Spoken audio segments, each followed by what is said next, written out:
Check,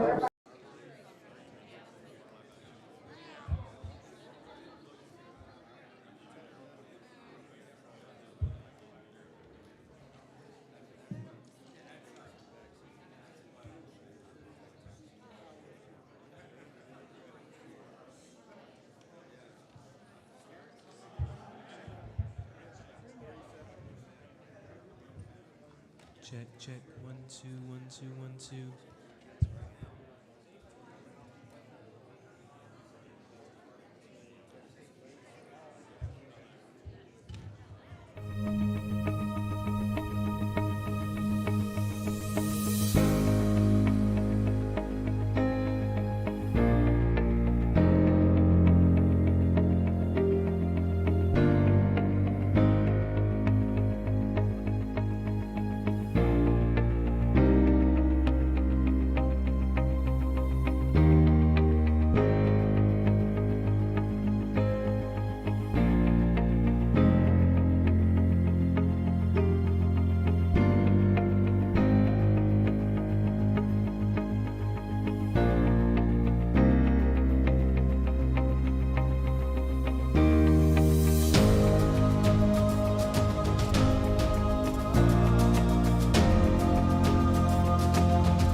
SD 9, Vince Puente. Howdy. SD 10, Jesse Taylor. Present. SD 11, Suzette Griffin. SD 12, Chris Corbett. SD 13, Melinda Morris. SD 14, Amy O'Donnell. I am here for SD 15. SD 16, Liz Pickens. Glad to be here. SD 17, Henry Bonnert. Here. SD 18, Paul Yamarick. Present. SD 19, Rhonda Marquette. SD 20, Richard Miller. SD 21, Julie Dahlberg. SD 22, Debbie Duke. SD 23, Elaine Cook. SD 20, oh, got her. SD 20, oh. Okay. SD 24, Wendy Dougherty. SD 25, Casey Sisk. Still in. Gotcha. SD 26, Rick Briscoe. Here. SD 27, Gennaro Lewis. SD 28, Chase Marbury. Here. SD 29, Hans Sossenfeld. Present. SD 30, Nancy Dillard. Here. SD 31, Teresa Beckmeyer. Here. And just very quickly, if you haven't dropped your certificate of appointment up at the front here, if you could please do that. Thank you.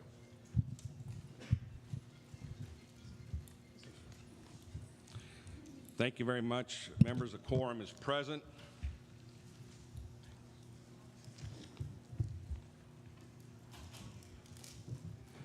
Members, with a few, I think one replacement at this point from our temporary committee, unless there's any objection, I'd like to adopt the committee rules that we operated the temporary committee as the permanent committee rules. Is there any objection? Chair hears none, so the rules will be adopted from the temporary to the permanent. Our task is to take the temporary priorities report, which is now in front of us, has been submitted as the permanent priorities report. And the way we will go about doing that is we will take public testimony from 2:30, well, 2:30, that was my plan, forgive me. From 3:24 until 6 p.m., at which point we will take a break, and then we will come back in at 7:30 p.m. We'll recess at 6, come back at 7:30, and then we will have the business of the committee of the whole to finalize the top 15 priorities. Mr. Chairman? Yes. Point of information, what's the current length of time for delegates to testify? 2 minutes. May I make a potential motion? Given the number of delegates that are waiting to testify, I'd like to propose limiting the time to 1 minute.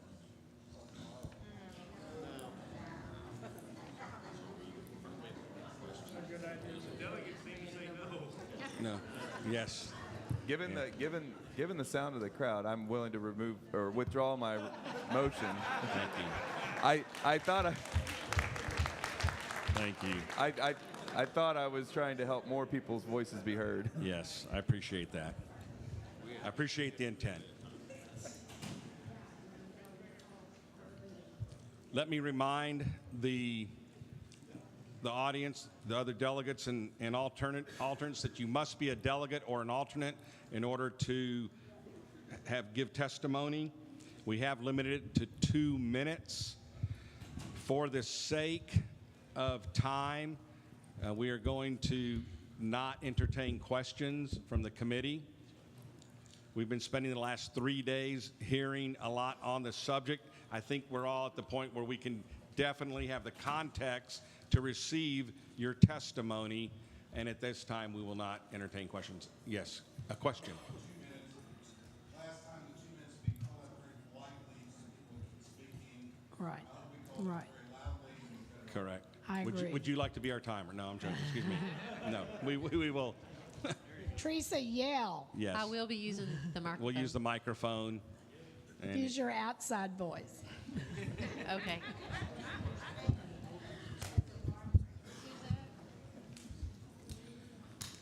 Folks, we spent the last 3 days putting a lot of time and effort. And this isn't trying to say we are, in fact, I'll be honest, I am so glad to see an entirely full room here today. I applaud each one of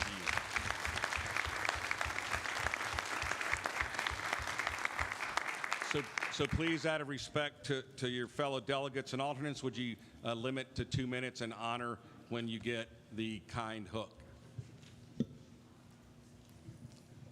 The chair calls Kenya Alu. Oh, forgive me. We need to. Yes, please. Please, just give me one moment. I want to make sure that as we get rolling with the mechanism and everything, I want to start in prayer and the pledges. So if you would, members, please rise.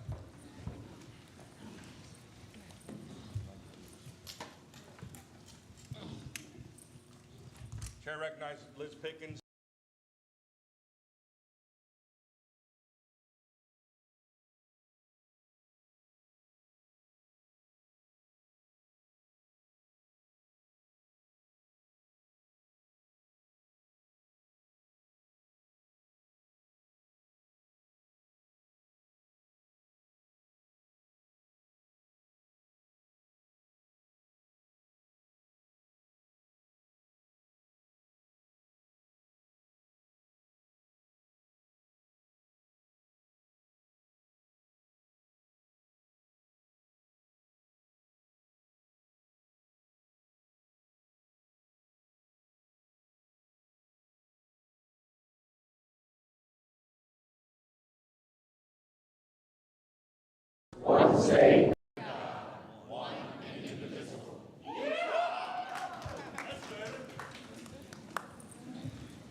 Chair calls Kenya Alu with Cindy Davison on deck. Mr. Chairman. Yes. Oh, never mind. Oh, I remember what it was.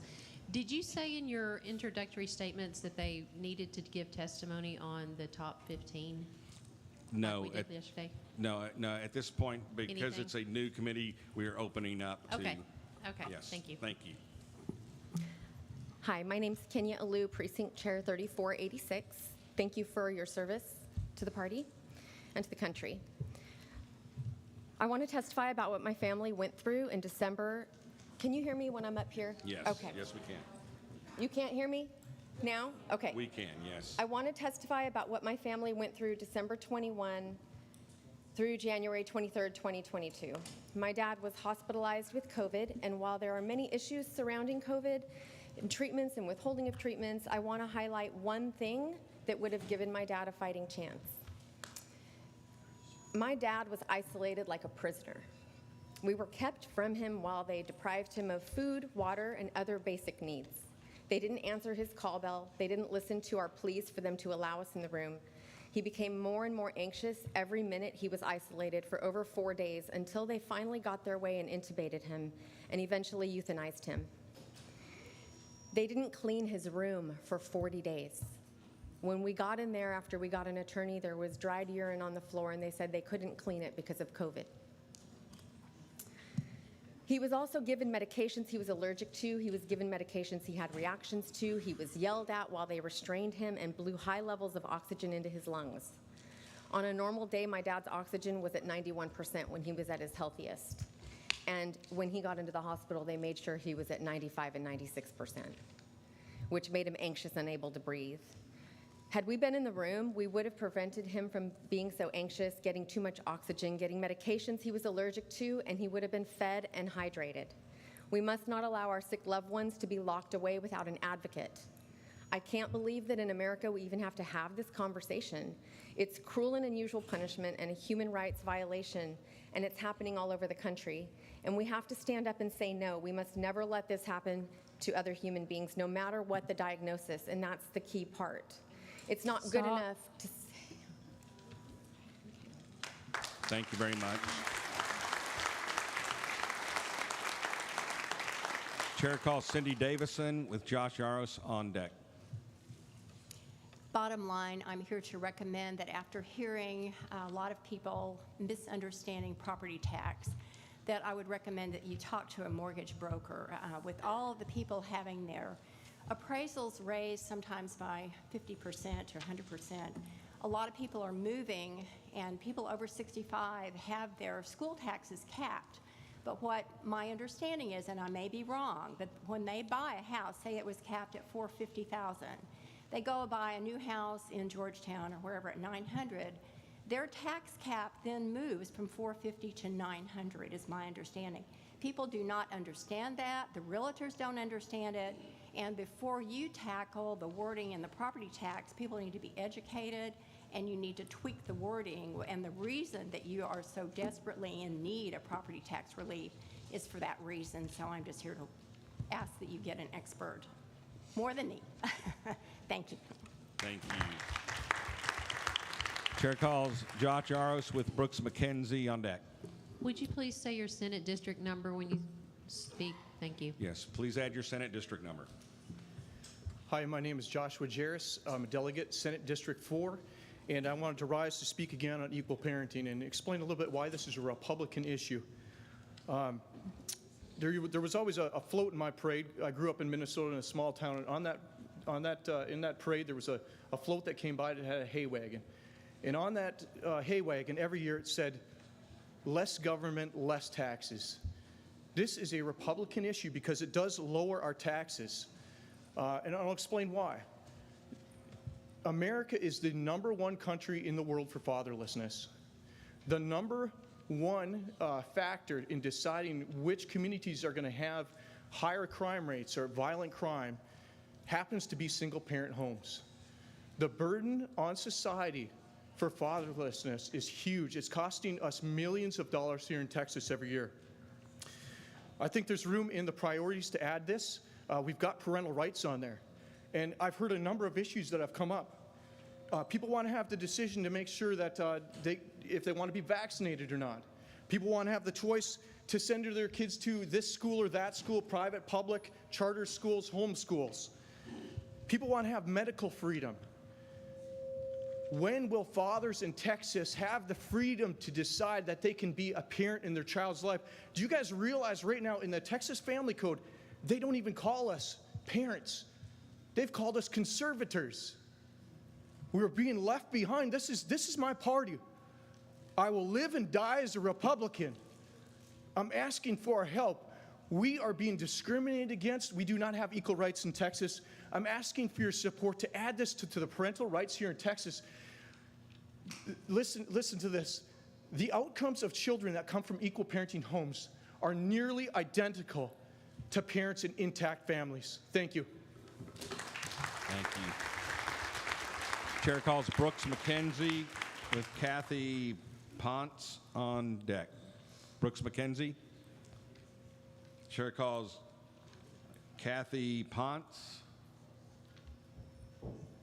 Chair calls David Bello with Britton Brooks on deck.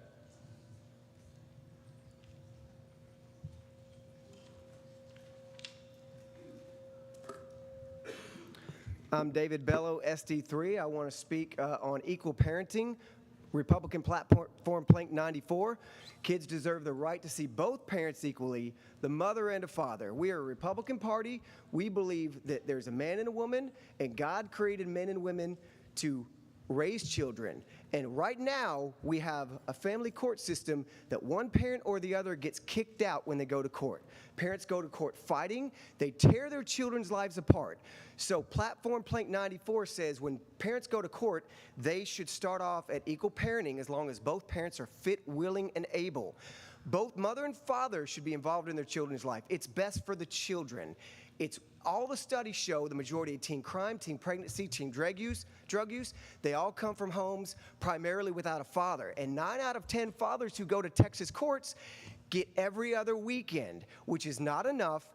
And I want to quickly address some of the issues that were brought up during the temporary committees. That one gentleman said, hey, wouldn't it hurt for kids to go back and forth between their mom and their dad? No, it hurts that children do not see one of their other parents often. They cry wondering if their other parent even loves them.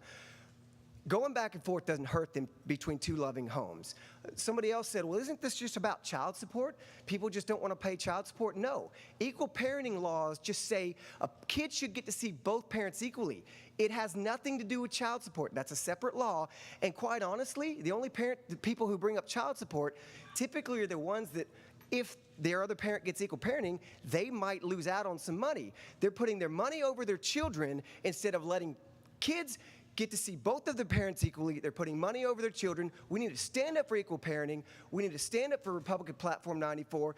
And I am encouraging this permanent committee to add it. And hey, we'll go to the floor if we need to, because I guarantee you the majority of these people back here and in the Republican Party believe in a man and a woman, both involved in their kids' life, and we've got to end this crisis of fatherlessness. This is an urgent issue.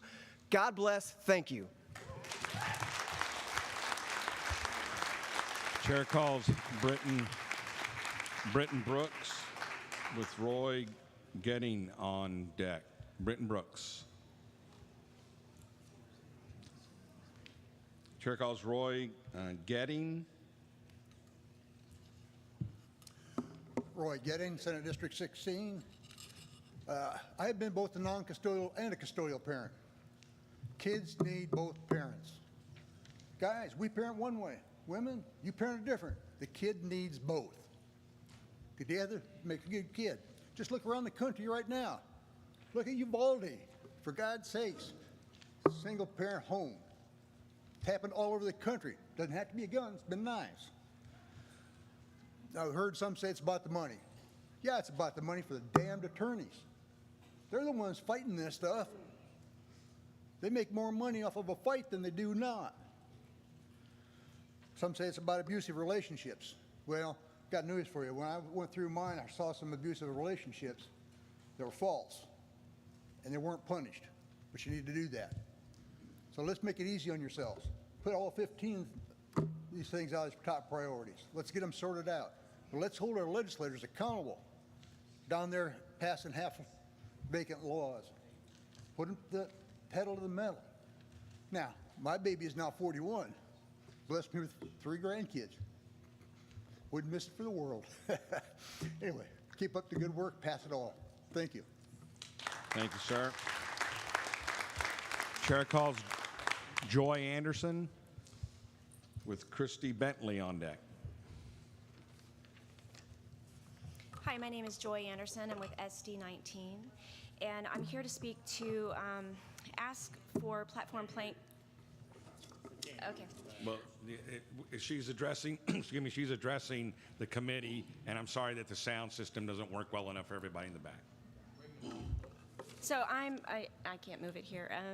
I'm talking on platform plank 94, equal parenting, and I wanted to state that from a woman's perspective, from a mother's perspective, that it's equally important to have both parents involved. I made the mistake of taking the majority of that responsibility on with my 3 children, and now we're seeing where that was a failure. They didn't have their father in their lives as they needed. My children have participated in risky behaviors, and now they're raising children who are also at risk. You may remember me from yesterday. I was speaking to my grandson who is being raised to live like a little girl. And I feel like part of the failure here was that they didn't have the experience of a father figure and that balance to the mother, which I find crucial. I find that the majority of the kids that I've worked with through different organizations, through scouting, through PTA, I'm even an instructor for the National Alliance on Mental Illness. What I'm seeing is that the majority of those people who have issues with gender, with their sexuality, with crime, with feelings of inadequacy, they didn't have a father at home. And so we have to make that a priority. We have to ensure that both parents are represented equally. We need to make sure that the children are not missing out. So for me, the child is always going to come first. They can't speak for themselves. They don't know what they need. We have to assess what's needed, and we have to ensure that that is available to them. On top of that, I would just like to say that, you know, in regards to the situation with my grandson, he actually does not have his father involved in his life. and we need to ensure that that doesn't Thank happen you. to other children. Thank you very much.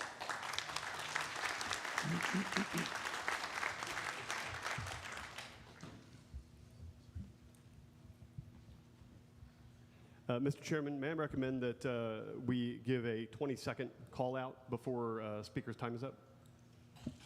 Is that the 20-second mark? Okay. And at this moment, very quickly, I'd like to welcome to the committee from SD 23, Troy Jackson, and from SD 25, Walt Smith. Thank you, gentlemen. The chair calls Christy Bentley. Chair calls Joseph Villarreal.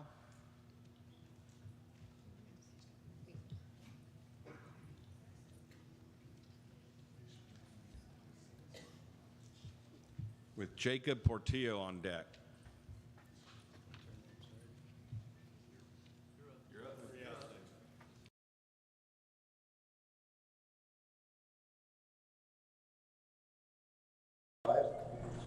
Again, talking about shared parenting.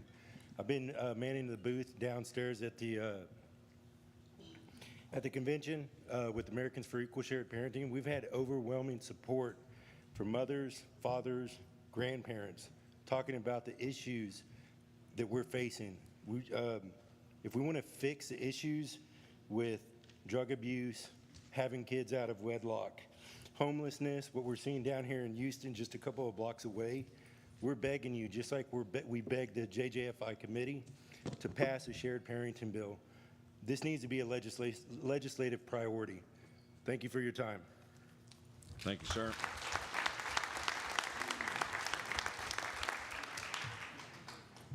Chair calls Jacob Portillo with Taryn Champagne on deck.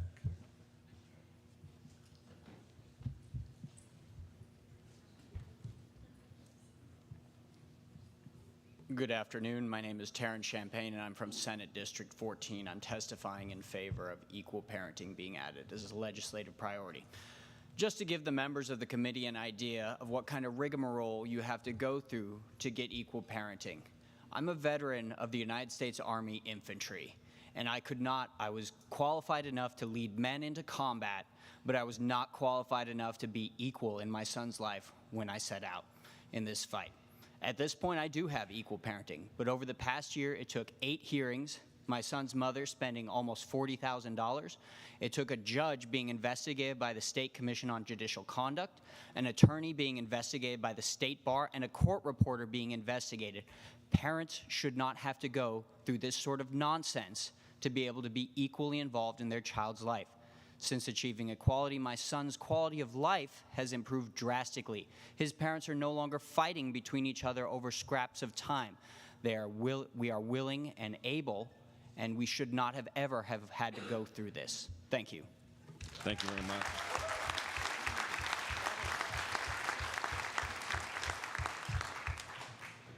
Chair calls Jacqueline Halliburton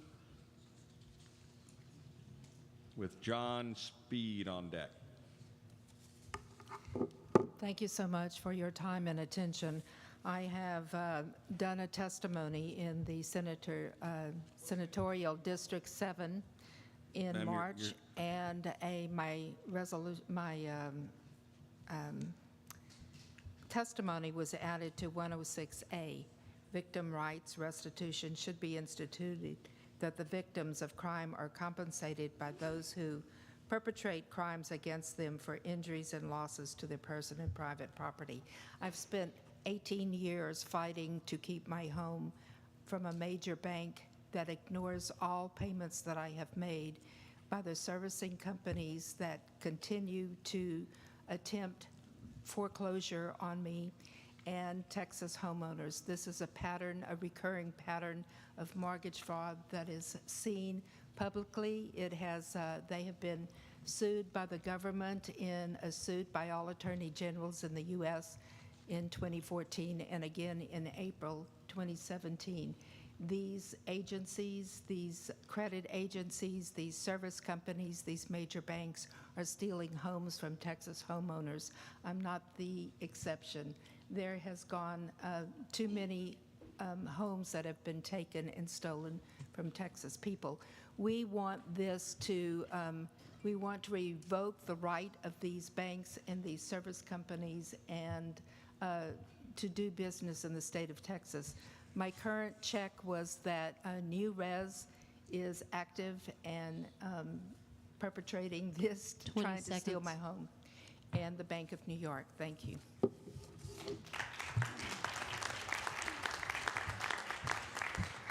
Thank you very much.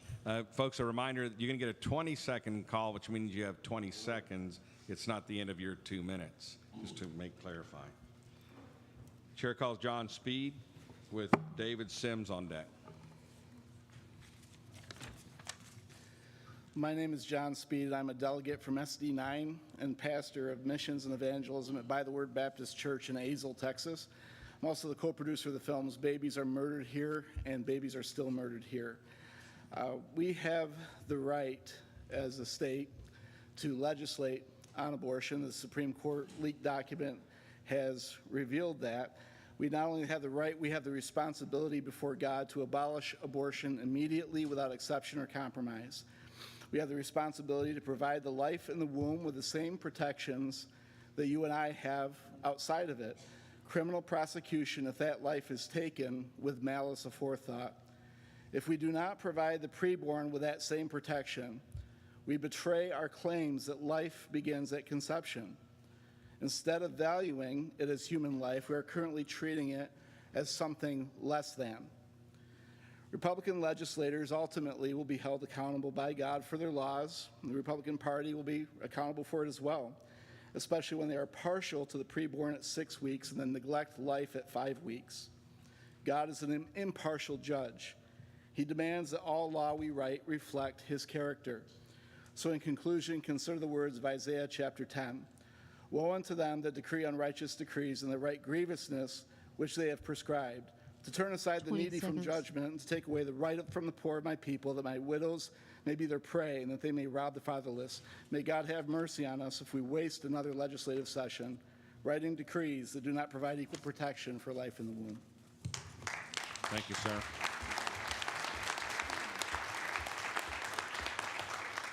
Chair calls David Sims with Russell Leonard on deck.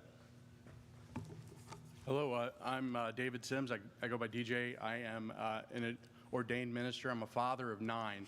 I'm I'm from SD9. I'm supporting the abolish abortion resolution and the equal protection language.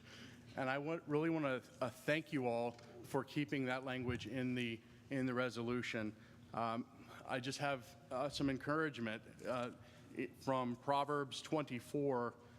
It says, these things also belong to the wise. It is not good to have respect of persons in judgment. He that saith unto the wicked, thou art righteous, him shall the people curse, nations shall abhor him. But to them that rebuke him shall be delight, and a good blessing shall come upon them. That's the word of the Lord, saying a good blessing will come upon you if you do not have respect of persons in judgment. A mother should not be able to murder her child with impunity. That's the Bible. Thank you. Thank you very much, sir.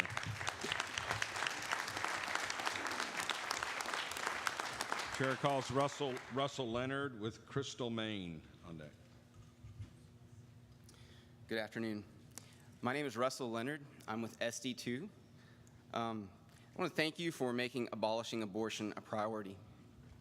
This is my first time as a delegate, and I'd like for you all to consider the following questions. How do you know when someone is a person? Who gets to decide? That is the question that must be addressed. What is our standard for determining who is a person and who deserves protection? We're living in a day where there is no fear of God in our land. We recently had a Supreme Court justice nominee that was unable to answer a simple question: what is a woman? The documentary, What is a Woman, released a couple of weeks ago, revealed our country has serious problems. There is no fear of God in most of our nation. If Lady Justice is to continue wearing her blindfold, then the unborn must have equal protection under the law, just like all of us have in this room. Jesus said that the greatest commandment was to love God, and the second is to love our neighbor. As a nation, we have not loved our preborn neighbors well. It's time to provide them equal protection under the law. Thank you for your time. Thank you.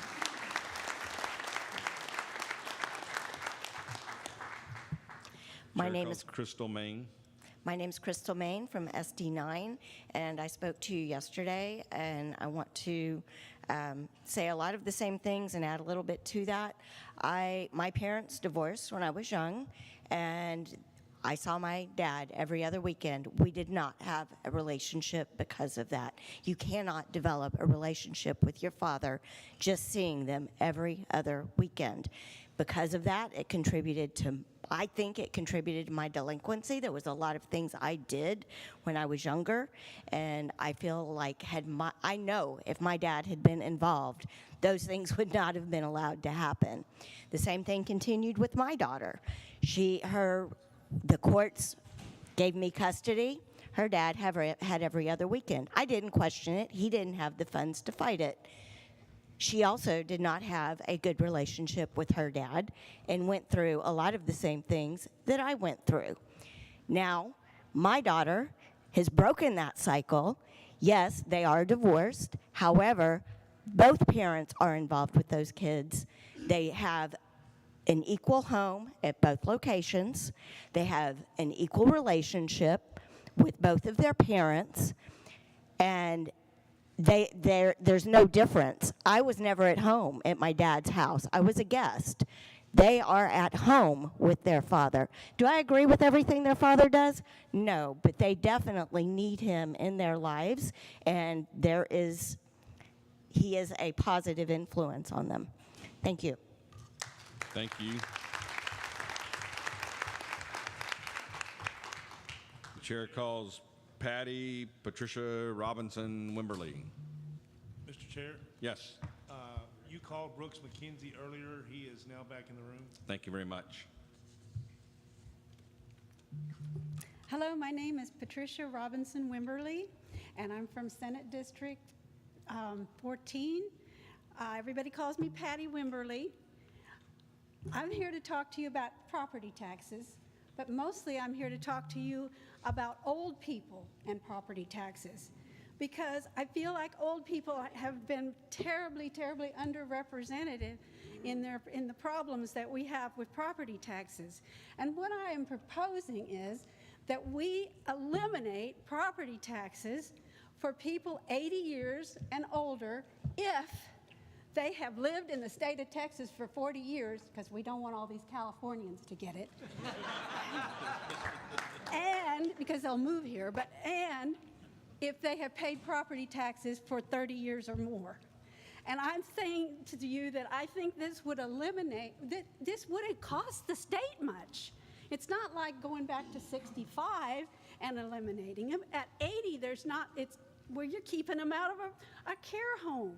If they can stay in their home and keep up their home at 80, let them be free of property taxes on their homesteads. Thank you. Thank you. Now, I have one other thing to say that may not seem related to this subject, but I think we should see people as individuals and not as, suddenly when you get married, you're no longer an individual. You don't get a homestead exemption for both people. Well, think about this couple, say they're in their 70s and they're thinking about getting married, but they've all downsized at 65, and he's got his house and she's got hers, and they kind of like their own bathroom, but they want to, get married to be a good representative to their kids. They want to show their grandkids that marriage is a good thing, that you just don't live together. Oh, anyway, individuals. Thank you. Thank you. Chair calls Caitlin Yes. Mr. Chairman, I just heard from Janera Lewis. She said she was reelected, but they're still wrapping up their caucus and she's getting her certification. Thank you. Thank you very much. Yes. Hello, my name is Caitlin Sims. I'm a delegate from SD9. I am here to speak in favor of making the abolition of abortion a legislative priority. Right now, as I speak, in our state, innocent children are dying under protection of law. We get upset when the Democrats call abortion health care, but then we've been regulating it like it's health care. Abortion is not health care. Abortion is a murder.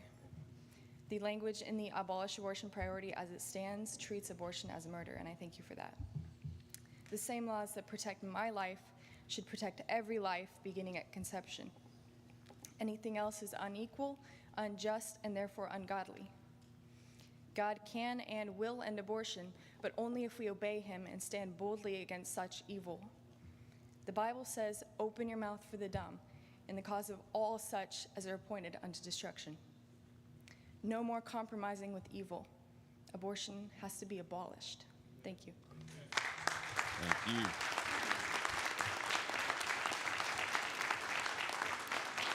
Chair calls Brooks McKenzie. Chair calls Brooks McKenzie.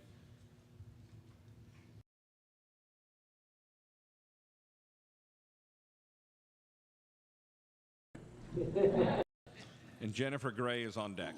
Trying to get out of the way. It's a packed house in here. It's a beautiful thing to see. My name is Brooks McKenzie. Most of you, I think almost all of you, as far as I know, already know who I am. PhD, developmental psychology, all that wonderful stuff. And again, I'm just here to ask for reconsideration of the equal parenting bill. Again, we have 40, 50 years of research that shows what's in the best interest of a child. Maybe not everybody in this room. What is in the best interest of a child. We have international studies. We have everything we could ever possibly need to know what is in the best interest of a child, and that is a healthy, safe, nurturing relationship with both parents. The analogy I like to use is, it wasn't until 1990 that we found that cigarettes cause cancer, but we knew it since the 50s. And it's a very similar case. We know what's healthy, but we are not doing it.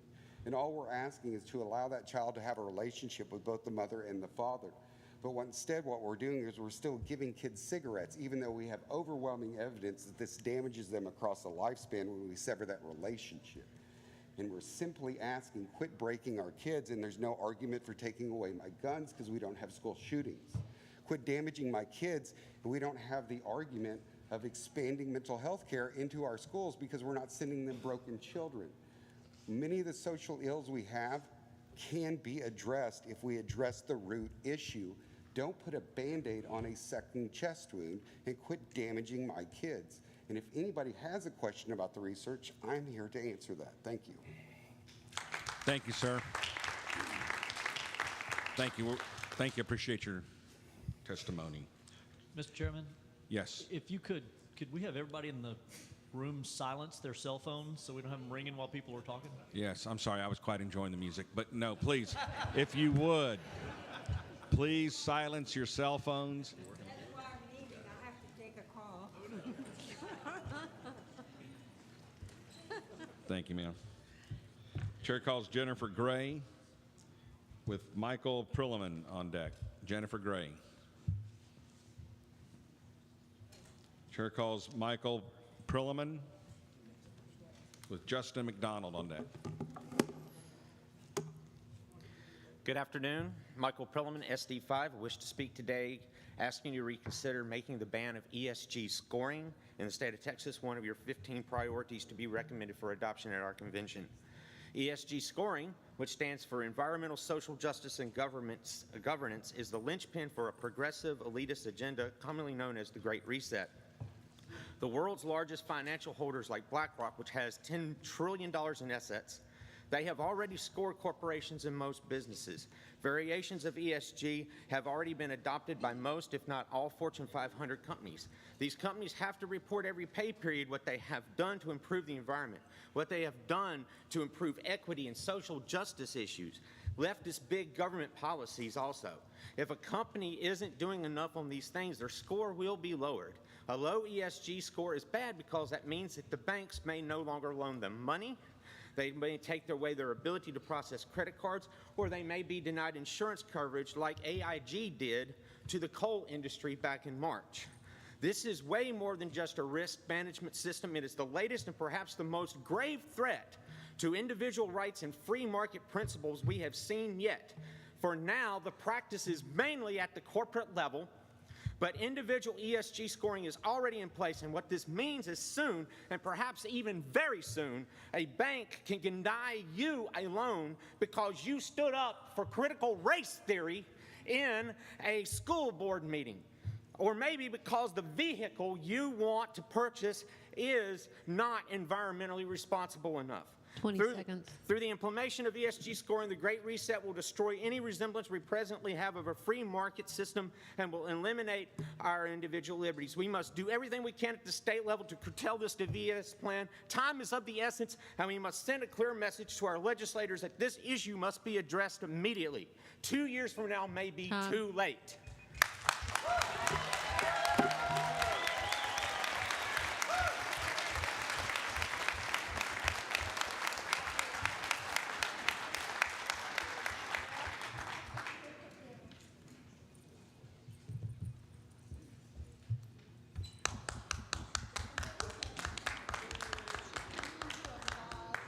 Let the record show that Janera Lewis of SD 27 has joined the committee.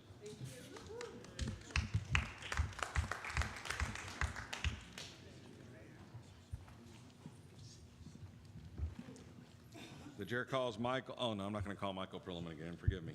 The chair calls Justin McDonald and has Elizabeth Flores on deck. Good afternoon, Justin McDonald, Senate District 11. I'm going to deviate from my stated plank a little bit. I'm reading online the 15 priorities, and I don't know if this is the actual priority in listing 1 to 15, but I don't see how that benefits the state of Texas if this is correct. So we should probably be protecting the state of Texas first, and then the other so important priorities that are heartfelt to everybody. But I think we have to protect our country and our civil constitutional rights, and then the so important sexualizations and all these other things that are inherently part of what we need to be taking care of each other as good citizens. So I just want to urge people, when you have the electric grid and property tax and abortions, then gender modification, then taxpayer funding, then sexualizations, then medical freedom, secure the border is like number 11. We don't have a state if we don't have a border. We don't have a nation if we don't have a border. Ban Democratic chairs, stop executive overreach. Gun rights are, and you know, these are just don't seem to be in order. That's not the correct order. Okay. Enough said. Thank you, sir. Chair calls Elizabeth Flores with Sarah Bailey on deck. Mr. Chairman? Yes. Could I ask when you call the on-deck person if they could come up and stand over here so they can, instead of waiting for them, if they're way back in the room to kind Very of speed good. things Thank up. you. Great, great. For the sake of time, if I call your name to be on deck, if you would work your way up towards the front so that it just less time and more people will be able to give their testimony. I guess the other person isn't here. Oh. Hi, my name is Sarah Bailey. I am in Senate District 4. This is my first time as delegates. I want to thank y'all as well as all of y'all. Thank y'all. So glad that we're here. I am so glad that medical freedom is on top of the priority list. But what has to happen, cancer has to be included into that list. I have a question. Who's had someone that they loved that died of COVID? Raise your hand, please. Ma'am, I need to ask you to address the committee with your testimony, please. Okay. Thank you. So more or less, childhood cancer is for medical freedom. That's all I'm saying. Thank you so very much. Thank you. Chair calls Sheila Thornburg with Rebecca Kern on deck. Sheila Thornburg. Chair calls Rebecca Kern.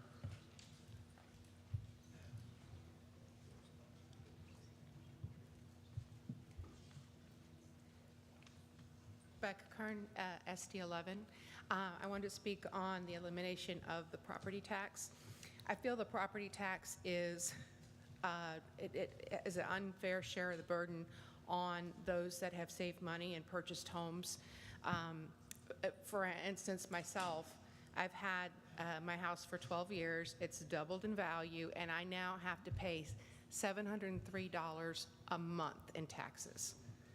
So can you imagine how much of my Social Security when I retire in a few years, if I'm, it'll be a huge portion of my Social Security check will be going toward, and my mom's 87, so she does get a little bit better. She lives down the street.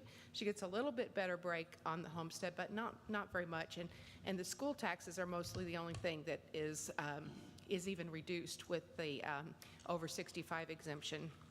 So I just want to call to eliminate the property tax and come up with a taxing system that's more fair so that you don't have an individual like myself paying $703 just in property tax every month. Thank you. Thank you very much.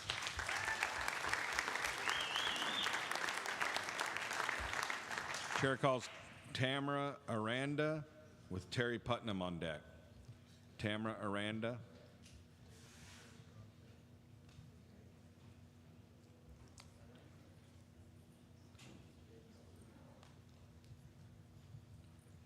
Terry Putnam on deck.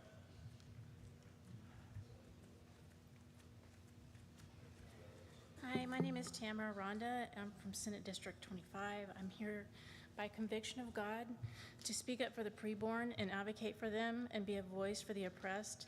I thank you for all the work you've done, and I'm here to encourage you to fight to keep equal protection for the preborn as a legislative priority.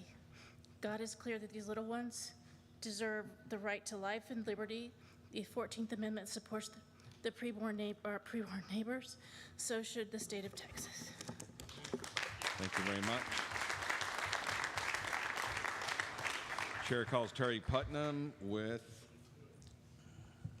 Pastor Con Donati on deck. Yes, sir. My name is Terry Putnam. I'm from SD5, and I'm here to talk about proposing a phrase addition to your #1 priority, protect our elections.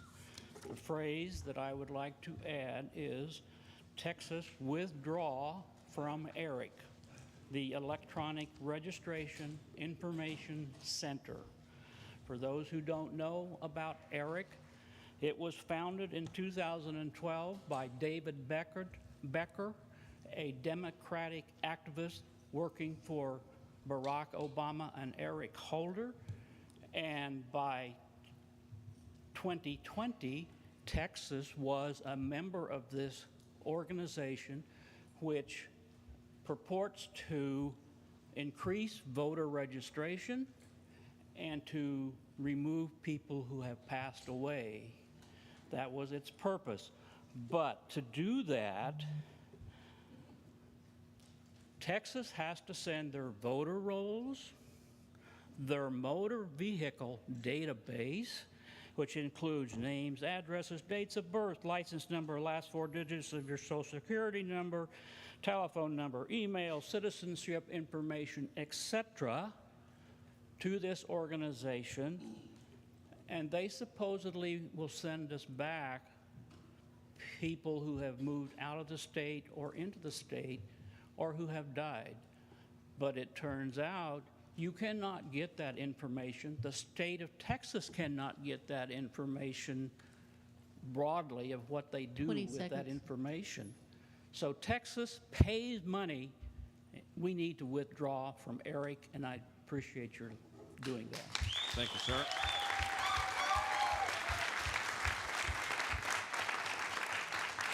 Chair calls Pastor Ken Donahue with Scott McDonald on deck. My name is Ken Donahue, Senate District 3 from Lufkin. For the Legislative Priority Committee, I want to ask that this committee put high on the legislative priority list to reduce crime and increase biblical morality, as in the early days of our nation, by passing a law that would require all schools in Texas to teach the Bible, 10 Commandments of Exodus 20, and the U.S. Constitution. Since the Founding Fathers wrote the original laws for America based on the 10 Commandments and the Bible, they are more important than reading, writing, and arithmetic, and no one would argue that those are important. Since prayer and Bible was removed from schools, morality went down and the crime rate went up at a present alarming rate. The liberal left will cite the false assumption of, quote, separation of church and state, but the Founding Fathers in the Constitution did not establish that policy. They did, however, establish that the government cannot establish a state religion. It is Satan's crowd that wants to remove God from all segments of society. Presently, it is as though God is saying to America, I will show you what it's like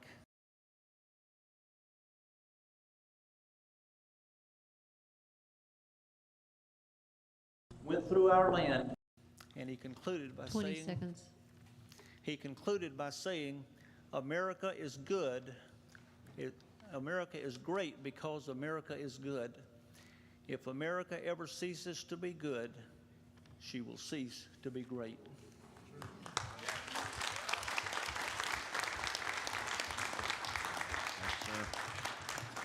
Chair calls Scott McDonald with Joe Palmer on deck. Thank you. My name is Scott McDonald from SD1. I'm here to talk about the election integrity plank. I propose that the committee insert the following language at the end of the Protect Our Elections priority with appropriate spelling and grammatical corrections. And until then, the use of in-person hand-marked paper ballots where practicable, so that the last sentence will read, as technology evolves, we encourage the passage of legislation that ensures the security of our elections, and until then, we use the use of in-person hand-marked paper ballots where practicable. Look, you guys know it, I know it, most of these folks know it, most of America knows it. They stole the election. We need to do something. It's job one, to secure our elections. Now, whether you believe that statement or not, if you don't want to make it publicly, that's fine. Half of America believes it. We need to do something to restore confidence in our elections. And the only thing that will restore, the main thing that will restore confidence is a hand-marked paper ballot. That way you can go back and check, when you check the ballots, you're not looking at a machine printout, you're looking at something that was created by a human hand. Without doubt, that will be a verifiable vote. And everyone, Democrat, left, right, whatever, will be able to have confidence in that vote. So the use of words, hand-marked paper ballots needs to be in your resolution. And we're not suggesting you mandate it. We're suggesting that you encourage it. Thank you very much. Thank you, sir.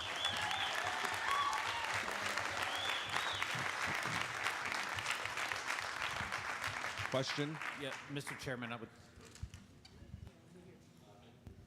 Mr. Chairman, I would request that we ask the delegates, if you have specific language, please send it to us before we start our deliberations. Very good. Yes, if you have specific language.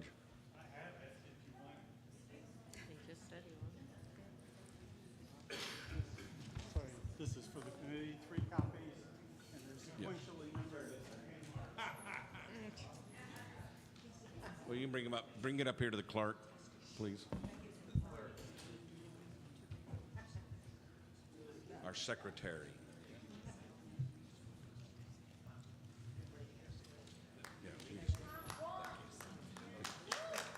Chair calls Joe Palmer. Joe Palmer with Jason Martin on deck. Joe Palmer. Chair calls Jason Martin with Dr. John Seago on deck. Thank you. My name is Jason Martin from SD 23.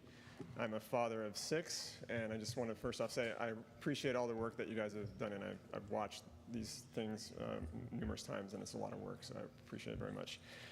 You know, a lot of the things that we're here for as Republicans and we get fired up about is kind of the perversion we see in society, the perversion of the law, the perversion of those kind of things. And my question, I'm speaking on the equal protection of our preborn neighbors. And I know you've got language in there, and I'm so excited about that. I want it to stay in there, and that's why I'm talking to you. I want to encourage us to keep it in there. My question is, have we been perverting the equal protection of our preborn neighbors and the types of legislation that we put forward and support that effectively discriminate and show partiality by age, by presence or non-presence of a heartbeat, et cetera? And what we're really asking, and if we were to strike it, we're kind of striking the 14th Amendment. I'm going to read that now, Section 1. No state shall make or enforce any law which shall abridge the privileges of, or immunities of citizens of the United States, nor shall any state, so we're talking about states like Texas, deprive any person of life, liberty, or property without due process of law, nor deny to any person within its jurisdiction the equal protection of the laws. And I have some scriptures that talk about equal protection and judgment. Thou shalt not pervert the judgment of the stranger, nor the orphan. Orphans are our preborn neighbor are some of the biggest orphans that we have. Nor take a widow's clothing to pledge. That's Deuteronomy 24:17. Leviticus 19:15. You shall do no unrighteousness in judgment. You shall not respect the person of the poor, nor honor the person of the mighty, but in righteousness shall you judge your neighbor or your preborn neighbor. And so I just encourage you guys, let's keep this language in so that we can be consistent and honor God. Thank you, sir. The chair calls Dr. John Seago with Lauren Landivar on deck. Mr. Chairman, Britton Brooks, his name was called earlier. He actually just walked in the room. Okay, thank you. Chairman, committee members, thank you for the opportunity to speak.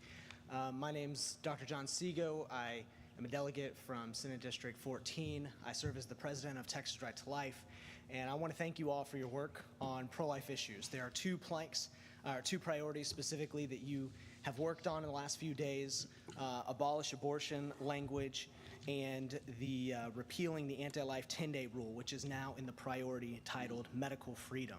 So thank you all for being committed to life. We, especially at this moment in history, with the Supreme Court poised to overturn Roe v. Wade, we as Texas need to lead the way into this post-Roe America. We need to be an example of what it looks like to continue this fight for every single innocent human life in our state. And there are other states that are looking to you, looking to our legislature to see how we respond. Some Republicans who don't love this issue can't wait for it to go away. They can't wait for my organization and for all the pro-lifers that you've heard from to sit down and shut up. But that's not going to happen because we still have work to do. We still have innocent human life to protect. And you know that, and I know that, and so I appreciate that your priority language reflects that. You'll see that on the abolish abortion language, it is exactly what was passed last term, but also added a phrase on there that's very important, and it reflects the new phase that we're going into in the fight for life. You added a clause that says to abolish abortion, we have all that language, and then it says, including adopting effective tools to ensure the enforcement of our laws to protect life when district attorneys fail to do so. That's going to be our biggest challenge as a movement, to enforce our laws. It's going to be illegal on the books, but we have to make sure it's actually being followed. And Democrats have already told us they're not going to enforce the law. So that last clause is critical. We want to be very specific with our legislature, what is expected of them. Thank you so much for your work.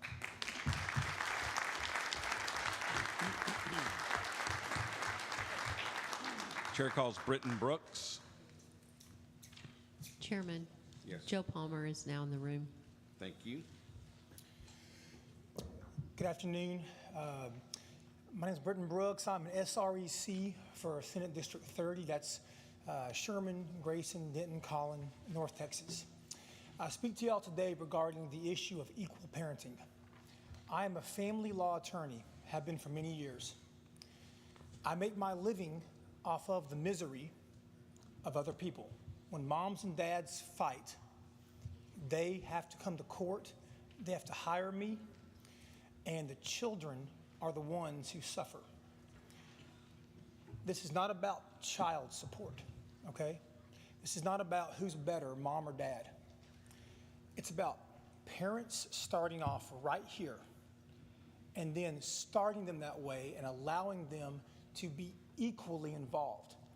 I win primary custody for dads every day. I win primary custody for moms every day. We have to take the power from one parent, because what happens is if one parent has the power, they use that power on the other parent. And the parent that has no power spends all their time trying to get more. Start them off equally. Child support, who's better, moms or dads, that is not for us to decide. But this country, this state, needs both parents equally and firmly involved in the lives of our children. I promise you, the only people who will suffer from that are the family law attorneys. I don't mind. I don't mind. Thank you for your time so much, everybody. Thank you.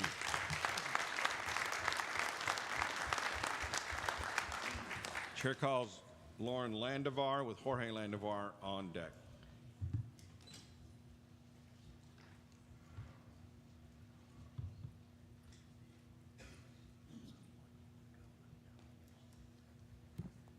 Lauren Landevar, SD9, and I would like to talk about eliminating property tax.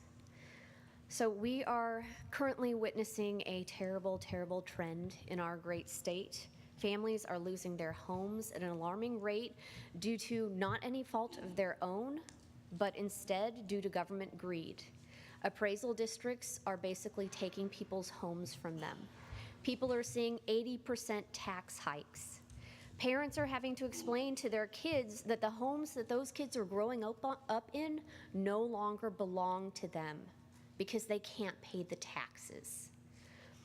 I want to see eliminate property tax be one of our highest priorities. Currently, from the temporary committee report, it was at number 9. So it was not recommended to make the cut to be one of our top 8 priorities. So I would encourage this committee, the permanent committee, to change that order to make property tax be something that makes it to our top priorities, because we have families that can't wait for this to become a priority next time. We have people who are not going to have their homes. My family is lucky. We are only going to be somewhat impoverished by our new tax rates.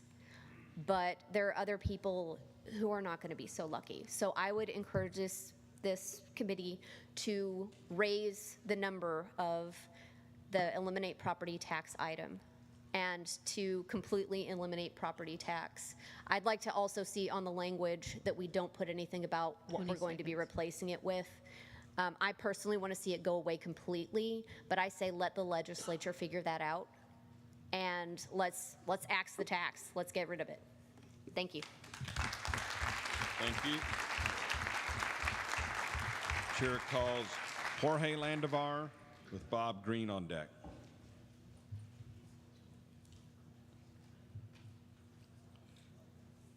Chair calls Bob Green.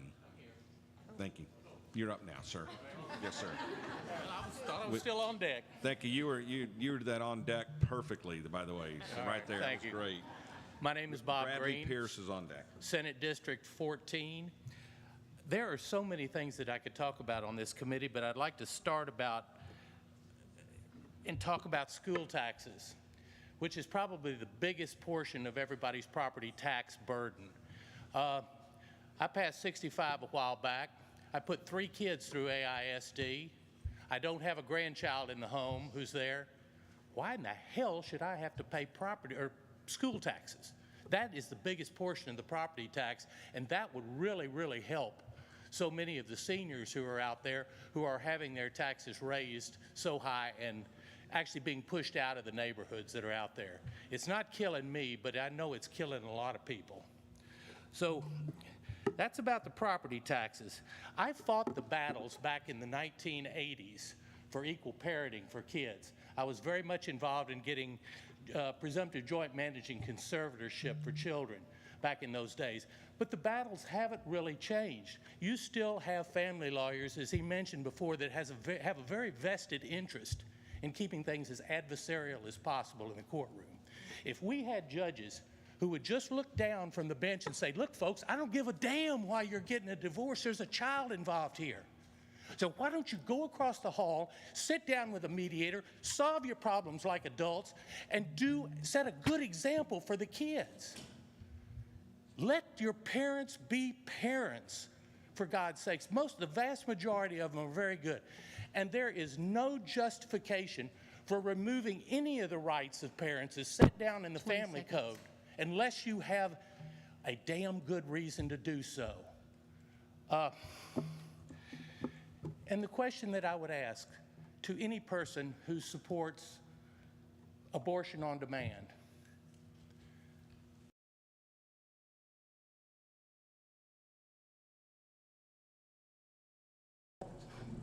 okay. Thank you, sir. Appreciate that. Okay, thank you. Thank you.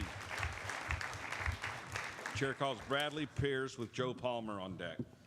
Thank you, members of the committee, Mr. Chairman. Thank you I just want to thank you for your work here on the abolition of abortion legislative priority and maintain the language of equal protection in there and strengthen it by dealing with DAs who may choose not to protect life. I think we're really good with the language, and we appreciate your work on that. I'm praying that God would allow us to completely abolish abortion in our state. And on behalf of our organization, Abolish Abortion Texas, we're looking forward to working with y'all in the upcoming legislative session to do just that. So thank you all very much. Thank you, sir. Chair calls Joe Palmer with Sunday Shibley on deck. Thank you, Mr. Chairman, members of the committee. Joe Palmer, SD9, here to talk to you about eliminating property taxes. I echo Lauren's request to move this up the list as far as possible, because eliminating property taxes touches a lot of these other issues. If you listen closely, these parents, these individuals need money. They need funds to fight these battles. I need money to go to the Capitol. I need fuel to go testify on bills, to go knock doors for candidates. And if I could knock $6 grand off my annual bills, that would be great. I want to propose to you a couple of situations. Number one, if I had 10 acres, we'll just say Mansfield ISD, and I built a $100 million mansion on that property, my tax bill conceivably could be $2 million a year. It would go up $2 million with the appraisal. Would the needs or the so-called wants of the school district go up by $2 million in that same moment? They would not.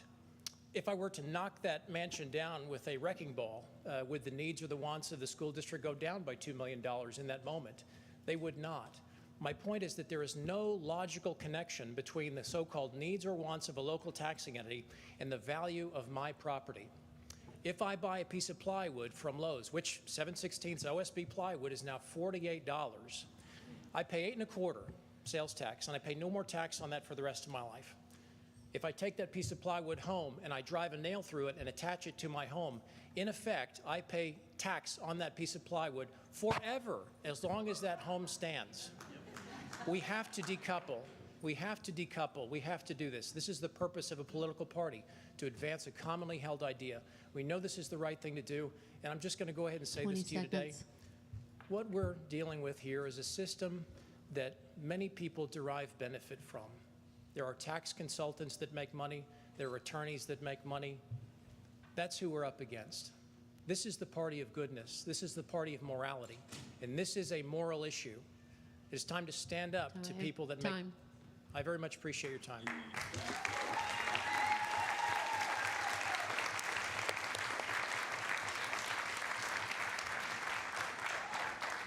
Chair calls Sunday Shibley with Gil Hernandez on deck. Hi, my name is Cindy Shibley, Senate District 4. I'm sure we all can agree with the current administration, our country's going in the wrong direction. I strongly advise because in Article 5 of our U.S. Constitution, it states that the power to call a convention of states, that we can propose amendments as we the people. We have over 250 supporters for Convention of States here in Texas alone. We have 5 million plus nationwide for Convention of States. I strongly recommend that this stay as a legislative priority and stay on our platform. It has been on our platform in the past, and I just wanted to bring that up because it is constitutional. It's written in Article 5 of our Constitution. You can look it up for yourself. Secondly, since I have more time, I also agree with the equal parenting. I have a granddaughter who is a product of that. She calls her daddy crying, "Daddy, why can't I come see you?" Because your mom won't let you, because she has full custody. He has conservatorship. He's an excellent dad. He's paid for her braces. He buys all her school clothes. He pays for everything.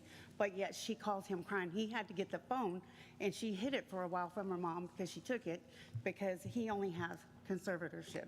So I do agree with the equal parenting, and also that this is constitutional. Convention of States, it needs to be a priority. Thank you. Thank you. The chair calls Gil Hernandez with Dr. Minerva Diaz on deck. Hi, my name is Gil Hernandez. I am from SD 20 Nueces County, and I'm also an elected city councilman for the city of Corpus Christi. I'm here to talk about taxpayer-funded lobbying, and it's probably not very popular and you probably haven't heard about it, but there are negative consequences to that for smaller communities. We're not Austin, we're not Houston, we don't have the kind of funding that they do, and we don't spend the kind of money they do on the lobbying. However, we do need some sort of advocacy in Austin. We have a naval base that we would not be able to advocate for, or for policies and funding in order to keep that base. We would not be able to fight against the woke companies that lobby our state legislators. For example, AT&T and Verizon lobbied in 2018 lobbied for 5G cell towers on city blocks. I had a constituent complain about a cell tower built right in front of his house on a light pole, and I could do nothing about it because the state legislation tied my hands on it. If we are not able, as a city councilman, I would, based on what's written here, I would not be able to lobby the legislature because I would be technically taxpayer funded. So it is important to make sure you don't have the unintended consequences of not being able to have your elected officials in cities be able to lobby our legislatures, so we don't have the negative consequences and not be able to protect our naval bases and not be able to protect our citizens. Please have some sort of caveat in this priority to give us the opportunity to do that, whether to make sure it's elected officials or city staff, or at the very least, communities with populations less than 500,000 people, so we can defend the citizens. On my city council, out of 9 people, 6 of us are conservatives. So on the smaller communities, we talk about day-to-day items, not about the crazy woke stuff they do in Austin. We would never allow homeless people to set up a tent on a city street in front of a business. So I ask for your consideration. Thank you. Thank you, sir. Chair calls Dr. Minerva Diaz and has Jorge Lavender on deck. Good afternoon, everyone. I'm Dr. Minerva Diaz. I am the next Hidalgo County Clerk. I am running for several reasons, primarily for election integrity. We all know that without election integrity, we don't have a democracy, and certainly we won't have a republic. So I'm here to tell you that the bill that is being advanced for election integrity needs to remain our #1 priority, because without it, we will lose momentum, not only in the state of Texas, but right now in the border towns, the Republicans are gaining hundreds and hundreds of voters because people have seen and have started to wake up to the need to have election integrity. The bill must have the language that will close loopholes. It must have the language that will make it difficult to cheat, but easy to register for those that want to register to vote. vote and exercise their privileges. I'm here to tell you that efficient record keeping is also part of the election integrity, that these machines that were brought, Dominion and otherwise, they need to be examined. I'm also here to tell you that I was a ballot judge on 2020 Hidalgo County, and what I saw was that when they follow procedure, the judges there, they had these little USBs, and also it was part of the procedure. But what we Republicans did not know, nor we were privileged to know, was what content and was in those SUBs. So the language must include that the USBs must be examined before and after it is inserted to computers, if they're going to use computers. If not, paper ballots will be the best option. Dr. Minerva Diaz, I thank you for your time. Remember that election integrity is our top priority. Thank you for your time. Thank you. Chair calls Jorge Landavar. There he is. Jorge Landavar, SD9. Sorry I missed earlier. I was about trying. Anyway. All right. I'm here to talk about taxes. Everybody's property has gone up crazy in the last couple years. It's even worse for people that don't have homestead exemptions. I know education and streets haven't gotten 30, 40, 50, 60, 70, 100% more expensive in the last few years, but taxes have. It depends on where you live. It's gotten crazy. We need to stop this. This needs to end now. This is insane. This is not sustainable. People are being kicked out of their houses. People are having all sorts of problems. This isn't good. This isn't good for Texas, and it's going to get worse as the Federal Reserve keeps inflating. Now they're trying to say they're stopping inflation, but it's going to happen again. Maybe 10 years down the road. Who knows? Thank you. Thank you, sir. Chair calls Tanya Robertson. Tanya Robertson with Tammy Warren on deck.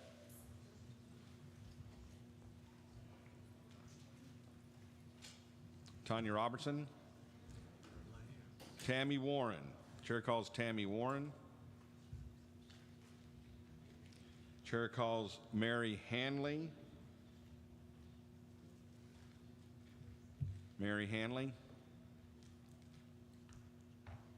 Chair calls Alexei Swirsky with Jennifer White on deck.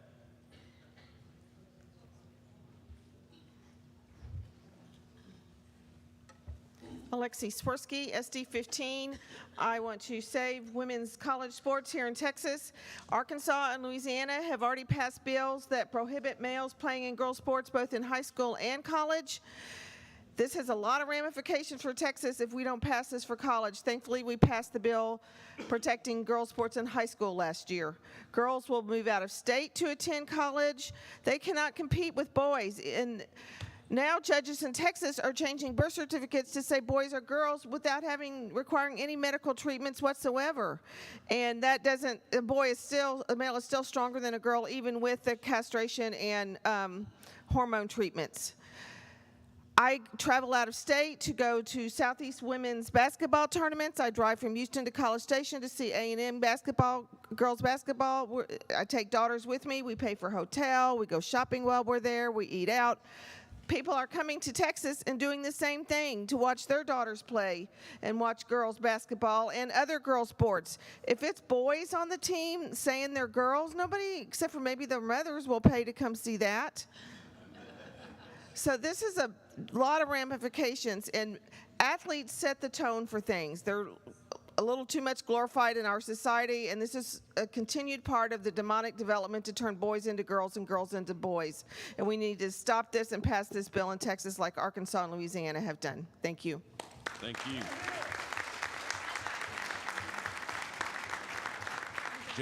Jennifer White with Justin McDonald on deck. Hi, I'm Jennifer White, and I'm an SD5, and I'm glad I'm speaking right after her because we have to protect the girls, to save women's sports. But I want you, and I sent my language over to Mike and Sarvo, and I would like you to add at the end of what you have currently, competing in women's collegiate and K through 12 athletics. They're going after our little girls. They're not just doing this in college. They're starting in 6th, 7th, and 8th grade, and that is a problem. So, and I also would like you to add language that states after that, said, and not allow non-biological males to use female bathrooms, locker rooms, and hotel rooms that are school sanctioned. It's happening. They are allowing these transgender females, which I think are the guys wanting to be girls, in the locker rooms. They are. It's happening. Round Rock ISD is suing. There's 2 parents suing the district because these boys are going in the girls' locker room, and it doesn't stop with sports. It's also band. So band girls are in there changing from their street clothes to band clothes, and the boys, this boy, transgender female, walked in, and these girls are changing, and they're not protecting our female girls. They're okay with it. Here's one more. They allowed for the boy, transgender female, to be in a hotel room paid for by school district money. What the heck is this? So I need you to protect. My daughter is in 9th grade. She's going into high school. She's an athlete. She does not want to change with boys. She doesn't want to be competing with boys. I need you to give her a chance for scholarships and so forth. But please note, this is happening. You need to make this a priority. Add it to one of the other ones above there. But this is going to continue. So please help me stop the madness. Our girls need you, our little girls. So start with 6th grade up. Thank you. Thank you.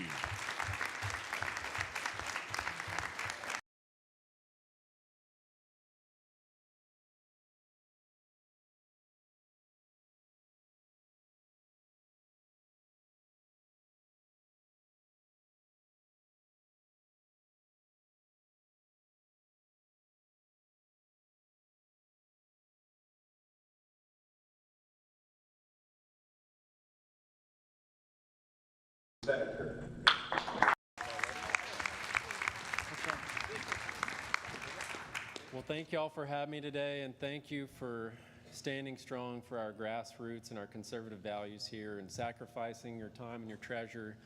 I know this isn't easy and it's not always fun, you know, and we're only blessed with so much time from our Creator, and thank you for giving so generously. Well, today I just really wanted to go over one thing. Y'all all know, you know, taxpayer-funded lobbying is one of my top issues, but something that drew my attention to that issue was something else, actually. In 2017, I went to the Senate Education Committee to support educational choice, and that was really the last time that we had what I call a big school choice bill before the legislature was in the 2017 session. And to me, this issue has become more and more important over the last 5 years. You just saw on the news, I think today, Biden signed an executive order where he's going to try to force his LGBTQ agenda on our public schools. He's also trying to tie the free and reduced lunch program to his LGBTQ agenda. So the federal government is doing their best to try to make parents the enemy. It was actually the National School Board Association that branded parents as domestic terrorists, this taxpayer-funded lobby group. And it was proven later on, not that, I think about a week ago or 2 weeks ago, that they in fact wanted the National Guard to go to school board meetings to silence parents. So at the end of the day, we have a solution for this, and it's money following the child, and all that is letting parents decide. So right now, government decides for parents. Money does follow the child, but only between public schools. So in other words, a child leaves one public school, goes to another. Money does follow the child. What we're talking about is educational opportunities for Texas parents. And at the end of the day, all it means is we trust our Texas parents to decide what is best for their own children. We trust them to make that decision. Whether there's religious reasons or special needs reasons, if their child has special needs, or any other reason, it's up to them. That's not up to us to decide. And this is conservative. This is what we need to have happen in the state of Texas to ensure that our future and our opportunities, which that's what it's about, by the way, equality of opportunity. That's what our founders stood for. What you're seeing in DC is equality of outcome. and that's socialist destruction. So one of the best ways to ensure that equality of opportunity for our future is educational choice and trusting Texas parents in our community to make their own best decisions for themselves.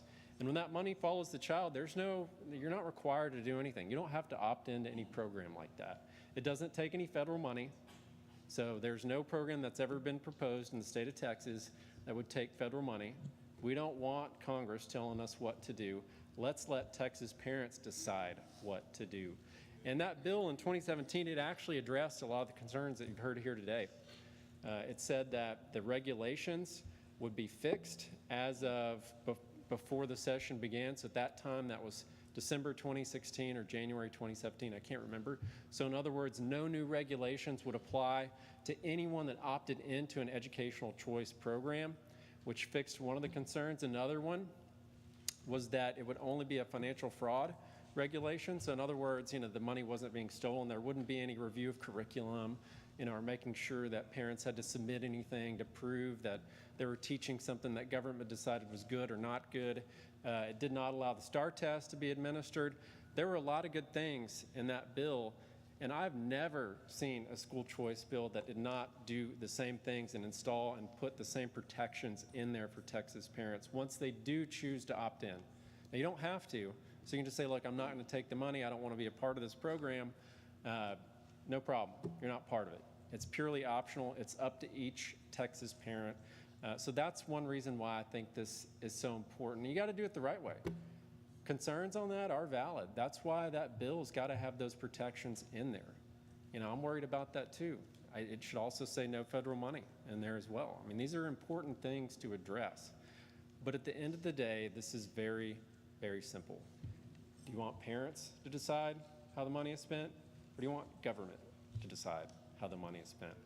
Let's let parents decide how that money is spent and allow those educational opportunities, whether that's private school, whether that's taking classes at community college, whether that's tutoring programs, whether that's homeschooling, charter schools, you name it. That's up to each parent to decide what's best for their own child. And I think this is probably one of the biggest undone things in the Republican Party. It's been in the platform for years. This has been a priority for decades. And I think this is the one change that has been left undone longer than any other that can transform this state.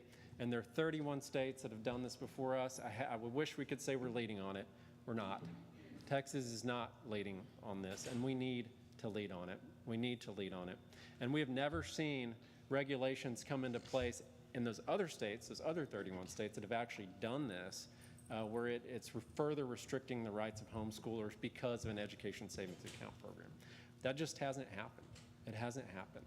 So we do have to address those concerns in legislation, but we cannot let perfection be the enemy of the good at the end of the day. And the status quo is not acceptable. So if all you're hearing is problems and no solutions and leaving it like it is today, I think that's immoral. And that's exactly what the taxpayer-funded lobbyists and the Democrats and Nancy Pelosi and Beto O'Rourke and Joe Biden want, the status quo or worse. So that's what we're going to be left with if we don't provide these educational opportunities to Texas parents. Thank you. Thank you, sir. Appreciate that.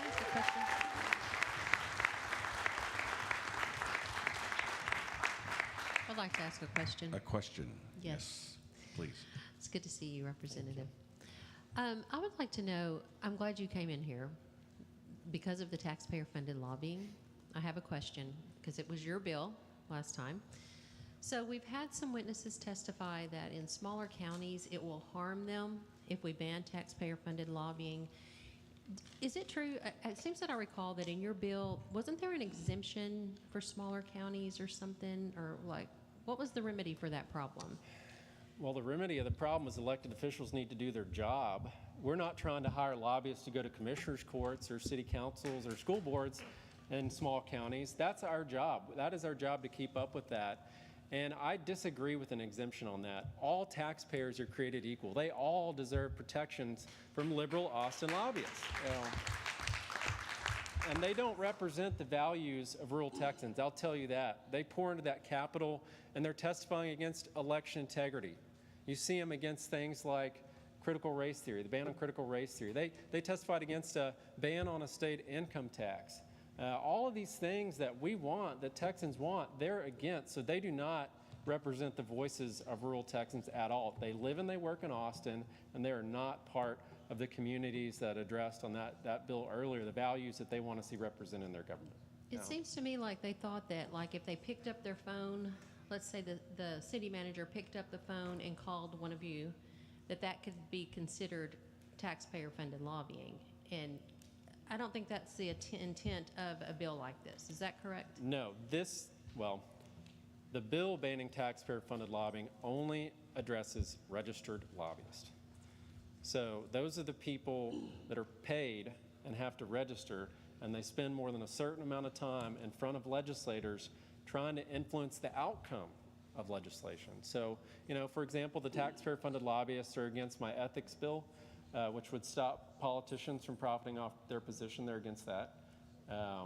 Things like that, where you see them in Austin. A lot of people don't realize that the taxpayer-funded lobby groups make all their money, for the most part, off the risk pool insurance that the Texas Association of Counties, Texas Association of School Boards, and Texas Municipal League sell to cities, counties, and school districts. They make a fortune off of that, and they're using that money to lobby against our conservative values and the things that we believe in. We are forced to subsidize speech we don't agree with our property tax dollars. And if you don't like what they're doing, quit paying your bill. Someone shows up with a badge and a gun to take your house if you do that. This is wrong, and that's why it's got to end. And it does not silence anyone. In fact, it empowers people at home because we're not having to compete. How many people in this room have been in Austin in committee before where people are paid to lobby against you, and you're there for free? Everyone in this room, we go there because we believe in it, and we're having to compete against people that are paid to do the opposite of what those communities believe in, and it's wrong. People need to do their job directly. That's why we have cell phones. It works, actually. We don't need to have registered Austin lobbyists representing any level of government. Thank you. Thank you, sir.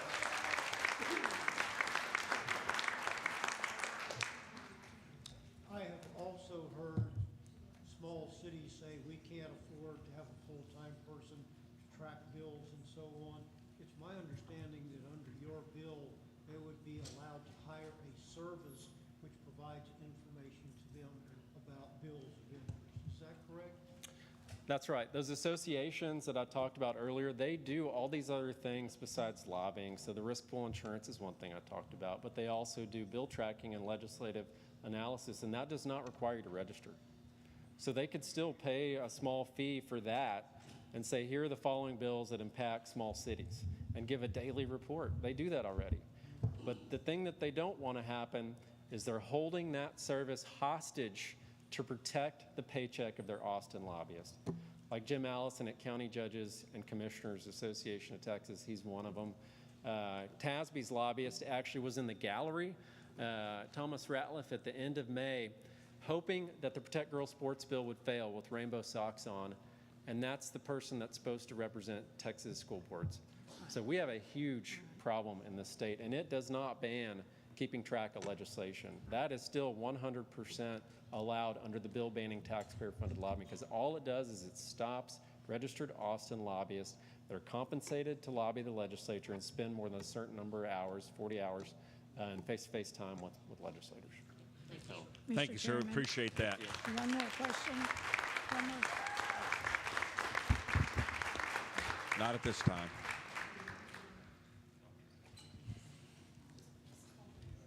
If you will indulge for just another minute or so, I'd like to recognize Representative Briscoe Kane to also address the committee. That's fine. Howdy. Of course, I'm back to speak on school choice, but of course we can discuss other things as well if you like. Am I hearing the mic? I can't. I'm already that high. They won't be able to see me if I bend over. Okay. We can hear you. We can hear you, sir. Thank you. I'll try and speak louder for those in the back, though. For those concerned that school choice programs are some backdoor way to regulate homeschoolers, I'll tell you that none of our sister states that have done this have experienced that. it hasn't become a reality. It's voluntary. And that's why one major reason that I support school choice is that it's voluntary. I think the only way out of this mess is through freedom rather than force. The current system, whereby we are all forced to pay rent to the government in order to then fund these public schools, is an issue. But by creating a system that allows for the voluntary action, allows the money to go to the intended recipient and not to institutions, is the thing, it's the choice, it's the competition that rises all boats. It's really that simple. I've never understood this concern. In fact, in a few states, to help try and alleviate this concern, if you take the ESA money, you're an ESA student. If you don't, you're a homeschool student. That's it. And another question I would ask, I'm a homeschool father, by the way. We have 5 sons. Of course, my wife is there, but as you know, as those of you that do homeschool your children, it's always an educational environment, right? This isn't a 7 to 5. We were always educating. They have no summers. It was kind of funny when I made that joke this morning and saying if school is out, it was a kind of an insincere joke because it's never really out for us, right? But it's voluntary. You don't have to take the money if you don't want to. No one's forcing you to. In fact, I often thought that we're coming from this place of wanting to do it, but in a way it kind of comes off as paternalism. If you don't want to do it, then don't take the money. But why are you trying to then stop other people from choosing to do that? I think we'd all agree, God gave children to man. He did not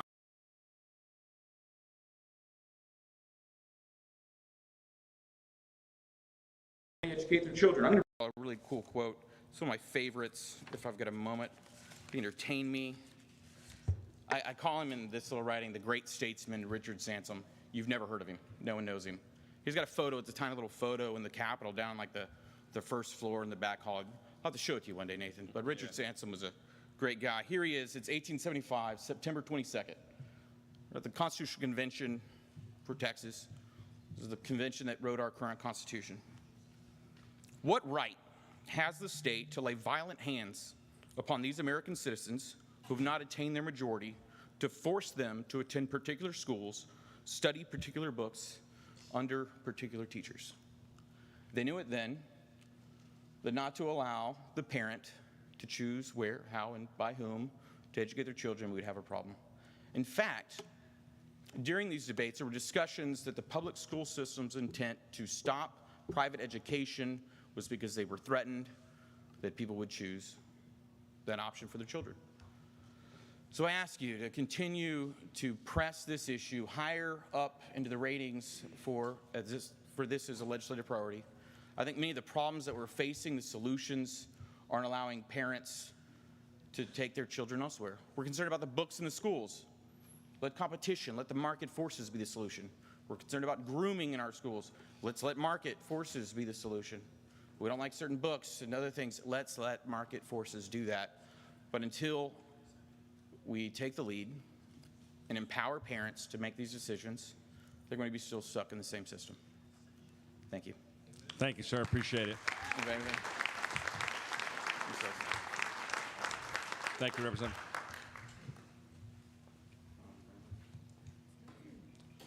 Chair calls Justin McDonald with Tammy Warren on deck.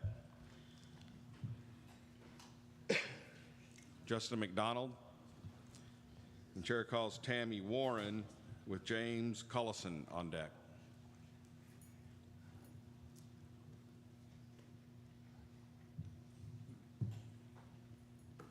Hello, I'm Tammy Warren, SD8, and I am here in support of the priority for Stop Sexualizing Texas Kids. I would ask that you consider making it more specific to ISDs. For example, no public school administrator, teacher, staff member shall be involved in teaching or exposure. Just please consider that. I just want to tell you real quick what's going on in McKinney and in Austin ISD as well. In McKinney, our little local elementary school has a gay pride flag in the gym under the excuse that tells the kids what time their color group goes. On the high school doors of each door, there's a gay pride flag and it says safe space.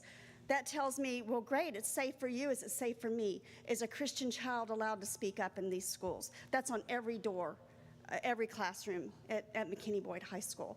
In Austin ISD, where my kids go to school, my grandkids go to school, you all saw that they had Pride Week with parades where the parents weren't allowed to go. There's LGBTQ History Month now. That's in the fall. There's Trans Awareness Day now. That's in the spring. So this is what we're facing, and I'm talking about elementary school kids. This has to stop. In the middle school where my grandchildren are supposed to go in a couple of years, there's no American flag, there's gay pride flags. In order to turn in their homework online, they have to click on the gay pride flag. This needs to stop.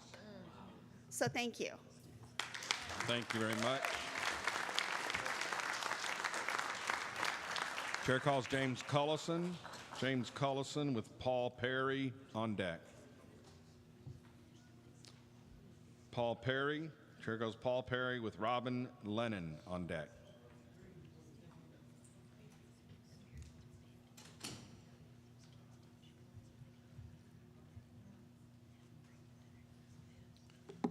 I'm Paul Perry, Senate District 2, County Commissioner, Ellis County Precinct 3.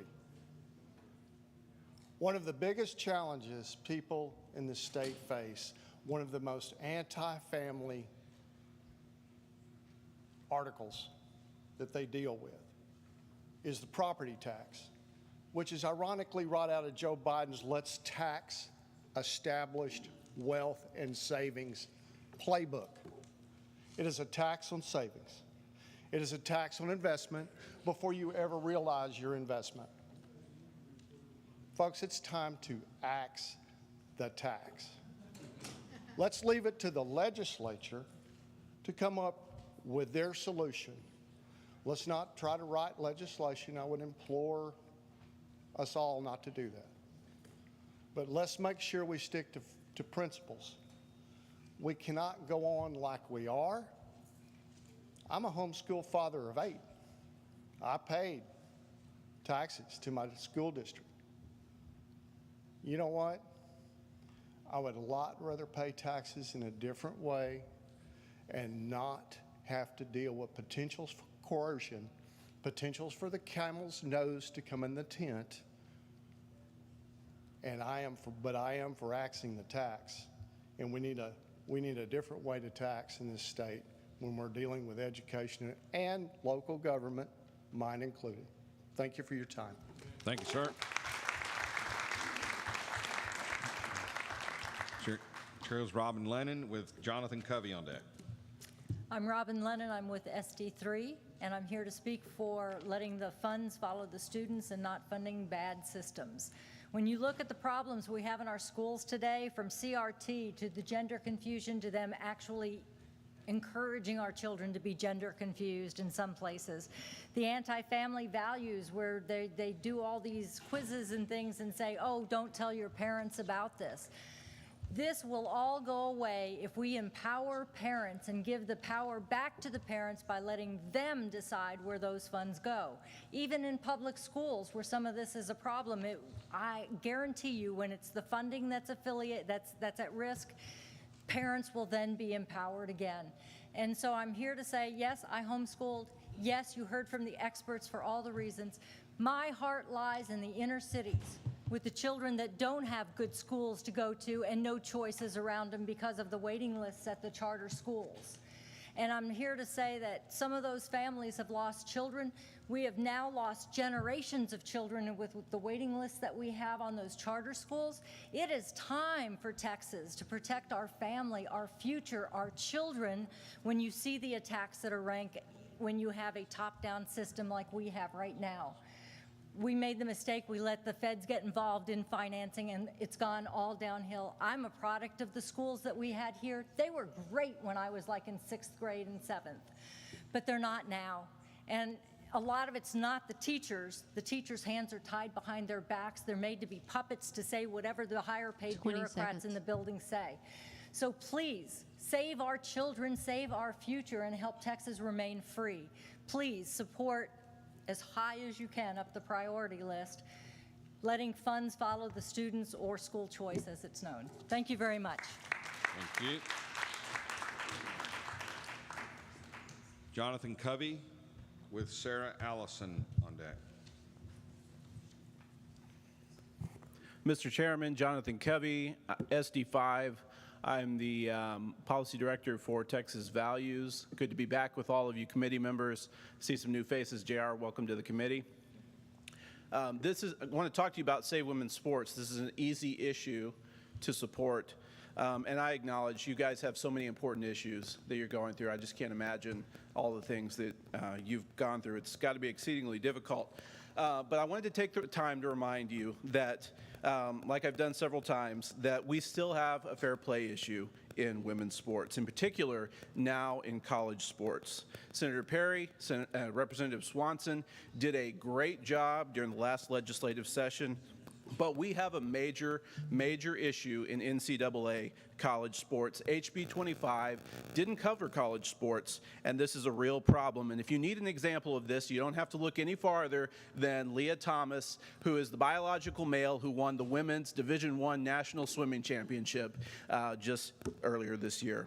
But even more than this issue is a women's rights issue under Title IX. When Title IX was passed in 1972, only 1 in 27 women participated in sports. Now, 2 out of every 5 women participate in college sports. This is an incredible issue, but despite this progress, female athletes are still being replaced by males in their sports. It isn't right. It isn't fair, and it's time to take back Title IX. Let's get this done. Thank you. Thank you. Chair calls Sarah Allison with Lucilla Sari on deck. Hi, my name is Sarah Allison from SD4, and I want to thank you all so much for the time that you've put into these priorities. I'd like to speak in support of the abolish abortion priority, and in particular the language calling for the equal protection of laws to all the preborn children. When we create a separate set of laws to protect the preborn than those that protect your life and mine, we create a set of second-class citizens, like the 3/5 compromise clause did for the black citizens in our county over 200 years ago. We cannot repeat one of the greatest miscarriages of justice in American history by supporting this type of discrimination in our Texas laws. It is not any less evil to take the life of a preborn child than that of a 1-year-old, and it should not be any less of a crime. Both of those children are made in the image of God, innocent in the eyes of the law, and equally valuable in the sight of God, and therefore should be equally protected under the same law. I fully support this priority and the language that you've put in it as it is written, and ask that you keep it at the top of the party's legislative priorities. Thank you so much. Thank you. Chair calls Lucilla Sari with Aubrey Campbell on deck. Lucilla Sari. Chair calls Aubrey Campbell. Yes, I'm Aubrey Campbell, SD 22, Precinct 1463. I've emailed all of you copies of 3 different resolutions. They have to do with protecting our elections. I'd encourage all of you to read them. They're short, they're concise, and they're to the point. The first one has to do with adhering to the Texas Election Code. The Secretary of State does not have the authority to circumvent Texas election codes. He does not have the authority to advise any county officials to or how to circumvent the Texas election codes. That has to do, that's my first resolution, is we do need to adhere to the laws that are drafted, debated, and passed by our state legislature as constitutionally ordained by the National Constitution, Article 1, Section 4. Chapter 128 of the Texas Election Code does not give the authority to the Secretary of State to violate or oppose Texas election codes. It merely gives them the power to advise counties who are using electronic voting machines how they may adhere to the law if, given an unforeseen circumstance. And that's only so that we don't have to call a special session every time a machine fails or there's a paper jam.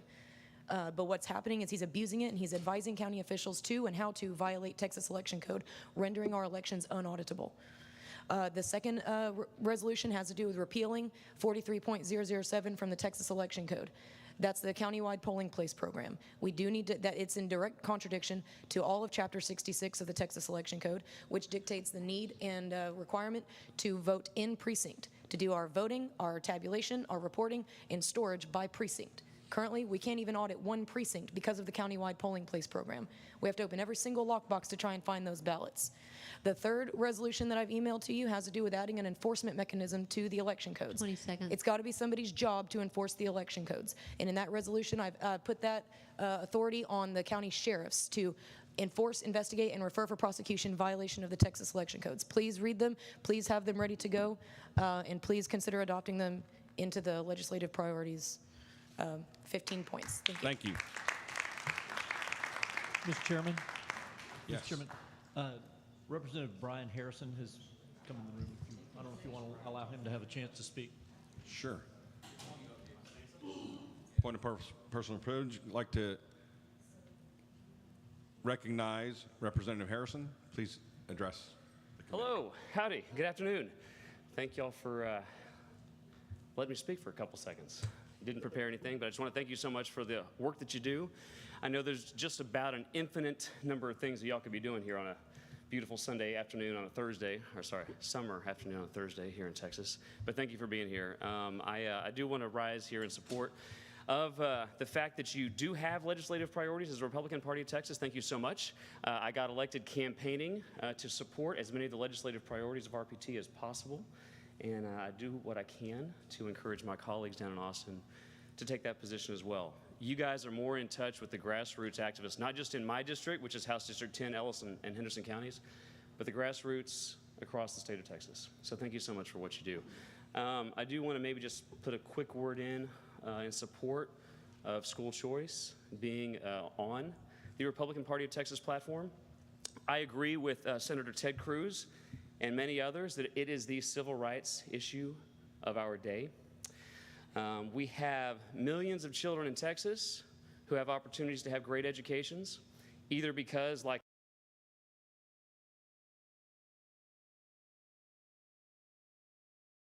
affluent and their parents choose to give them a private school education. We as conservatives do not believe that one-size-fits-all solutions out of government work in just about any other area, and I think it's time that we make that true in the area of education as well. Absent school choice, competition does not have a chance to do its job, the job that it performs in every other part of our economy, where over time, prices go down and quality goes up. Also, it allows ISDs, some of them, to behave as monopolists, because if there's not competition, that is what diverts their attention from focusing on the one thing that should matter the most, which is educational outcome, and making sure that every child, by the time they're age of 18 and they walk across that stage and get a diploma, is prepared with skills that they can market and provide for them and a family for. I know there are some conservative concerns that I share about government involvement in this area, and I would respectfully posit there might be few officials in the state of Texas more skeptical or concerned about government involvement in just about any area. Prior to joining the legislature, I was the chief of staff of the largest regulatory body on earth, the U.S. Department of Health and Human Services, in the administration of President Trump. So I know firsthand and intimately the concerns that can come from government getting involved in areas that it doesn't belong in. But I do firmly believe we can protect the God-given rights of parents to educate their kids if they choose to continue being a homeschool, while at the same time providing an opportunity for people to escape schools that are putting more emphasis on indoctrination than they are on education. And I think it's the moral imperative of our time to do it. I respectfully ask that you take that into consideration when you're forming your party platform. I don't know what else to say to poor kids trapped in schools like Austin ISD when their tax dollars are being used to force them at second grade years old to witness highly sexualized performances at taxpayer expense. And if we do nothing, ladies and gentlemen, I would posit to you within the next 18 years, as indoctrination continues to increase, the rights that we hold and cherish today, including the right to homeschool, will all be on the chopping block within the next generation. If we do not enact school choice programs right now, and without fear, but with reckless abandon, focus all of our efforts and energies into empowering every parent in the state of Texas to raise their kid and to educate their kid in the manner that they, their family, and their God see fit. So I'm Brian Harrison. I'm not the newest, but I'm almost the newest member of the legislature. I don't know many of you yet. I know several of you as I look around the table here. I look forward to getting to know all of you. Thank you so much for doing what you do, and thanks for letting me talk for a minute this morning. Appreciate it.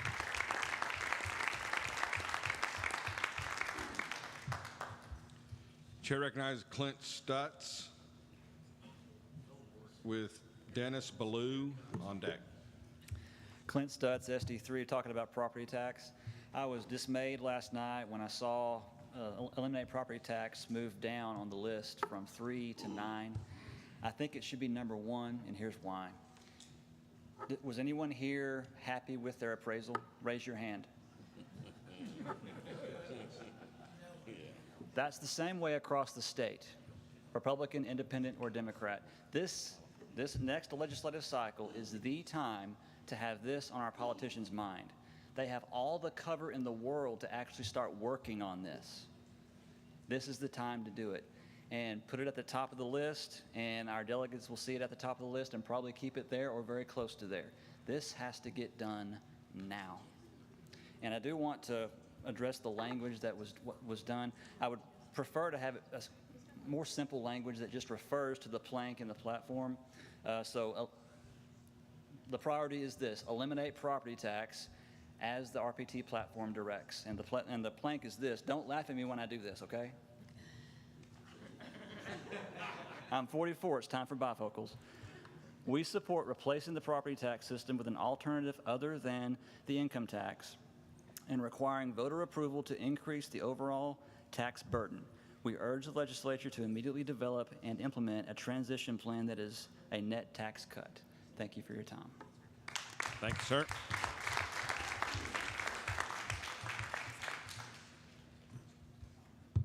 Chair calls Dennis Ballou, Deborah Peppers on deck. Dennis Ballou. Chair calls Deborah Peppers with Ray Williams on deck. Hi, my name is Deborah Peppers. I'm with SD 18. I'm talking to you today about a matter of primary urgency regarding election integrity. I sent each one of you an email regarding the upcoming elections, the midterm elections, and the peril that we face regarding those. They're coming up in November, as you know, and you also know that many of us are expecting a big red wave. We know the Democrats are also aware of the fact that we're expecting a big red wave. They don't play fair, and I would expect that there's a good possibility that there may be some machinations going on regarding either a national emergency, martial law, some kind of pandemic that would preclude in-person voting or require some special election. I would urgently request that you all consider having a resolution by the governor and the legislature to say that regardless of what happens, hell, high water, pandemic, nuclear war, that we will have in-person and on-time voting elections this November. And if we have the nerve to do that as Texans, we can take the lead and help other states find their backbones and make sure that instead of playing defense, as we often do with the Democrats, we take the lead and we take these elections under control so we do have a big red wave this November.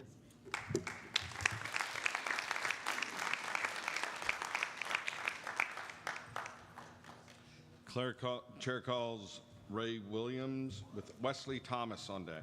Yeah. Ray Williams, SD 24 delegate. Just want to echo what a lot of people have said about the abolition of abortion. I want to thank you guys for supporting it and keeping, and especially the equal protection in there.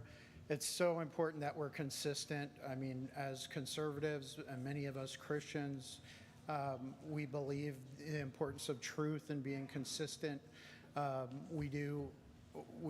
We are, you know, we say we're the party of supporting the Constitution. We know the Constitution says that we cannot deny the equal protection of the laws. And as Christians, we believe that we should treat others as we would like to be treated.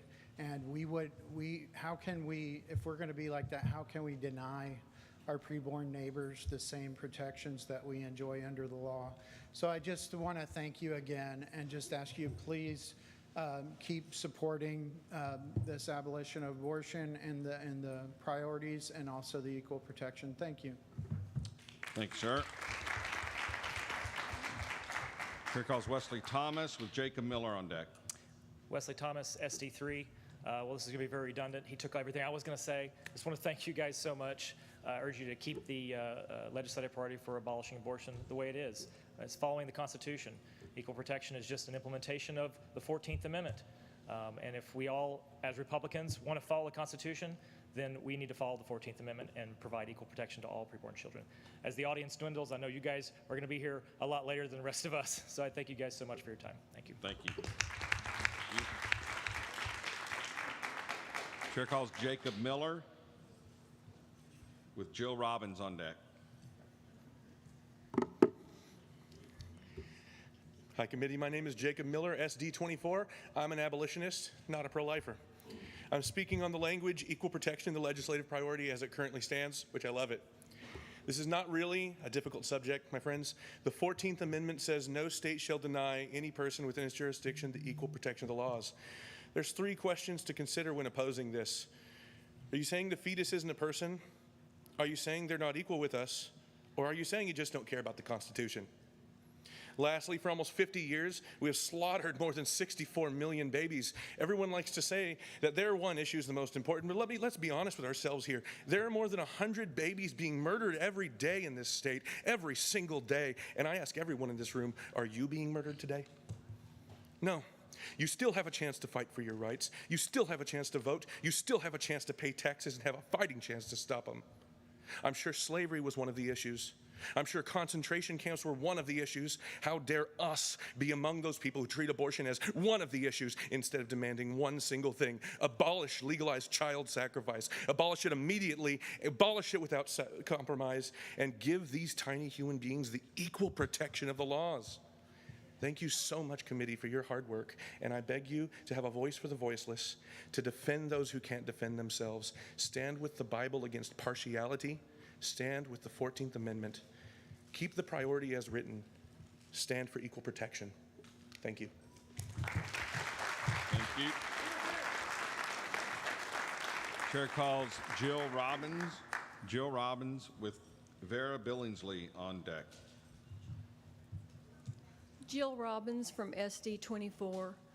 I just want to say there was a man earlier that talked about the fear of the Lord. And as a 17-year-old girl, because abortion was legal and I was a sinner, I did not have the fear of the Lord. And good laws, the law is a tutor, and so good laws keep many people from doing bad things. And if abortion had not been legal, I would have never even considered it. So I just want to say that the equal protection part and the abolition of abortion is just wonderful, and it's what we need to protect the littlest Texans and those in the womb. And so thank y'all so much, and I appreciate you keeping that in there. Thank you. Thank you.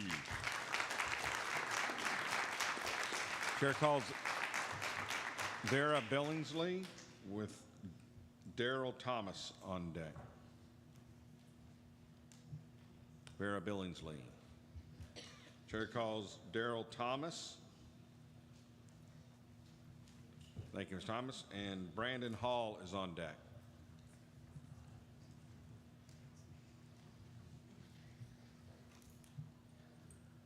Good afternoon. My name is Daryl Thomas, SD11.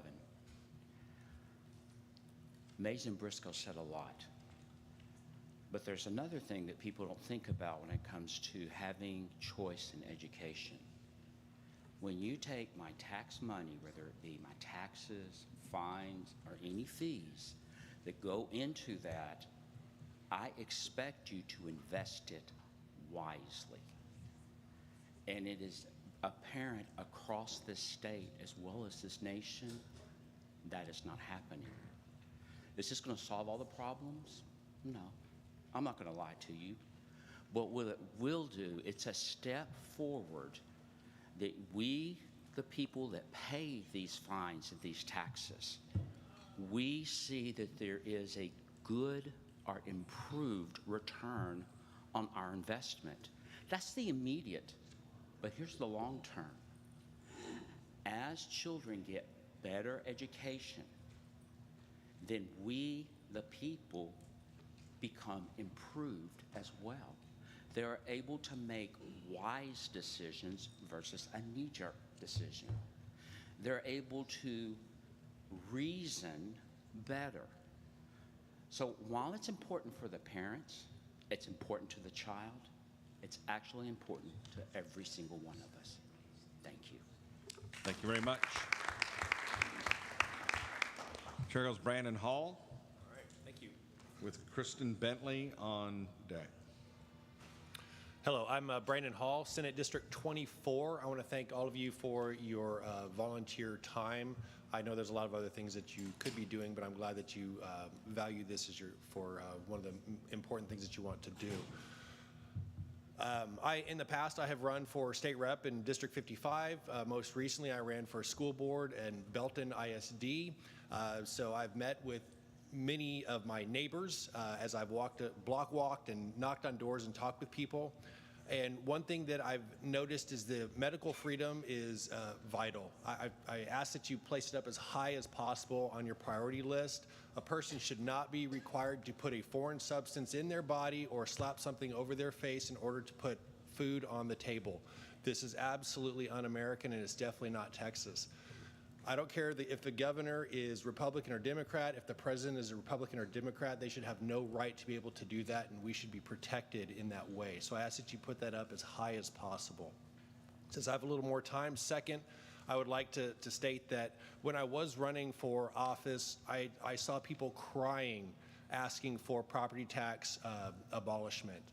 This is impacting so many families in so many different communities. So I ask that you remove this. It is time for this to be put away and a different form of tax that is not as repressive put in its place. People are being taxed out of their homes, and they don't know what to do about it. They are stressed out and they are fearful. And I ask that you take that and move that up as high as possible. Also, thank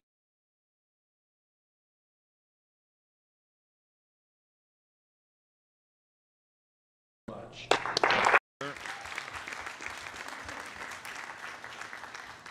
Chair recognizes Kristen Bentley.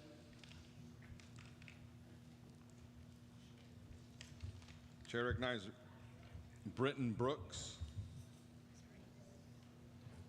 He wanted to scratch that. Earlier he said he wanted that one scratched. Thank you.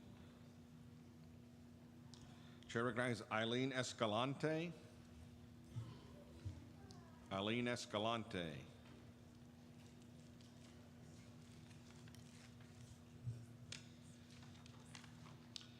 Chair recognizes Francisco Conseco.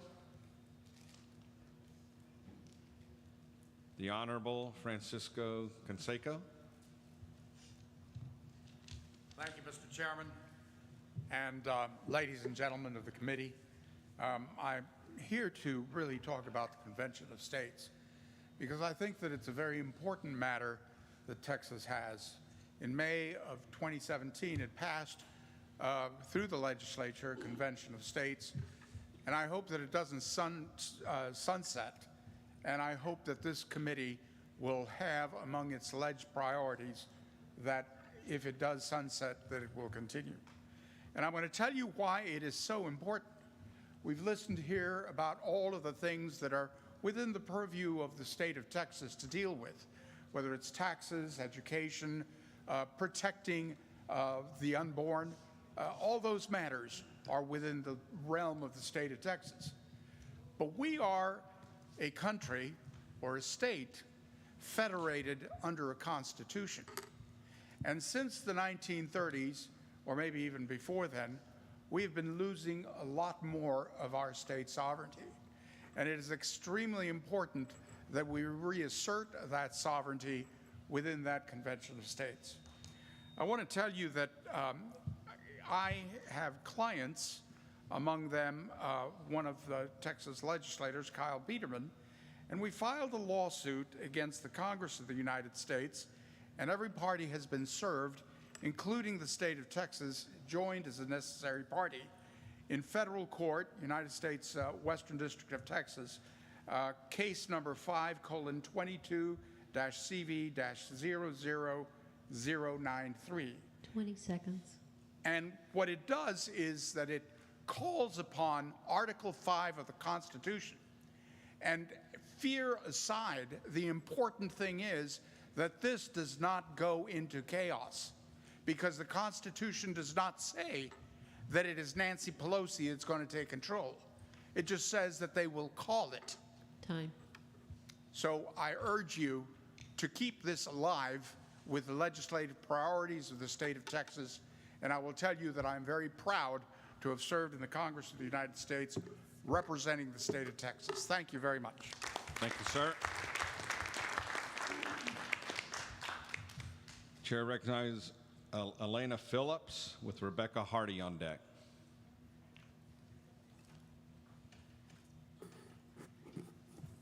Hello, my name is Elena Phillips. I'm from SD 30.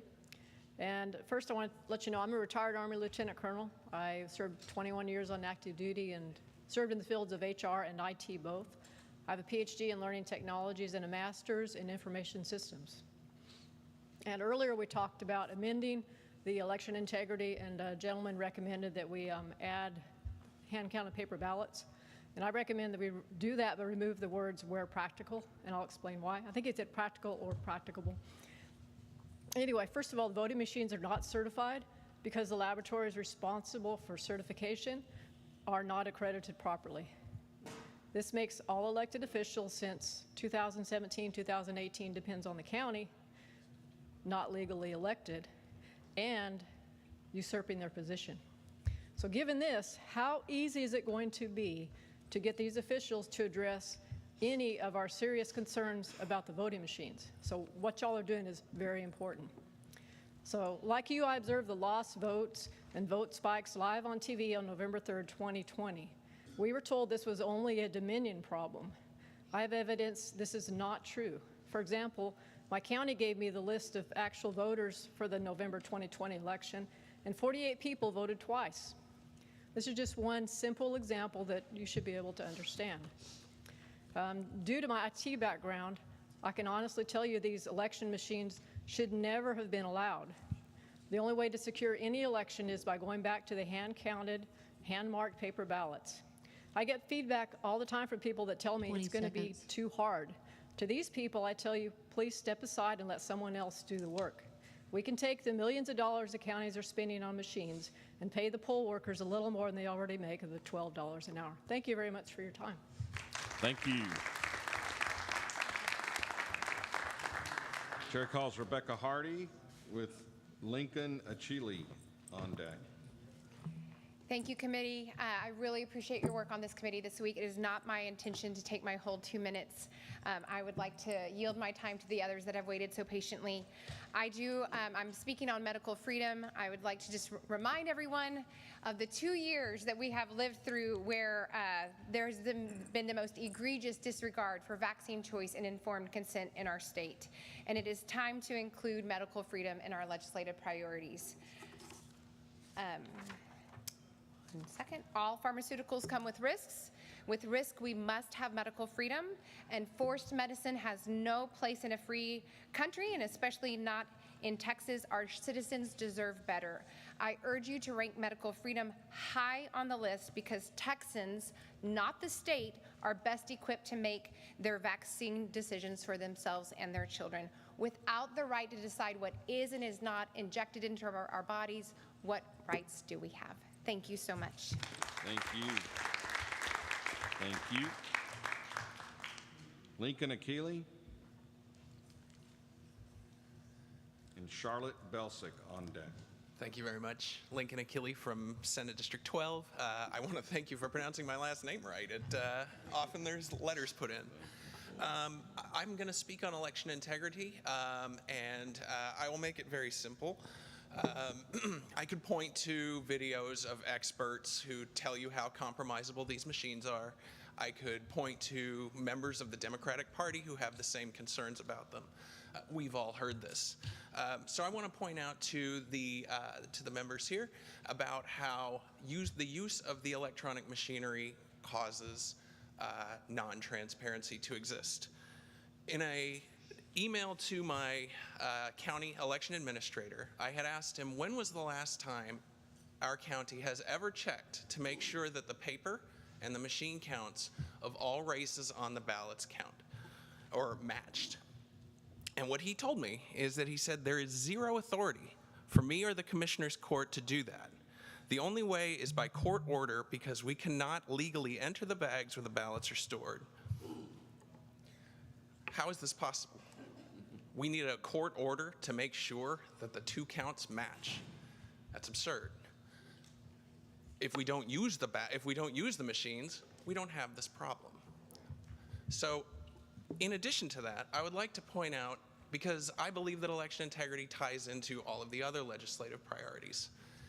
I was at a conference earlier today where House Speaker Dade Phelan talked about, when asked why, or on the issue of the appointment of Democratic committee chairs, his response was, name one conservative problem, or name one conservative priority that was scuttled because of the appointment of Democratic committee chairs. I'm not going to tell you that Dade Phelan's election was fixed. I have no way of knowing that. But if you were a person who had such a problem, it would be nice to not be able to be voted out. Thank you.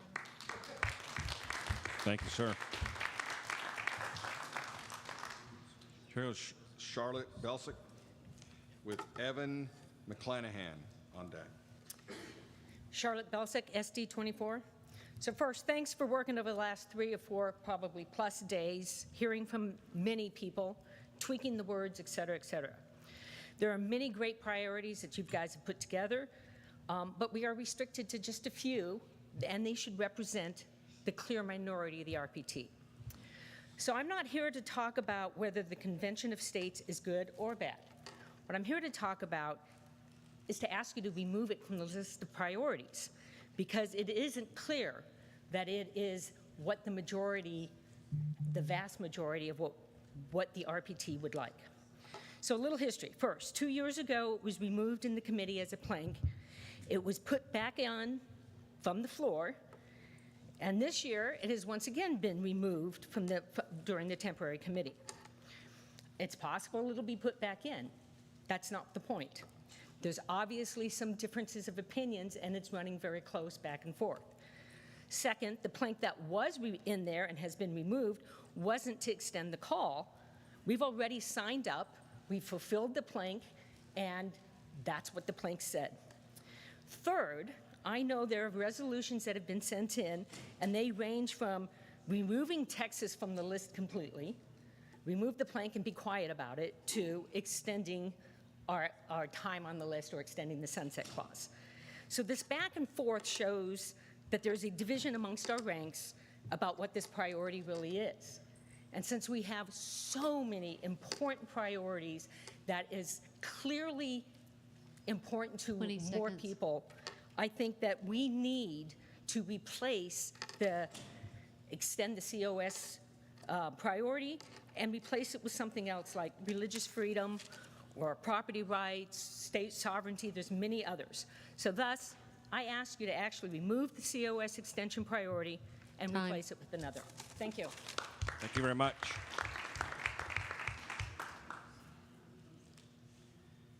Chair calls Evan McClanahan with Sean Hall Lacona on deck. I'm Evan McClanahan. I'm at SD6. Thank you so much for your time in the last few days. I'm here to speak for the abolition of abortion. Basically, my argument is we just need to be consistent. We say on our platform that life begins at conception and fertilization, but then we come up with these sort of arbitrary times, 6 weeks, heartbeats, 20 weeks, et cetera, when life then deserves protection. That's inconsistent. It doesn't make any sense. I'd also say I am a pastor about a mile from here at First Lutheran right down the road, so I join my 2 other clergymen in arguing for this.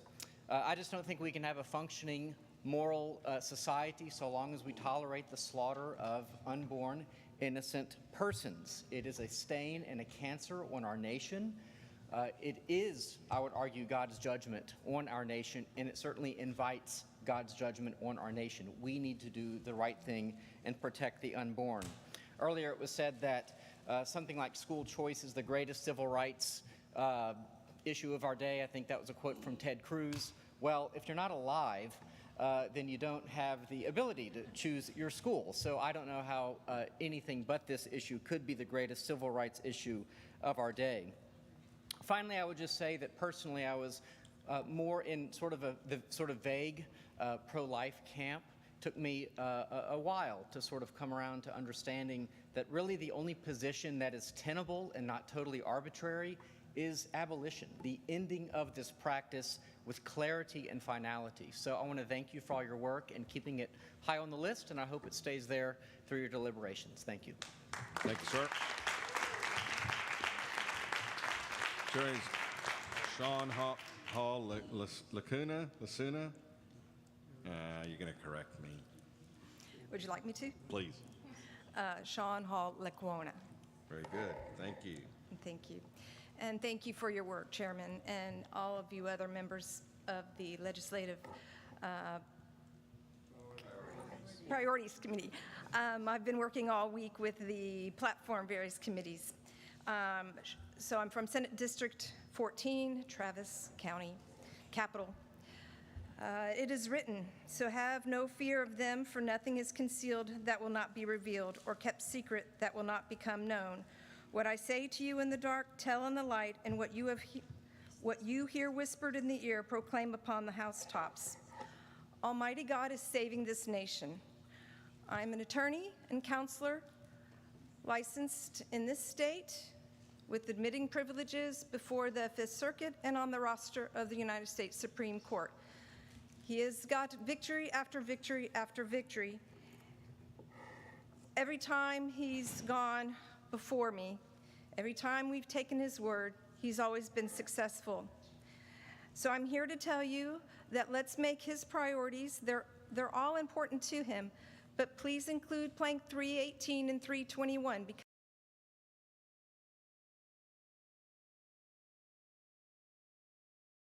and he's keeping it. In the name of Christ Jesus, love always succeeds, always accomplishes the purpose for which he's sent us forth. So I thank you for the privilege. If you have any questions, I'll stay. What's your Bible quote? That is Matthew 10:26 and 27. So he's the I, and he said, use this one because it's in the blood covenant. It's the New Testament. 20 seconds.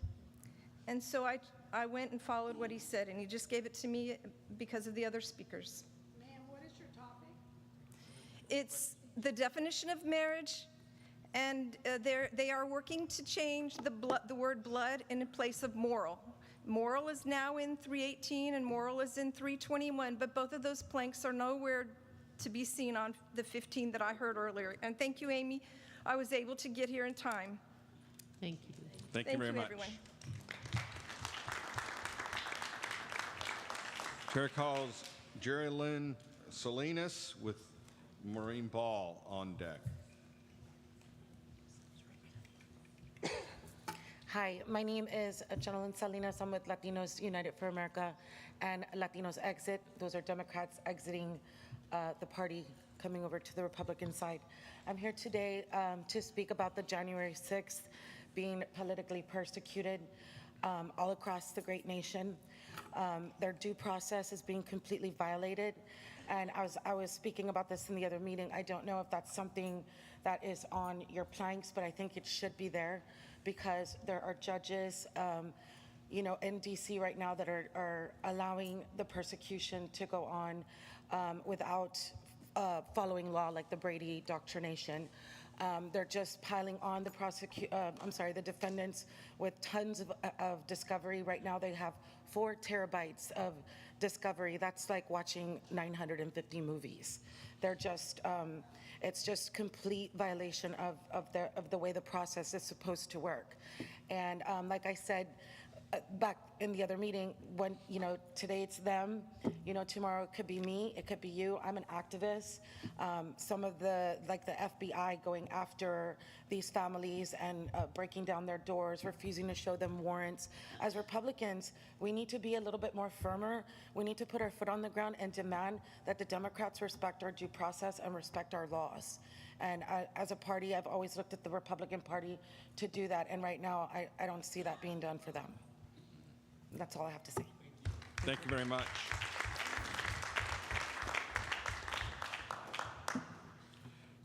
Maureen Ball. Hello, yes, Maureen Ball, SD. Elise Eaton on deck. All right, Maureen Ball here for SD4, and I appreciate the efforts and the time that all members of this committee have put in. I'm here again to ask you to please remove the language in the education and parental rights that says money follows the child without strings attached. Doesn't that sound great?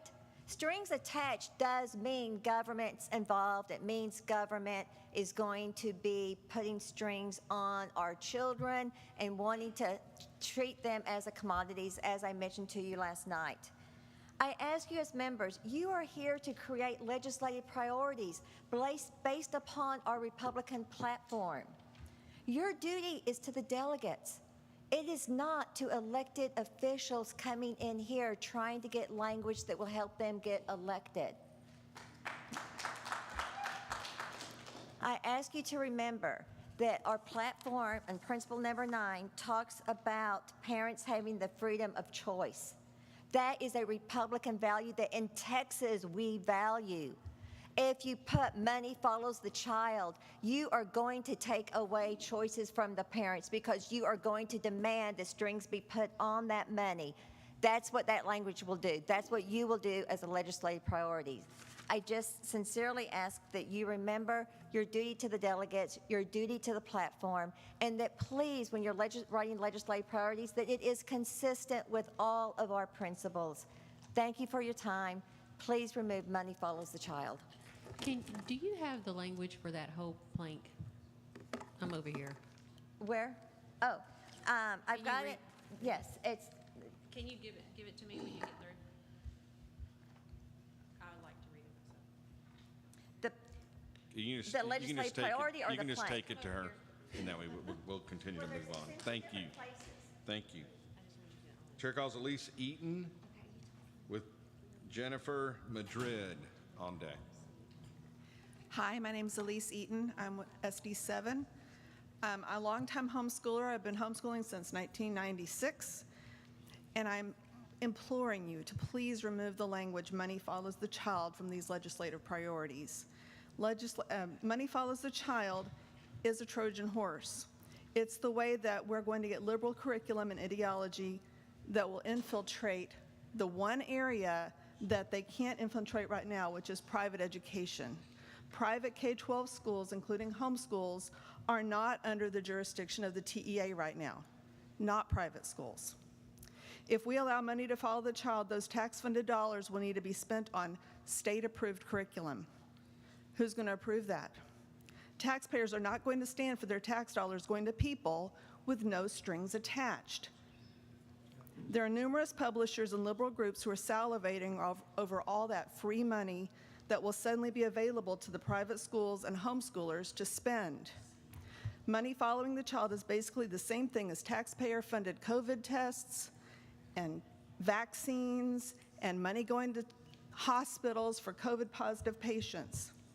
It's a taxpayer-guaranteed windfall to certain providers. A money follows the child plan would also significantly raise our taxes, not reduce them. There are currently over 350,000 private school students and over 750,000 homeschool students, which was only about 250 just a couple of years ago. That's over 1 million students who are not currently in our public school system and who are not budgeted for. Where's this money going to come from? If we suddenly give free money to support all of these 1 million students, where's this money going to come from? Growing government and giving away free money is not a conservative solution to any problem. The best way to empower parents is to reduce the money that is being taken from them. Thank you very much.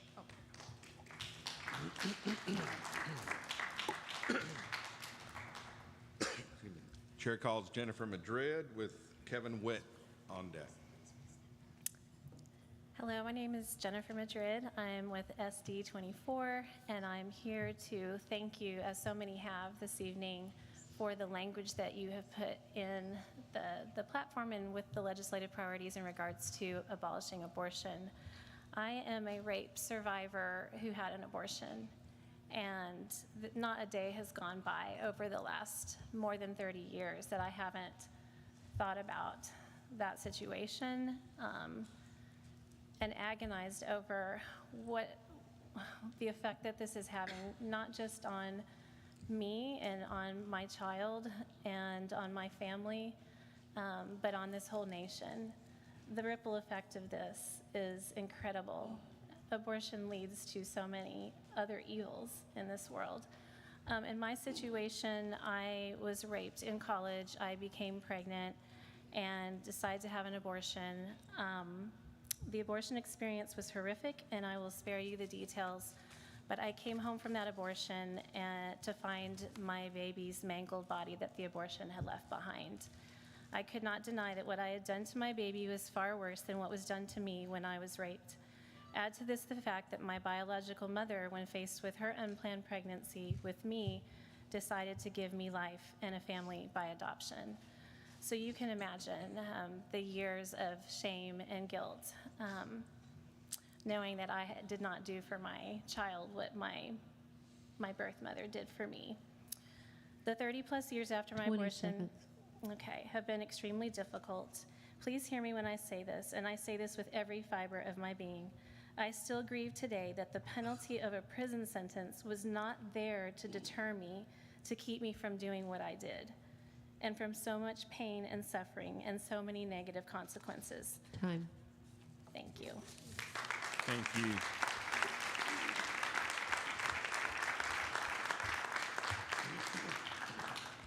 Chair calls Kevin Witt with Sean Healy on deck. Hello, my name is Kevin Witt, Senate District 8. I'm the Assistant Director for Texas Mass Resistance and the founder of Culture Warriors of America. As I've been here at this convention this week, I have had one problem. And that one problem is that I have heard no one speak out about the January 6th prisoners except for Jenny Lynn. And that wasn't until today. And we all sit here at this convention free as a bird, do whatever we want to. Meanwhile, we have political activists who are Republican sitting in DC in prison rotting. One man was not even allowed to take his cancer medication the whole time he was in prison, and he couldn't get it. When he was finally released, he was almost dead. But they finally gave him the medication once he was released. He's now fighting for his life. This man has had cancer for years, and it was not even a cancer that will kill you as long as he took his medication, yet he was not even given his medication. Under the 8th Amendment of the Constitution, it says we are not to treat prisoners with cruel and unusual punishment. But however, we are. And those people in DC are attacking the prisoners. People have lost their jobs, their lives, and everything for supporting President Trump. I lost my job for supporting President Trump. And so just because people were supporting our president, they have been attacked. We as a party have got to do something and create a priority to go against these people and free them from prison. And also, to further add to that, there are people that are up there who have been not fed anything. Please, please, I beg you to do something. Thank you. Thanks, sir. Chair calls Sean Healy. Sean Healy.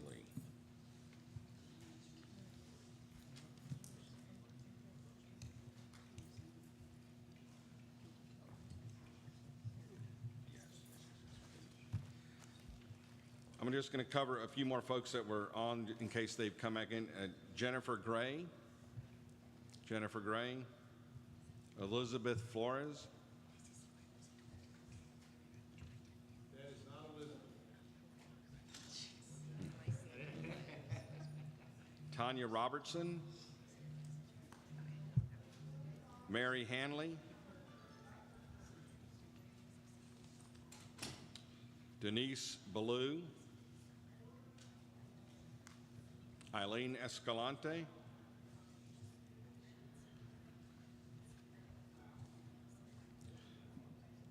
with that, we've exhausted our list, members. At this point, we will end public testimony for the day.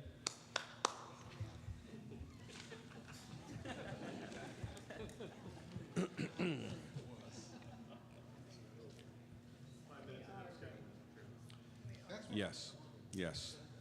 So what we're going to do, members, is going to stand in recess until 7:30, just a minute, so we understand what we're going to do when we get back. When we get back, we're going to lay back out and open up the priorities. If there's anything that anybody's heard that we want to introduce and or delete, and then we will look at some to entertain amendments on wording, on some word changes in different amendments as we go down through. And then after that, we will end the evening with a final survey vote for ranking. And then that will be the report that I will present to the permanent, as a permanent committee report. Mr. Chairman. Yes, sir. Are we required to provide a ranking? Is who required? The committee, the Permanent Legislative Priorities Committee. Do we have to provide a ranking to the delegates? We need to make sure that we have the 15 in the ranking, and I've determined as the chair, it's up to the chair as I've asked to determine how it is displayed. Okay.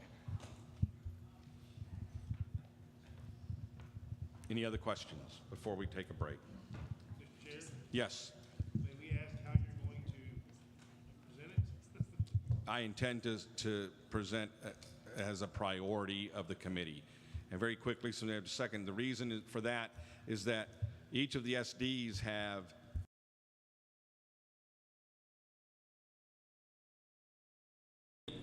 who have spent now 4 days receiving testimony, reviewing submissions, deliberations, to come up with this priority of the 15.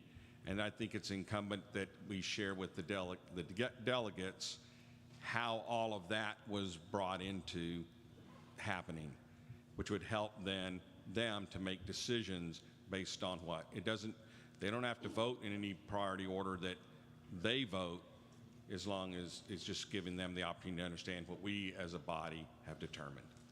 Thank you. Okay. Thank you very much. Any other questions?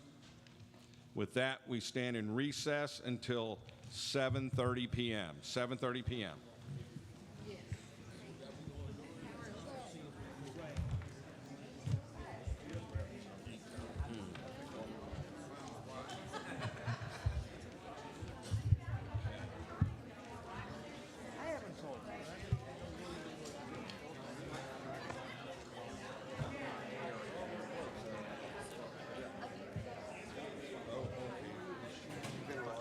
Thank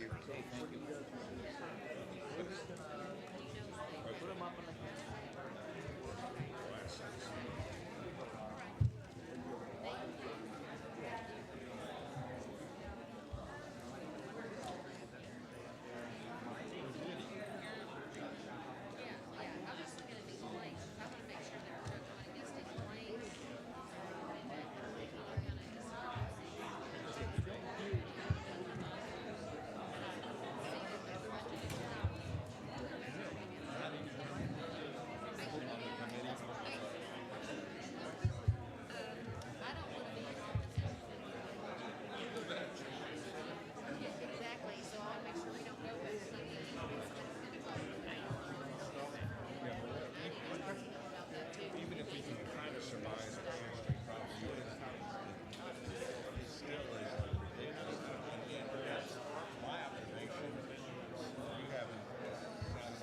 And is the working document that we're going to be showing, is that the most recent one that we have in the order and everything that we put them in?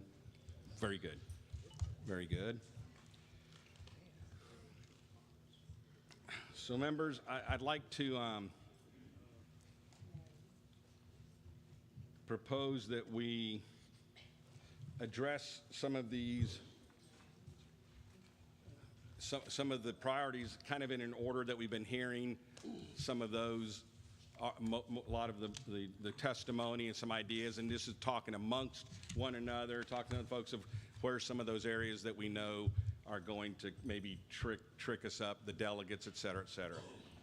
So what I'd like to do is entertain an amendment offer from SD 8, Shelby Williams, and this is in reference to the property tax.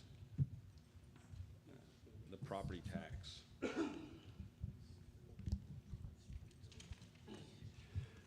Thank you, Mr. Chairman. We've heard in public testimony and in sidebar conversations that there's considerable concern around explicitly calling for a consumption tax and confusion about what exactly a consumption tax is, as well as a specific percentage target. So we have taken that into consideration, and I'm currently looking at language that says immediately develop a transition plan. This language, by the way, is to mirror but abbreviate what has passed in platform. Immediately develop a transition plan to replace the property tax system with an alternative other than an income tax and requiring voter approval to increase the overall tax burden. Second. Yep. Then I'll put that as a motion. Second. Wait, time. Yep. I'm just getting online. I can put that in the working document if you like. Yeah, But, we need. I'd like to get it up on the screen sure for that people to everybody vote. gets to see that, because some of us are audio, some of us are visual. So let's make sure that we see that. Are all the ladies visual? You're not a lady. If you do, I'm telling Ann Cheryl. Mr. Chairman? Yes, sir. That being worked up, may I make a brief comment? Yes, you may. Since previous voting, I've been approached by several people and subsequently spoke with a couple of members of the legislature, and it appears...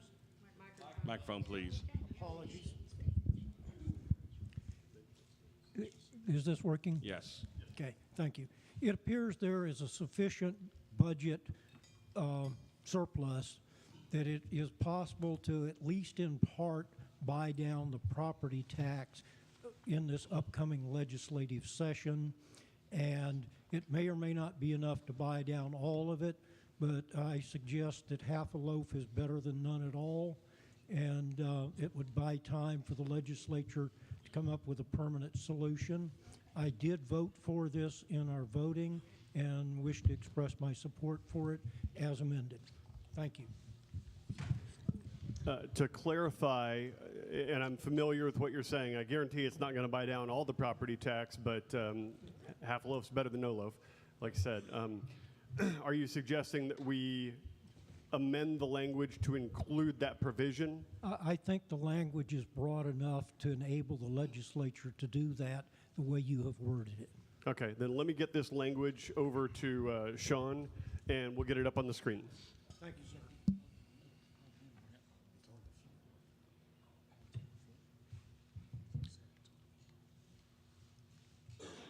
Do we have a document that has these in the order that they were in as a result of last night?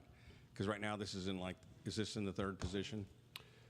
We don't have the language in the ranked order, but we do have the tab Temp Committee Final Rankings in the ranked order from last night. Okay, got it. So we'll remain on the working document that you had, just to make sure we're addressing the perfecting language at this time.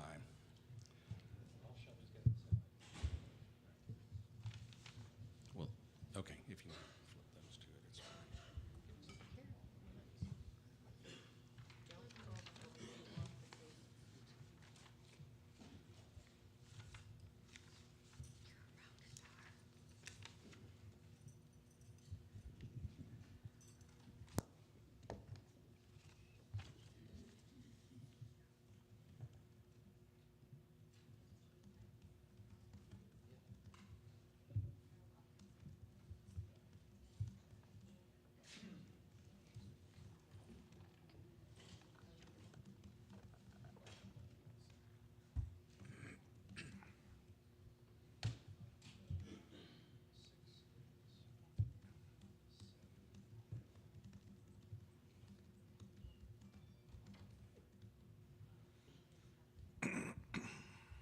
Sean, I put that in the Perm Committee working doc. I turned it off.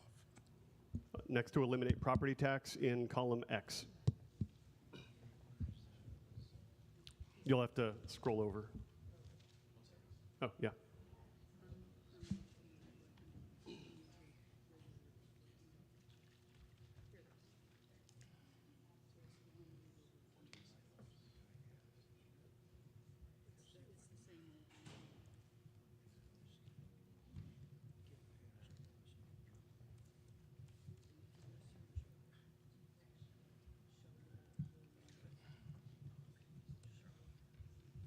Wait a minute, let me see if mine needs to be charged.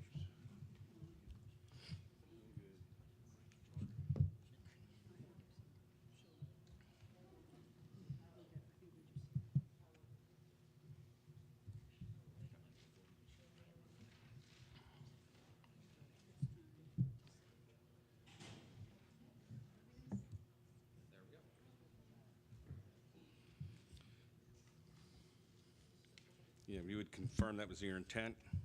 I'm having a hard time reading it. Can you copy all of that and blow it up on a separate page or Zoom or something?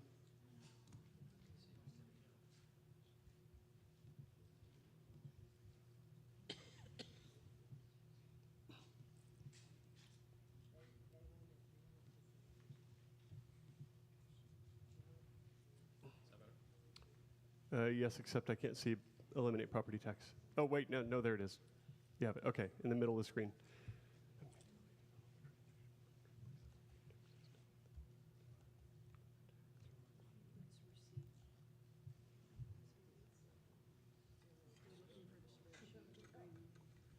Yes, that's it. Rick, does that language next to eliminate property tax in the brackets, is that inclusive of what you were discussing? I believe it is. Okay, I believe so too. So I have a question. Is this word for word of the plank that was adopted in platform? It is not. It's about, I'm guessing, about 2/3 the length of what was adopted in platform. I eliminated what was effectively a whereas and rearranged some words to accomplish the same meaning.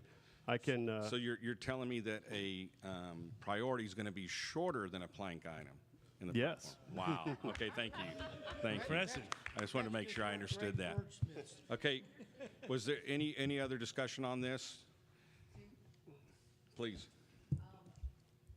One of the things that my SD was concerned about was replacing, and they didn't want it necessarily to replace, they want it removed. Yeah, I mean, I know, Clear. I realize that they're completely different meanings, and I know that we're living in la-la land if we think we can't have some sort of tax, but that's what that. How arduous was that? Because the reality is we have to balance the needs to appeal to the delegates and to the legislature with these. And in many of the discussions I've had, if we just say eliminate, period, full stop, people, number one, are afraid that we're just going to jack up the sales tax. And number two, the people, especially local elected officials, are like, where am I going to get tax dollars from? So, again, this is a matter of balancing something in a succinct statement to both delegates and the legislature. Mr. Okay, we'll do SD3, and then we'll come back over this way.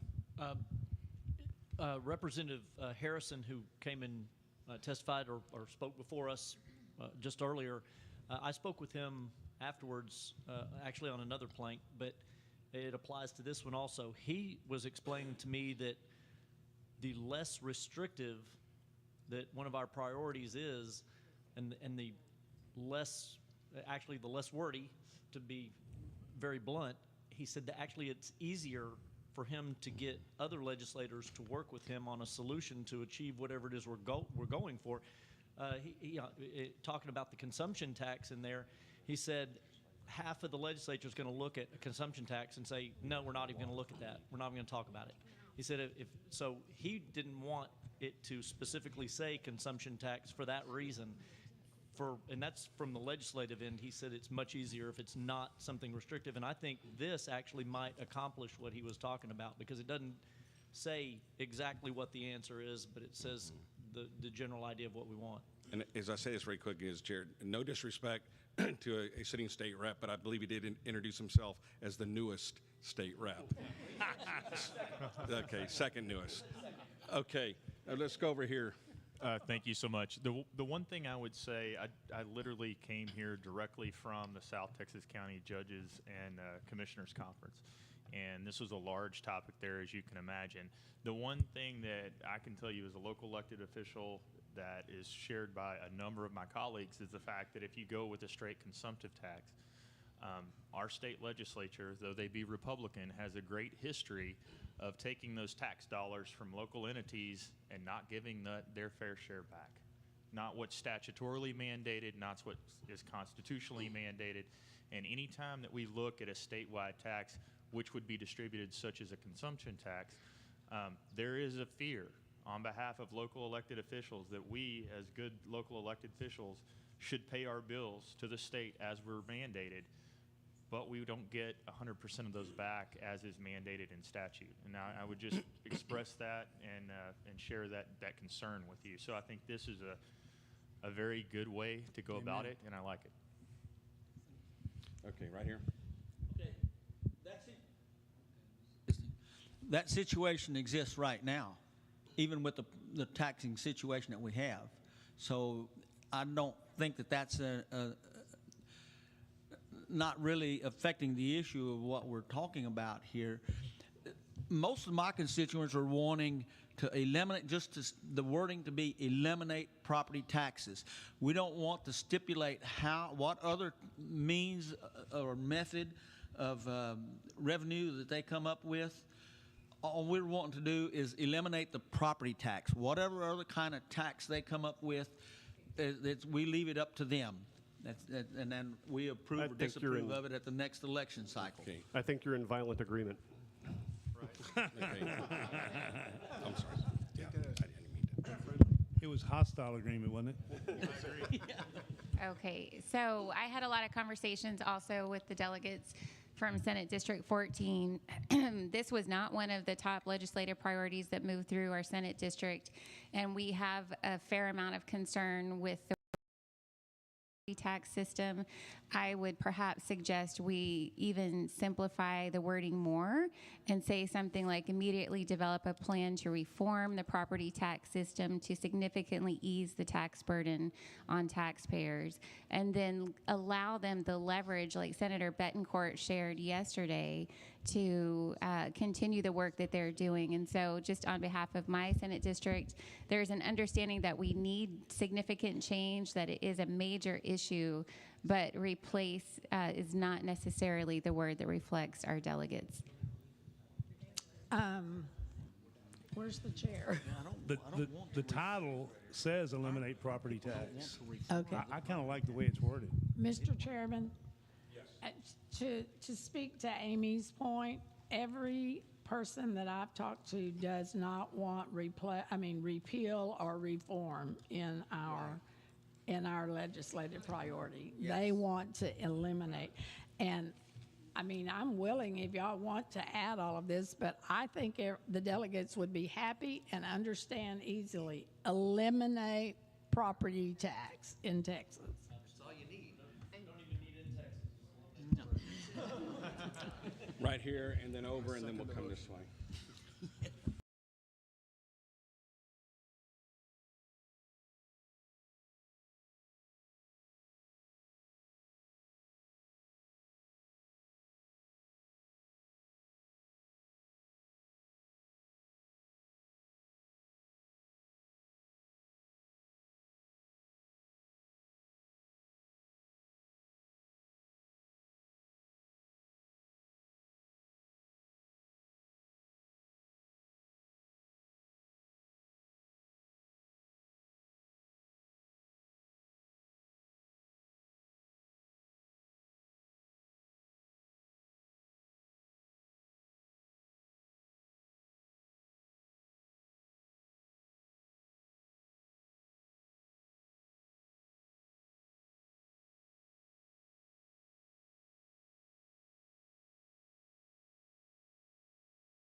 concise we had, as well as the most clear that we've had so far for this.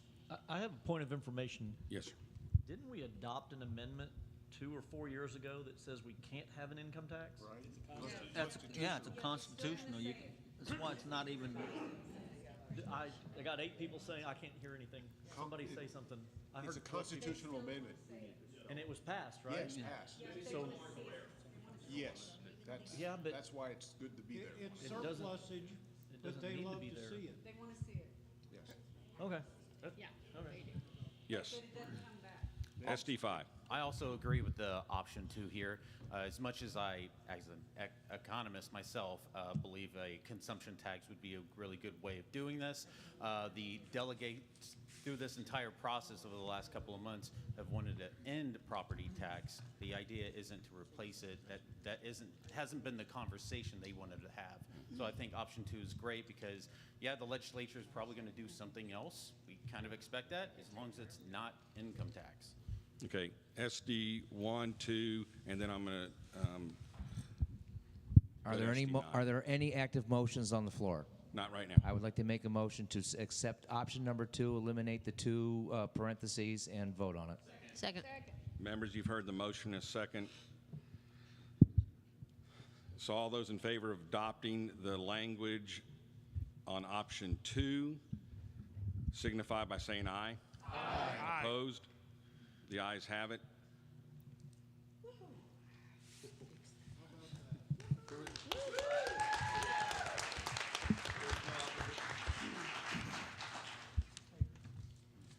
Chair recognizes SD 31.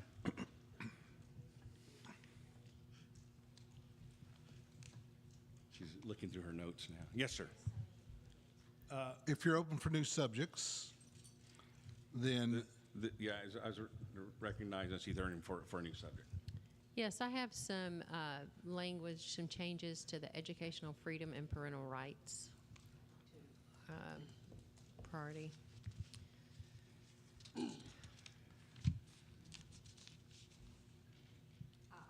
Where is it? It's up there now, number 12 right there. Okay. So what I need to do is, after listening to everyone last night, I talked to some of them, some of the ladies, to try to get their suggestions incorporated into some of this language so that we don't have problems. And they work on this a lot in the legislature, so they know exactly what sort of needs to be in here to make it happen. So on the first sentence, I need to amend this sentence, and it needs to say, add after children, add in all matters. And then, can I just do this, the whole thing? I don't have to do each one an amendment? No, I can the just whole- keep yeah, on you- going. Okay. Then it needs to say, after that, a new sentence. It needs to say, this authority should be protected as an unalienable right. Shall be. Shall be. Shall be. Shall be. Yeah, yeah. Okay, then we need to strike from Texas all the way down to penalties.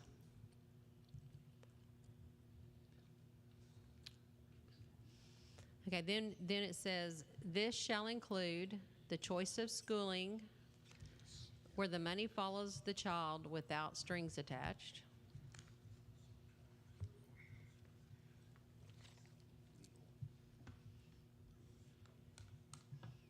The choice of schooling. It shall read, this shall include, and then we strike the but are not limited to, or we keep that in? Strike that. Strike the, right, yes. This shall include the choice of schooling where the money follows the child without strings attached. And let's see. These shall include enforcement and penalty mechanisms. This shall include enforcement and penalty mechanisms after attached, a new sentence.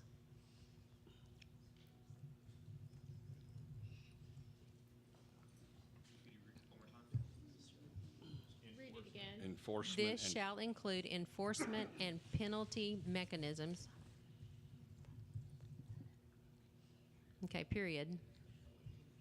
And then we need to strike the rest of that. And I want to explain why that is right there. So talking to them last night, they were saying they could give me like a whole document full of things that we need to list that they need to strike out of what's going on in the schools. And the shorter and more concise this is, the easier it's going to, same thing that we were saying on the property tax. So that's why they wanted to strike the specific language of curriculum, whatever, theories that are being taught, whatever. And this, and I will just say this was working with the lawyer, Jennifer, she's a lawyer, and then Debbie that's been up here speaking, she's a lawyer. They've been working on this for years, and they were working with Jeremy Newman of Texas Homeschool Coalition with the wording on the school choice stuff. So it was sort of a collaboration. Okay, Mr. Chairman? let's go this way and then we'll come across. And then we'll come up. He never sees us. Mine's real quick. It's a friendly amendment. It's the first sentence. Mine too. Empower parents as the primary decision makers, plural. Boy, that was real friendly. That's friendly. Yeah. Okay, mine is on the same, but empower parents sounds like they don't have the power to me. So, again, it's similar. It just says parents shall be recognized as the primary decision makers in all decisions. Yep. Parents are. Or just parents Or are. are. Shall is a must, but are. I just, the empower parents makes me feel like the government's giving me that power, and I don't really want, I don't want them giving I me agree any with power. that. I already have it. Yep, parents are. Are, works. You're correcting the wrong one, aren't you? Yeah, that's it. Yeah, it's kind of doing.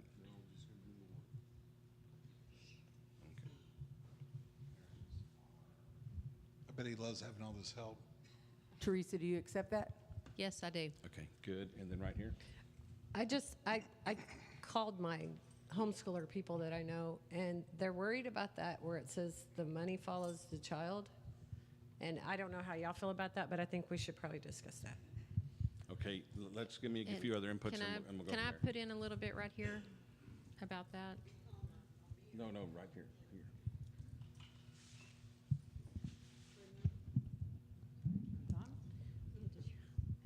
Remember, we put this in because there has to be a mechanism to stop the public schools from teaching the racism and discriminating concepts. That's why we included that here. You're talking about the CRT? Just for all the way, that whole part. The right to education free from any propagation of discrimination or racism, such as the CRT, SEL, the access to information, because that's an issue, the right to privacy of child's data is an issue, and everyone was very happy with that yesterday. Did you have any other, was there any more Well, I language wanted in to here? address what she said about our homeschoolers' concerns. So after looking at this just a little bit ago, I talked to some of the homeschoolers that were here. What's Miss Beckett? What was the last lady that testified a while ago?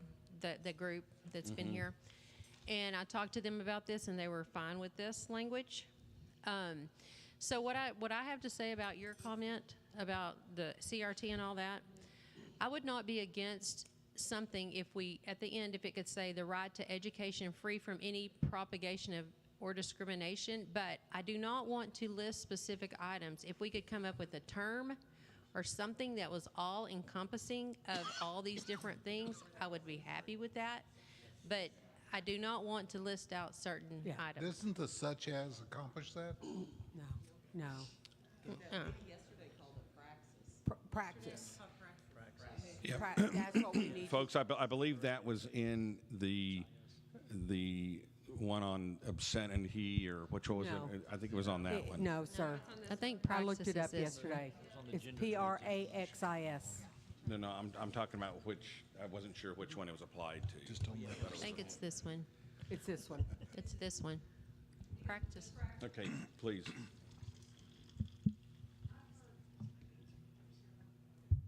I've heard a lot of concern about the money following the child as well. And I hear Teresa, but I'm wondering if it might be proper to, might help everybody to put in may follow the child as parents request, like an opt-in, so that they have a choice. They're not going to say they don't have to take the money. We heard that also from Good, okay, and they're good? It was going to be option as it was. I haven't spoken a whole lot during this Amen. whole thing. Let me give you a little bit of background. I was actually homeschooled all the way through. I worked for Texas Homeschool Coalition. Good friends with the Lamberts. My wife was homeschooled. We have actually chosen not to homeschool our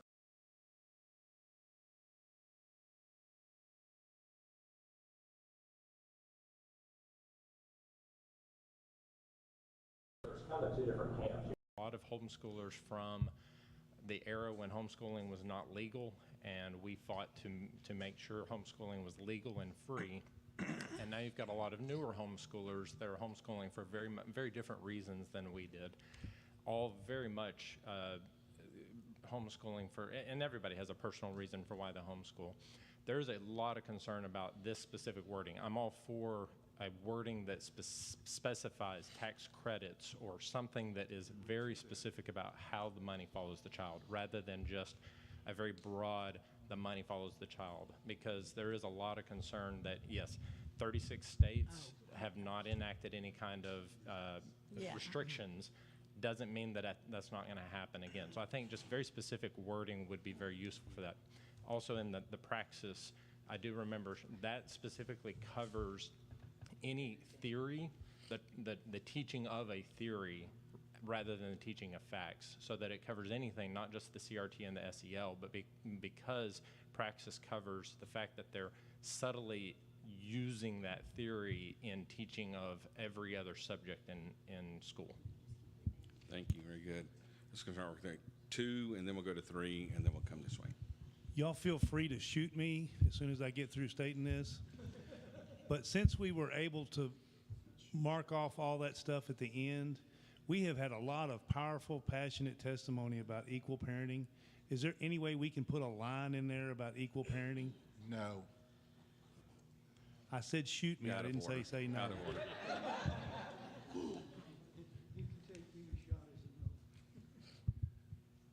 Yes. SD3. I agree with Pastor Marty's comment, but mine was going to be more of a friendly amendment. You've got the third sentence starts off with "this shall include the choice," all the way through attached, and then you've got another sentence, "this shall include." Change the period after attached to a comma, and get rid of "this shall include." 2 times. Right, do the same thing after the second attach. This shall include enforcement penalty mechanism. No, just "this shall," with no strings attached. Or you could, instead of a comma, you could put "this shall include and enforcement and penalty mechanisms." Or I guess it wouldn't be a comma, because comma and enforcement and penalty mechanisms. Yeah, there you go. Okay. That was a friendly amendment. I don't know if it's going to be accepted or not. Yeah. Okay, so today, after we heard comments from a lot of the people in here about tax credits instead of direct money following the student, I called and spoke to someone about the tax credits. And I was told that, first of all, if you tie a tax credit to anything, you're not going to ever get rid of that tax. And we're trying to eliminate property tax. So they don't think it's a good idea for that. They also said that the reason that the tax credits were first used and applied was because it allowed you to give money to religious organizations, which was against the law. Then they took it to the U.S. Supreme Court, somebody versus Espinosa, I'm not a lawyer, and that was struck down. So now tax credits are the old way to get around that problem, not the new thing. Again, not a lawyer, that's what I was told. Mm-hmm. Yes, sir. I'll have to say the word practice was not in common use when I was in school, but if it really does mean theory as opposed to fact. Does everyone realize that Einstein's theory of relativity is theory, not fact? There's a lot of science that's theory, not fact. And I think the word is overbroad in that sense. Okay. Yes, please. Several people came in and spoke and said that it was extremely important, if you look at the second sentence, or the first sentence that's been struck, that we have both civil and criminal penalties. I'm not saying we need the entire sentence. We don't need the Bill of Rights. But violation, they said it's very important for civil and criminal penalties. Go ahead. What we have to remember here is we are not writing a bill. Right. Okay? It would be very important in a bill that we do have that language, but this is not a bill. This is guidance for the SREC on bills that they should support. So it's succinct enough that it guides them in the right direction, but it's broad enough to let them have a little bit of freedom in what kind of bills they choose to support. Now, one thing that I would like to add on the end of this, I guess I need to amend my own amendment, but I think we need, if it says, and enforcement and penalty mechanisms when parents' rights are violated, because that makes more sense. Because it's not really, if we just leave it enforcement and penalty mechanisms, then we don't know what we're given in a penalty for. So I'd like to add that at the end. Yes.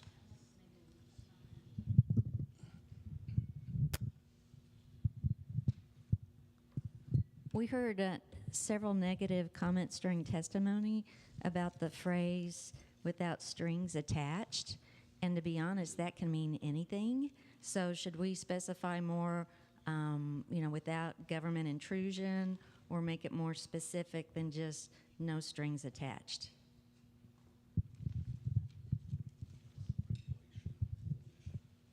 Yes, okay, we'll go here and then back over. Given our limited time, I would say that we vote on where the money follows the child, and the other one that you made, if we should just vote so we can move on, because we're getting Yes, limited. I appreciate that. SD 21, please. If we don't include this language about what we can prevent our public schools from teaching in this regard, where are we putting it? Where are we going to put that critical priority? In what priority? Because I feel very strongly that we should not leave this room without specifically calling that out. I appreciate that. Okay, so what I'd like to, just as was suggested, that we have a motion on the language for, what was the first one you were talking about? Where the money follows the child. On the language of where the money follows the child. What do you? Okay. So we're gonna, you're asking us to vote on striking that out, correct? All right, so this is where my question It comes. seems to be an amendment that was offered that has had some opponents and proponents. So the thought is to just vote. Okay, so when Briscoe came in and talked, he talked about, as I recall, school choice, and he talked about the money following the child.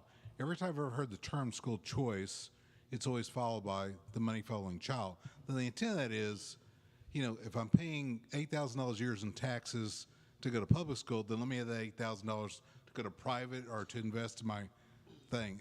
As far as how they do that, I don't know.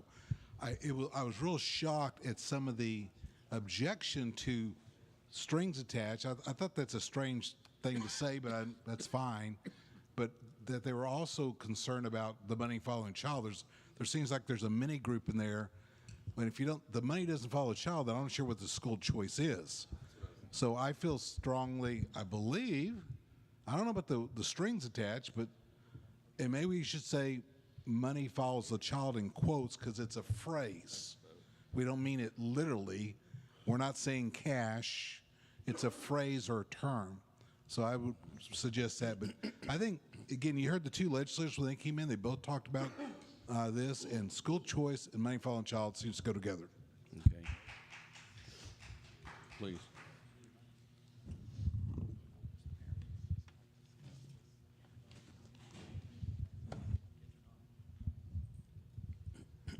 I agree with what Vince just said, and just wanted to add that if we strike this language without replacing it with something that, as Melinda said, is more specific, then really what we're reduced to, we've taken this and we've just made it a statement that even a progressive would agree with. Because I've heard this in school debates in my district, where people who are progressive say, I'm for school choice, and they would look at this and say, yeah, I could support that. Yeah, parents are the primary decision makers of their children. Yep, as a progressive, I would support that, even though they don't. They would say that.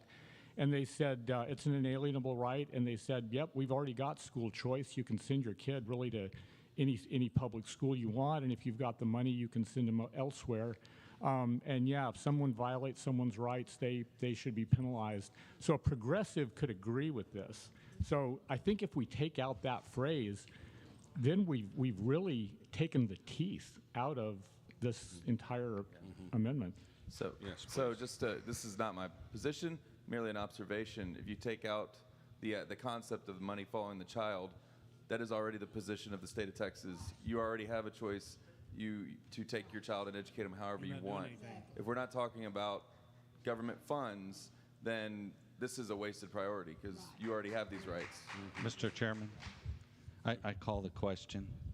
At this point, we can vote on calling the question. All those in favor of calling the question, signify by saying aye. Wait, I don't want to vote because I want to find out, does that mean we're going to leave that sentence struck? You're going to vote on it. Okay, you have a point of order? Yeah, I have a point of order that we haven't voted on whether we're going to strike that sentence or not. That's what we're Oh, I not gonna thought do. you were going to call the question or just forget okay. it. Sorry. A moment. I'm going to back up here. Before we do that, I think it's imperative that we have two phrases that are tied here that we're talking about. We have when the money follows the child, where the money follows the child, is separate from the without strings attached. So I want to make sure that we understand. It seems like the initial debate was on with where the money follows the child, because we can discuss on the other phrasing. So I think it's and even as you first, if I believe your first was where the money follows the child. Correct. So just that, because our discussion was separate on whether it's called without strings or regulation or something like that. I just want to make sure that we know what we're. Chair? Yes. Do we have a motion on from Teresa? Is this a friendly amendment to your motion? It's not friendly to your. Not at So, all. so She can accept it or not. either you accept it or not, and No. so it's not an issue right now. We haven't even accepted the whole thing yet. No, but it's her motion on the table. Yes. Wait. Please. So just to clarify what's going on, Teresa made a motion to which she has accepted many friendly amendments. Yes. Hans just made an unfriendly amendment, which we need to vote on. Vote on the unfriendly amendment.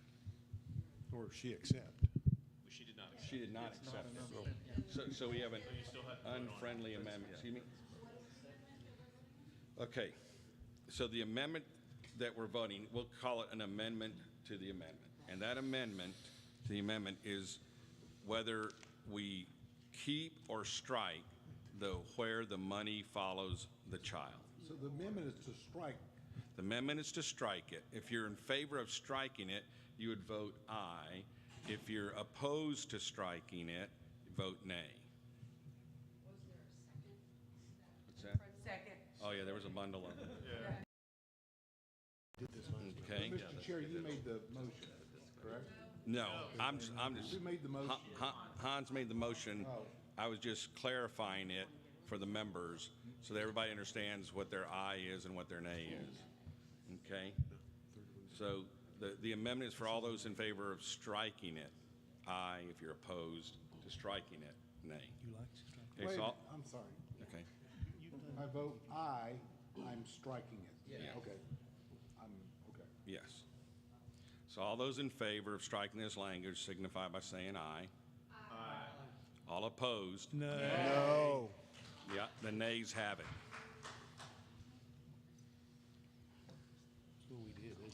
Okay.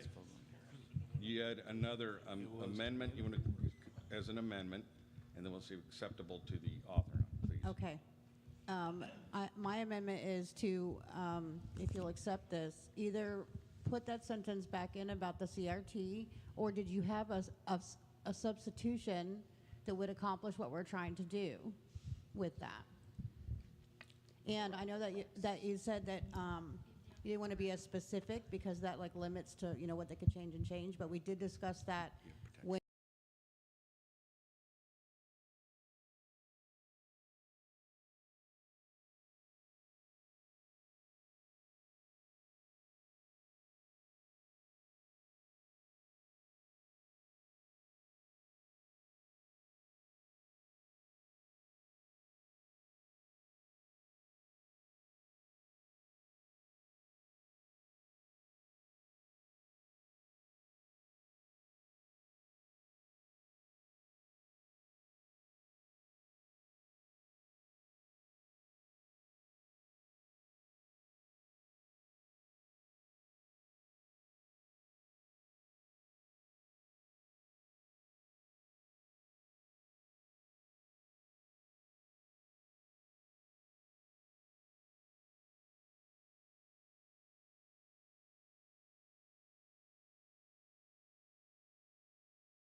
without strings attached. Would you accept quotations around money follows the child? No. We already voted on I that. just like it. I'm not worried about this language, money follows the child, because that is what is currently in our platform, or I think, or they were trying to put. It's in our Everybody that principles. does this knows exactly what that means. I mean, so I'm not worried about that. Yes, real quick, and then we'll come back over here. Can I ask a point of parliamentary procedure Yes. inquiry? We have to vote on that last sentence, Yes. right? Yes. Yes. No, she didn't accept it. I accepted it. Uh-huh. You accepted Okay. which one? Oh, the one that was just, Okay, can I still speak to it? please. Again, if we make this ideologically neutral, the right to education shall be free from any social theories. Well, the Declaration of Independence is a social theory. You have to remember. So, You have to remember, this is not a bill. right, it's not. This is just the SREC looking through legislation and what bills could fit within this guideline that they can support. Right, but and knowing that, and I appreciate that, but I still think it's almost watered down to the point of meaninglessness. I'm going to ask the question that Ms. Stannard asked yesterday. Do we think or not trust our SREC enough that they're going to go in and pick bills that go against that say the Declaration of Independence should not be taught?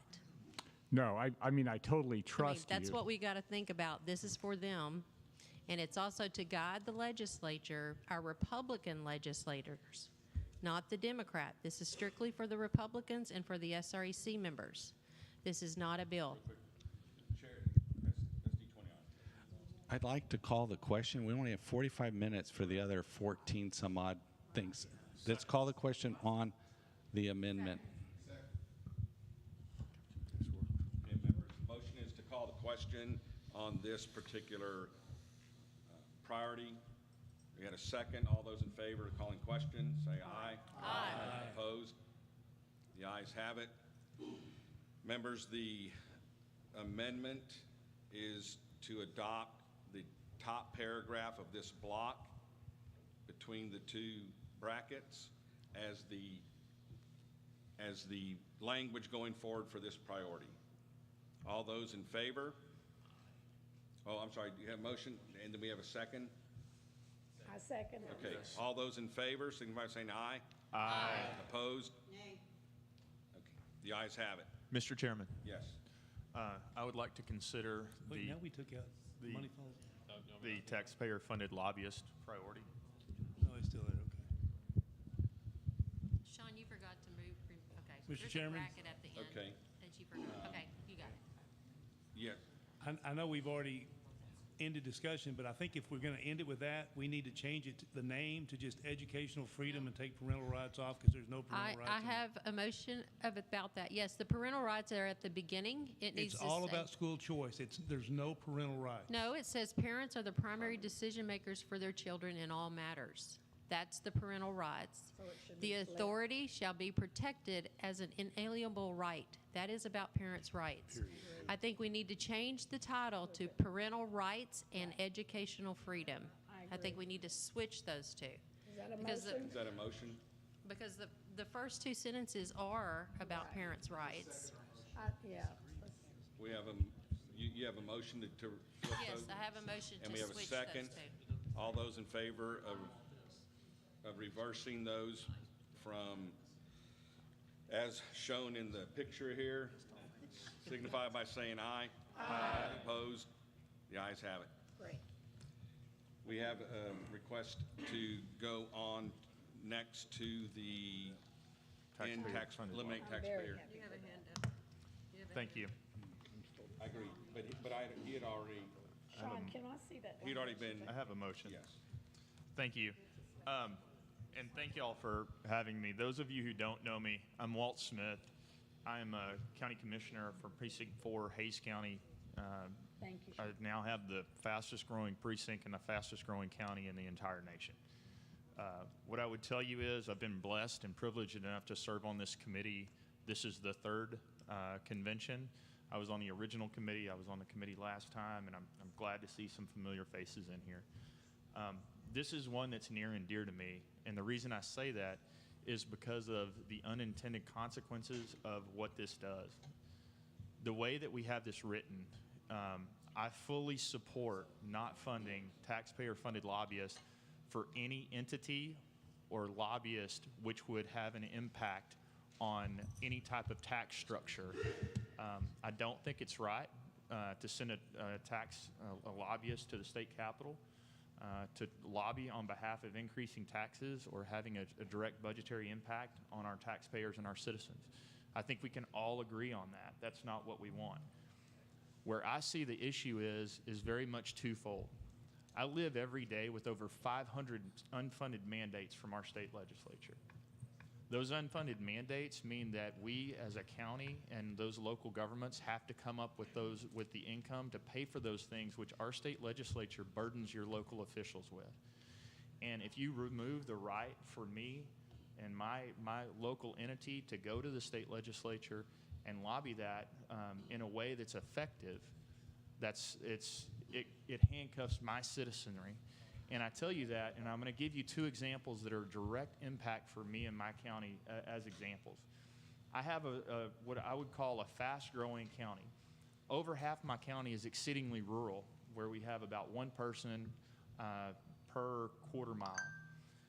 Whenever we had a company come into my precinct about, I guess it was in 2015, and put in commercial water wells, and try to pump the water out of my county to the city of Austin, we had one legislator in the state capitol that split my county with one other one. The city of Austin had 6 to 7 of them that were more than happy to fight on behalf of getting that water out of my county and putting it in theirs. If you remove our ability to have access or to hire somebody who has access to those folks, thankfully, we live close enough, my county's close enough to the city of Austin that our elected officials could get there. What if that happened and I was Loving County or, Reeves County or a different county or one that's in East Texas? It severely limits our ability to impact the state. The other thing that I would tell you is right now, we as a county, we have to, about 65% of our local funds go directly towards the judicial branch. And that includes our sheriff's departments, our constables, everyone from the first person who gets the phone call whenever there's a domestic dispute or a violent act, all the way through when that person gets convicted, and then we hold that person for an average of about 3 months after they're convicted because the state doesn't come and pick them up. We have to pay for that. If you tell me that I can't hire somebody to go and fight to make the state come get their individual convicted felons out of my jail, that hamstrings my ability. If you look at the way the plank was drafted, we had suggestions in the plank committee or in the platform committee to actually have exemptions in there. And some of those exemptions I agree with, some of them I don't, especially if you're a fast-growing county. What I would like to do is offer an amendment to add to the end of that provision the statement in support of increasing the burden on Texans. Because I think we can all agree that none of us want to go to the state capitol and lobby for more money to take out of the pockets of our citizens. But to hamstring our rural Texans, this creates, the way that this is written creates a direct class system in our state capitol of the haves and the have-nots. And the way that our population is growing right now, look, I'm from a suburban or rural county. I don't want, no offense if you represent Harris County, I don't want Harris County dictating what happens in mine. I don't want Dallas County dictating what happens in my county simply because they have more population. If you look at how we as Republicans have won this state in the last 3 cycles, it was because we won rural Texas. And when we do this, Sir, I appreciate that. But as we talked about, thank you, and we're glad you joined our committee. But I wanted to make sure that, given the constraints, I appreciate that. Thank you. But I did offer a motion. Yes, we have a motion. Any discussion? Is there a second? Second. We have a second. Not a second. Discuss. Well, a second here. I was letting everybody know. We have a second. Let's go right here first, and then we'll come across. I really understand. I mean, I don't know what the answer is because I hear what you're saying and I have empathy for it. And again, this is my lack of knowledge. But by doing the way you've got it here, can a school district still hire a lobbyist to go lobby for some bizarre thing that we don't want taught in our schools? So I don't know what by limiting it to taxes, I'm not sure what else I'm taking away from that. And if a school district can send a lobbyist on taxpayer dollars to lobby for books, lobby for this or for that, things that we don't want, then that would be that's the flip side, and I don't know the answer. The answer is elect the right local officials. Well, that's the case. We wouldn't need this law. Completely agree with you.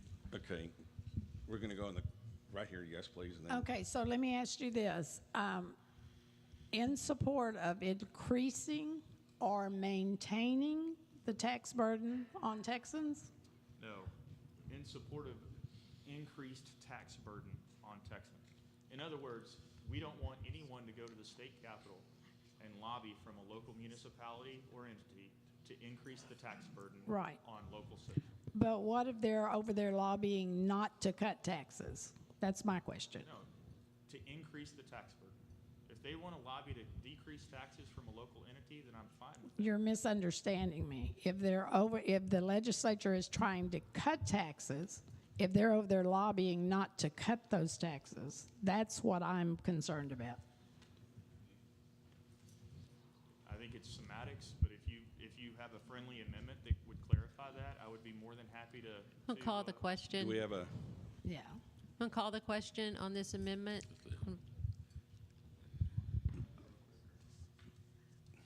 I was going to offer a friendly amendment. No, let's go ahead and call the question on this given time. We have to submit the report in half an hour. I would Yes. understand that. I would like to hear the friendly amendment if We've possible. got We had other changes. request to call. Do we have a second on calling the question? Okay, we have a motion and a second. Yes.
He's right. We voted against the amendment, but not to adopt.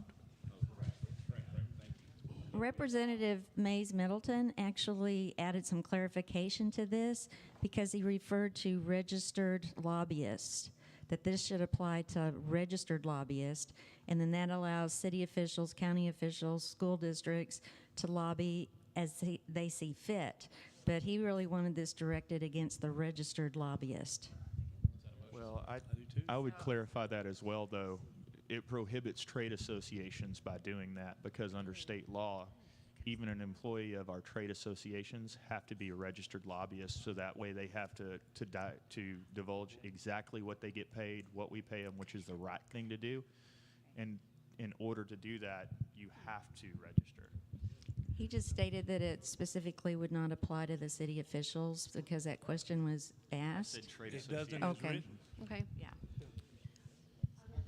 Call the question. Withdrawal. Second. Withdrawal registered. Okay, so the amendment before us is. Withdrawn. Oh, I'm sorry. Do you have a motion?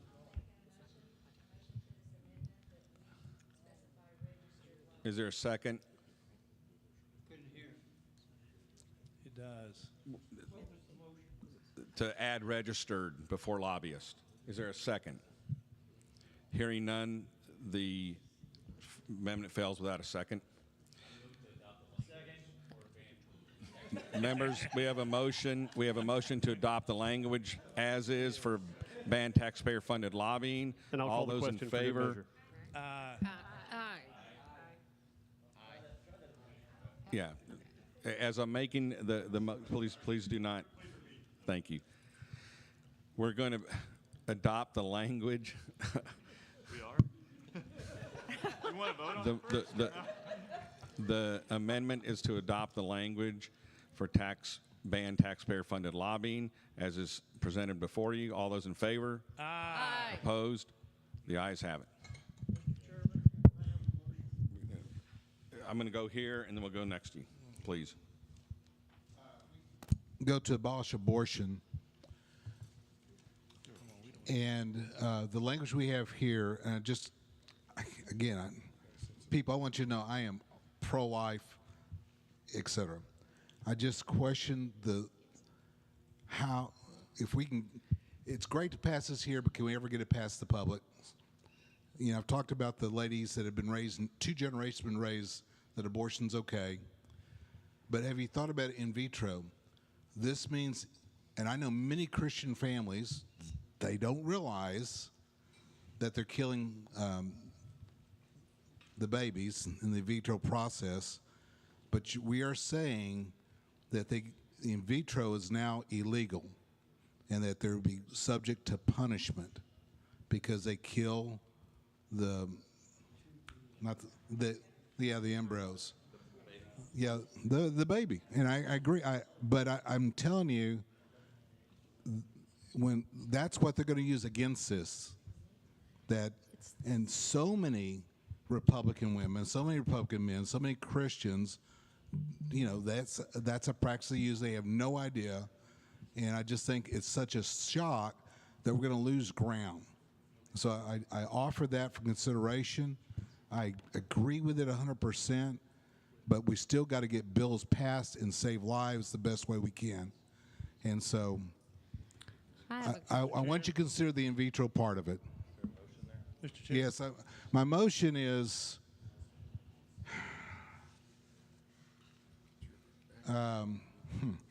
equal protection of the laws. I guess we struck. I hate that. But I want you to know I'm saying because of the in vitro process and what that does to families currently. Can I speak to that Yes, in vitro yes, for a please. second? So it does not make in vitro fertilization illegal. It does mean we have to treat them as humans and bring a humane ethic to how we perform in vitro fertilization. So if you were to impregnate or fertilize 5 eggs, then you would, give hormones to the woman to make her body believe she's pregnant. You would try to implant the first 3 eggs, and if one of those took, you would have 2 lives that you still have to treat with dignity and respect, and you couldn't terminate. But you would be very cautious when creating, say, 40 lives and just discarding them. So it just brings a protection for even those children in the... Mr. Chair. But what do you do with those SDT. other eggs? I'm sorry, SDT. You do adoption. Every pro-life group that testified before us bragged on the language we have. I withdraw my motion. Motion's been withdrawn. Second. All those in favor of adopting, thank you. Opposed? Mr. Chairman, I need to make one. I'm sorry, we have a motion. Please. Thank you, Mr. Chairman. I have been requested to offer an amendment to the Defend Our Gun Rights priority. It's a very simple one. The Texas legislature should eliminate gun-free zones. Yes. That's a policy Yes. I very much agree Second. with and would ask your support of. Third. Thank you. Texas legislators should what? Eliminate gun-free zone.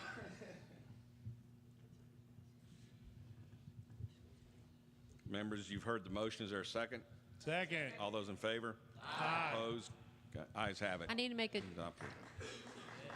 Starting it there, and then we're going to come here, please. okay, on the stop the sexualization of kids, I need to remove. We have to vote on final.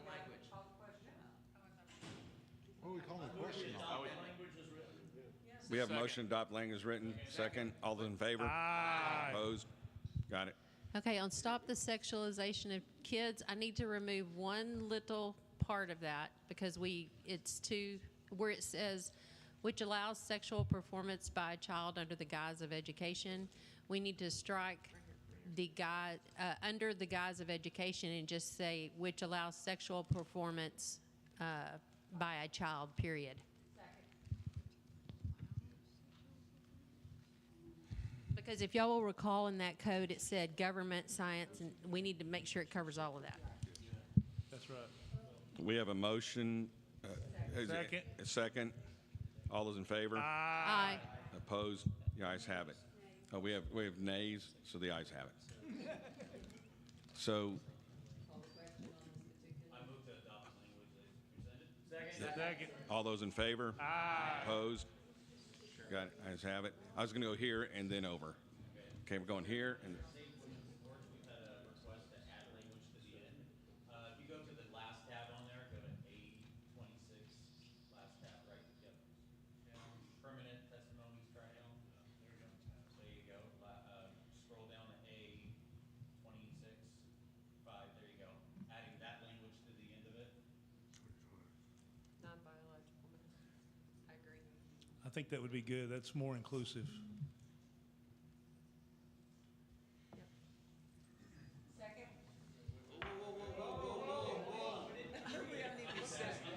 No, it wasn't at you. It was whoever called second. That wording's all wrong. It says non-biological males. Where does it say that? I don't see that. It says non right in front of it. Oh. It should say biological. Oh, okay, yeah. There you go. Hey, good catch. Good catch. For once in my life, thank goodness for the lawyer.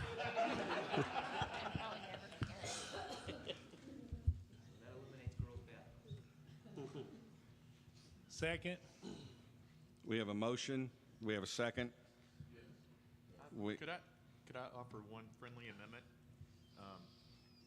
The word "on" in the end, should it not be changed to "while participating in"? Just for clarification. And the only reason I say that is because. Yes, acceptable. What? So I thought part of the testimony we heard over the last few days was that UIL was already covered and the focus needed to be collegiate athletics. Should we strike the or any UIL events since we've already handled that in the state of Texas?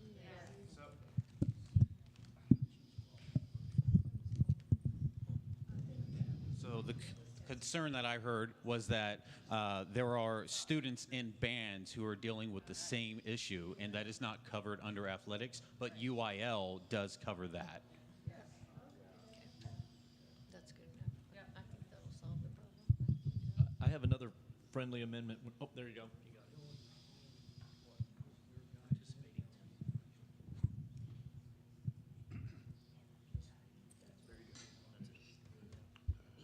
That's it. Okay, and this is your motion? Second. Okay, second. All those in favor on the amendment, signify by aye. Opposed? The I ayes move that we have- accept the language as written. All those in favor? Okay, did you have an objection? I just wanted to say, if we could just please reconsider to prevent biological men from competing as women in women's collegiate athletics. I don't think that's necessary. Competing as men or women. I don't care what they're competing as. Men do come in and compete in a co-ed way. It doesn't cover co-ed. Women's collegiate athletics. They can coach. Yeah, I think we discussed that when we had the original language. So, wait, let's make this vote on this one. I just wanted to warn everybody. I'm going to go ahead and send out the survey now in the interest of time to make sure everybody receives it. Please do not take the survey yet. All those in favor of adopting the language that's associated with Save Women's Sports, signify by saying aye. Aye. Opposed? The ayes have it. Mr. Chairman? Yes. I think it was next. Yes. Medical freedom. And I don't need discussion on this. I would just offer this, and we can vote it up or down. But based upon what the woman who had a child with cancer, plus the person with the advocate, it would say on the second sentence, this is not limited to the choice of, would be added, life-sustaining treatment, parentheses, repeal the 10-day rule, that stays, comma, vaccinations, comma, advocate with 24/7 access, that's new, comma, and medical replacing COVID treatments. And let's see.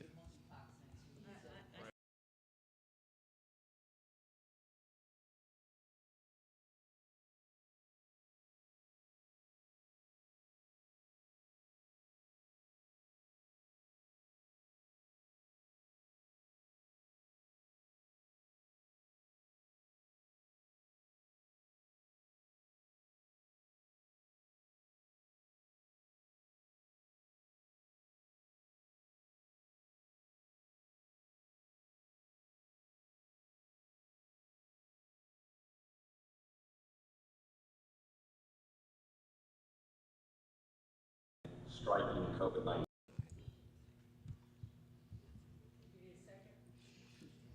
Do we have a second? Second. Second. All those in favor? Aye. Opposed? The ayes have it. Do I hear a motion to adopt the language as amended? Second. All those in favor signify aye. Aye. Opposed?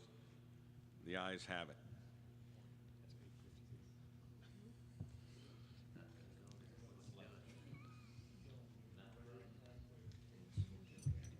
Yes. Seeing nobody else is jumping Yes. up to amend, Yes. I'd like to move that we adopt the language for the rest of the planks as written. Members, you've heard. I think it'll take us longer to read it than we have. Just to let everybody see. Okay.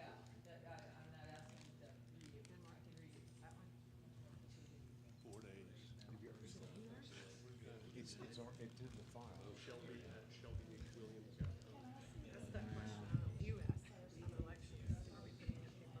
Can we do the hand mark paper ballot? Let's finalize this first. Chair, Yes. can I be recognized? Yes, please. On the first line, if, Sean, if you'd scroll up on election integrity, we're about, until then, the use of in-person hand-marked paper ballots where practical. You can scroll over to the next column, E, right there, would be added to the end of this, the wording. That's a motion. Members, we have a motion. Can we get rid of where practical? Which one are we on? This is already so long. It's a friendly amendment, sure. Yeah, members, we're on election integrity. Protect elections. I would just like to comment on that.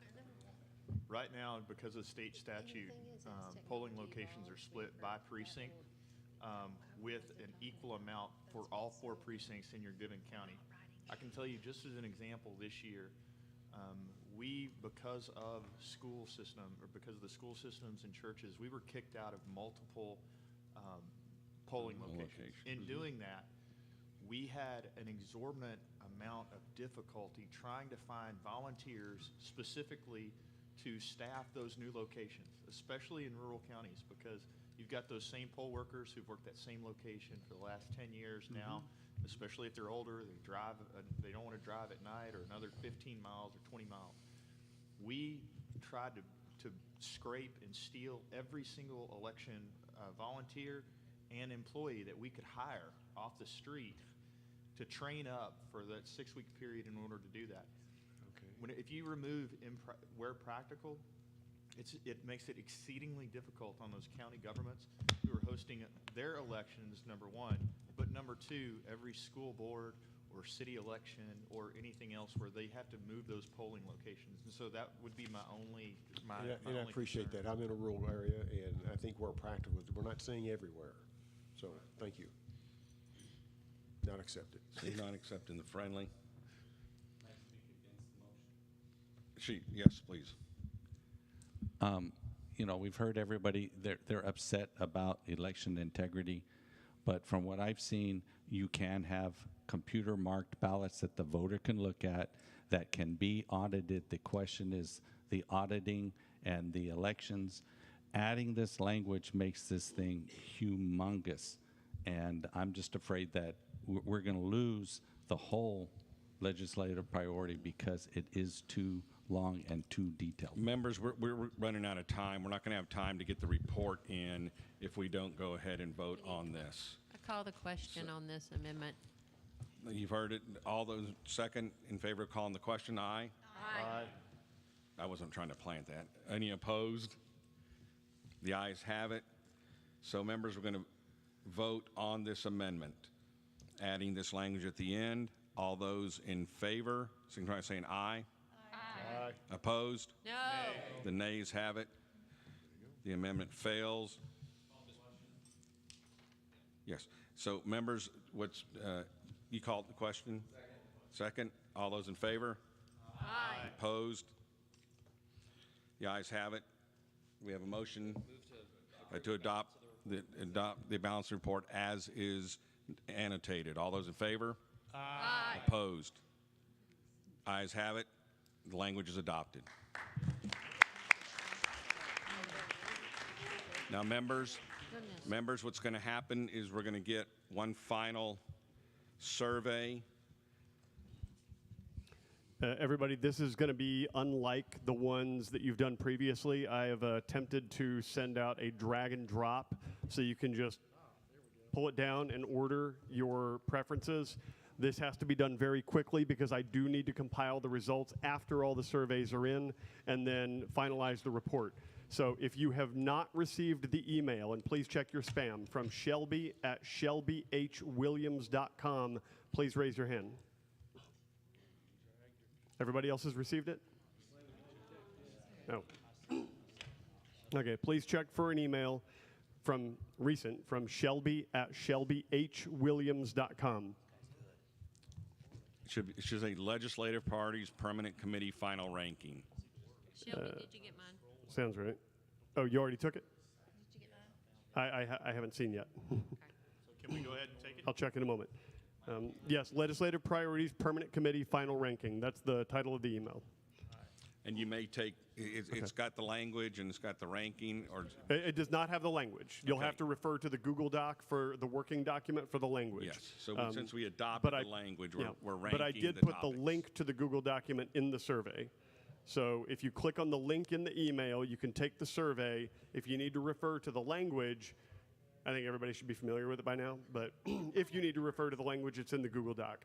But please try to see if you can take the survey, drag and drop everything. I have the Google form that you all know and love as a backup if necessary. So please don't make us do that again. That was painful. Clarification, you drag in the order you want. You don't drag number 15 to 15 or... Correct. You just, you can drag, the priorities are in the left-hand column. You just drag them in the order you want on the right. The one that we changed the wording, educational. Educational choice is not still first. We changed it. Yeah, it doesn't, the order you see in the left doesn't matter. No, we changed the title of Educational Freedom and Parental Rights. I'm sorry. To Parental Rights and Educational Freedom. Okay, then I don't know, then I'll reflect that in the final report. I don't know that I can change it in the Yes. survey now. Thank you. Okay, yeah, remember, just note that that's, though it's titled backwards in the final report, that's the one you're voting on. So if we finish, When you finish, does it go back to him and we have to double check that it made it back to him again? please, just to ensure.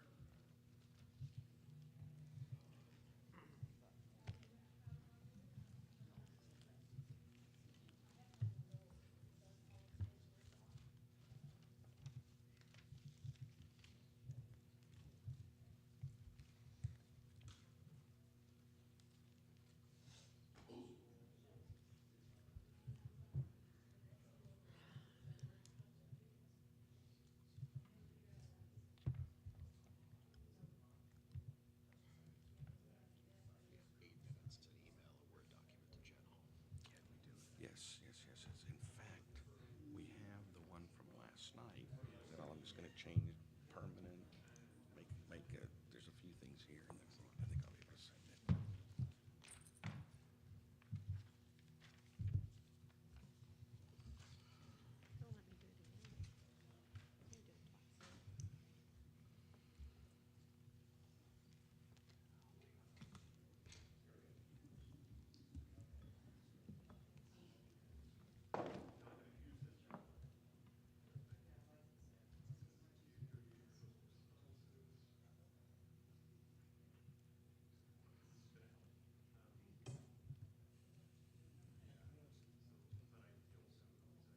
No. You're done. That's you deciding to take your or do your own survey. Yeah.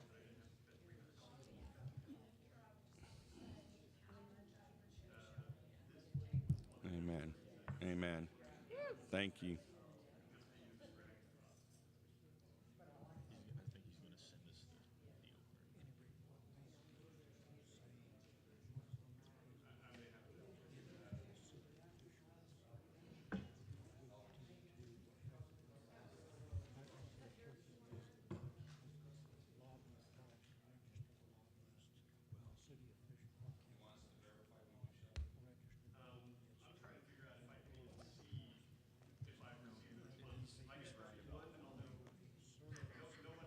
Yeah, please, members, please do not depart the location until we adjourn.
Freedom and parental rights.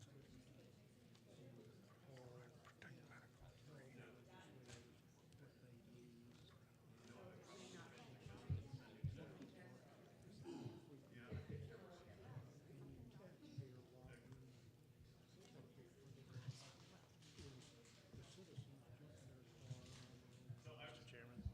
I would ask, because I did not think to include a question for your name and SD in this, I would ask that if you are unsure whether your responses were submitted appropriately, I can see the total responses submitted, but I can't see who submitted.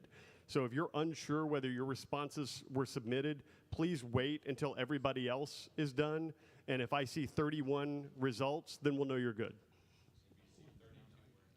You should have gotten that confirmation after you did it. Yeah, you should see a confirmation if you submit appropriately. But if you are in doubt, please hold off trying to submit it again, because we do not want 32 results or more.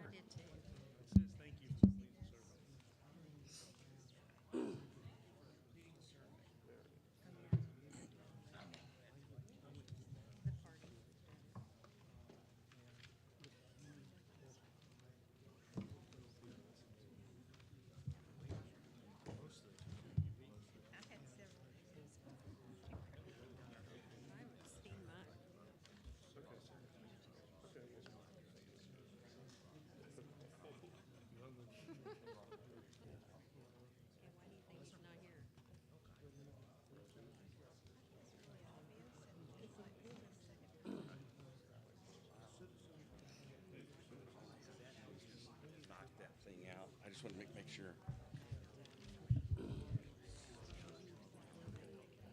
Trying to think what we did.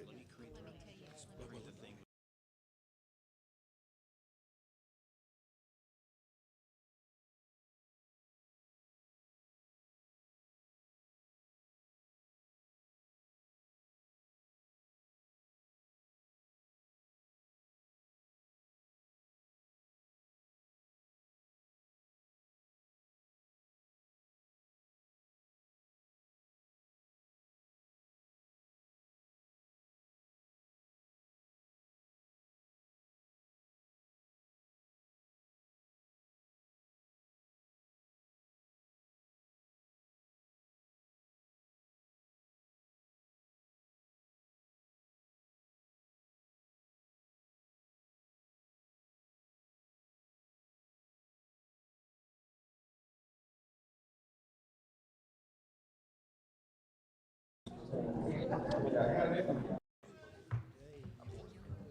Here's what I said. I'm going to forward this to you.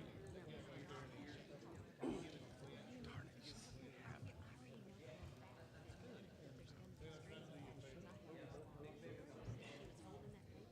don't know what happened to my machine. I agree with you. I would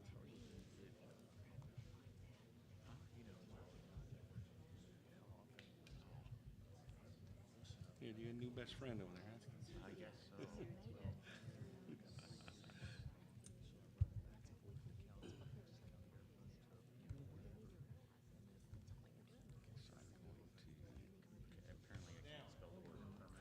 Yeah, hold on. I'm gonna send this to you.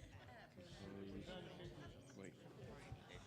Yeah, I'm gonna send. Let me send you. Like you knew how I was going to. Let me send you the one I submitted, and then you can just doctor it. 26. Okay. Looking for 5 more. I have that one. I downloaded. Oh, the one that I submitted. Stop it. Oh, you have it in Word format. Yes. Yes, send me that. Yes. You know, the Senate is always, the upper chamber is always less willing to accommodate. I know what her name is. I've made friends with a lot of people throughout this division. Thank you so much. I love it.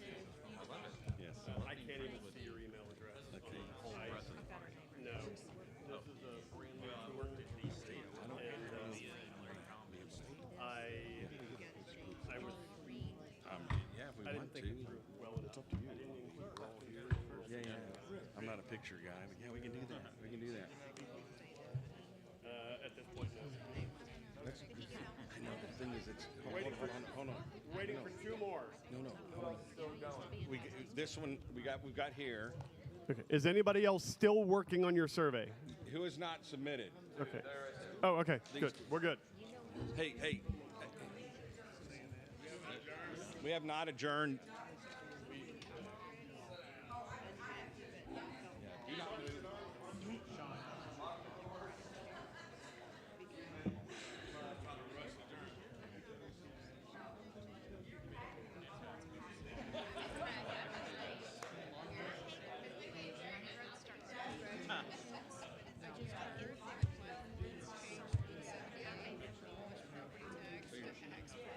No, I don't know. It just didn't work. Is that what it was?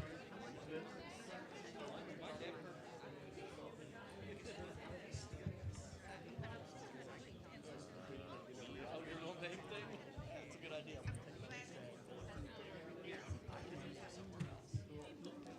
Do what? Wait, where did it go? Where did mine go? Really? Yeah, try that. Okay. Here's Wi-Fi. Last name. Sorry. I was looking for it. Yeah, I did hear about that. You have to 7JR Haas. Airplane mode shuts it off just where it has Wi-Fi. So you're relying on cell phone, but if you go to airplane mode, then you are just Okay. Okay. Do we just? Do you want to just take it? Do you want to just? You just want to take it here? In my estimate, you're gonna have to swipe down to Who are you with? download your new. What's CNHIU? Okay, hold on real quick. The chairman You want to just take it? In case you are concerned, the political director for the Texas Army. So if you ever want to talk to us about stuff, but he's more important right now. So always doing stuff around the state, like getting young Republicans elected into Congress. Myra Flores.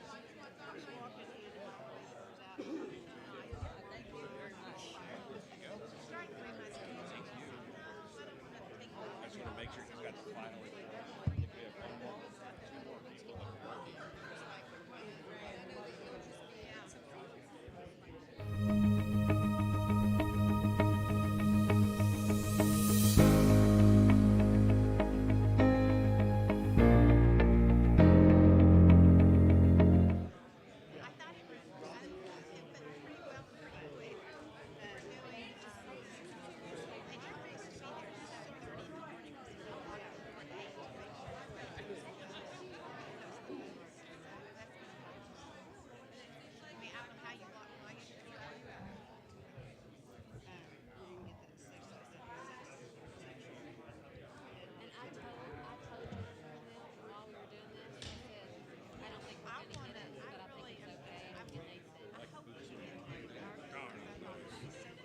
Someday I hope we have a Florida Fair.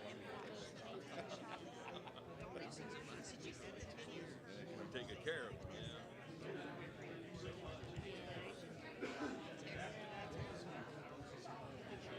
Yeah, you're going to do that. I think it's good like it is.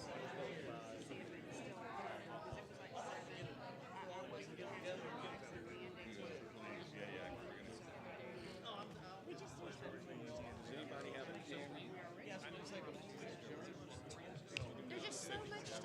Have us here and everybody behind. I don't know if anybody got his phone. You know what's doing on their phone. Yeah, I told mine the same thing.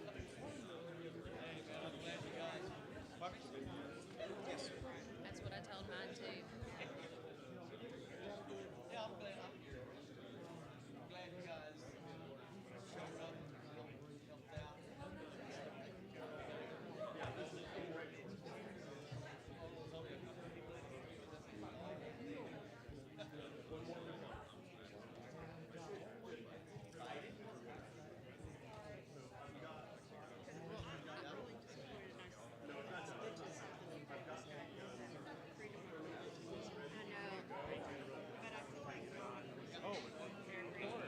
Well, don't leave.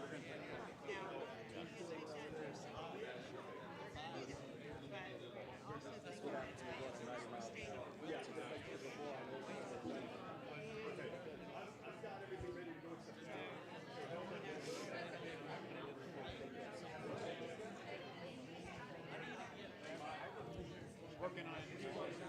He already did it? Oh, no, I'm sorry, it wasn't him. It was good seeing you again. It's done. And Shelby, you should have mine. Okay, we're good. We got all the results. Yep. I agree. We And that is so hard to get a constitutional amendment. Oh, man.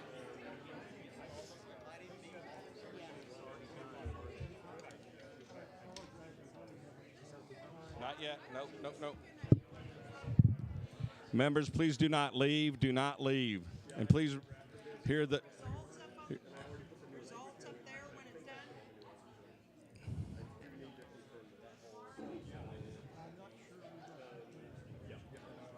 Oh, somebody said somebody left my popcorn. I didn't know who left it. I was like, I'm not touching that. Hey Shelby, can we just show the results up here real quick? Is there any way we can get that here so we? Actually, he just turned off. Turn it back on, please.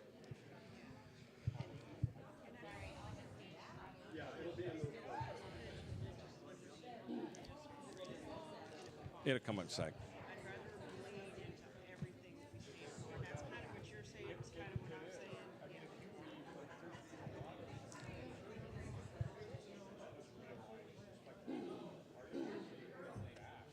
I do need to make sure I have all the final language in the final report. Because there was some last minute edits. Okay, so is there a way we can just get that, even if it's a screenshot of that, the results? I think right there looking at order, and then we'll work on the other. We'll see in a second.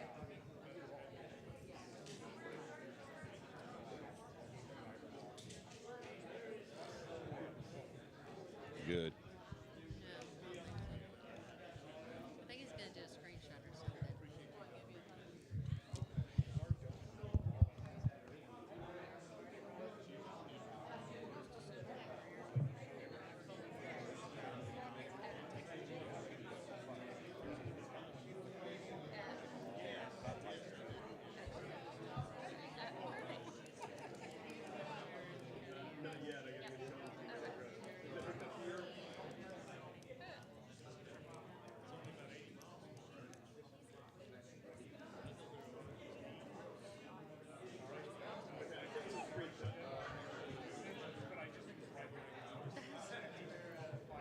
When he's finished with this, does it need to go to the RPT office in any kind of way with his work?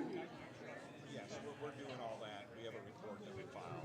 Okay, and you're filing it online, correct? So I you don't know, it's carry it hard. physically to RPT. No. I'm releasing my page from your business. Please do. We're going to send it. We're going to send it in a Word document. Thank you for helping me let me know. Well, I wasn't trying to be rude.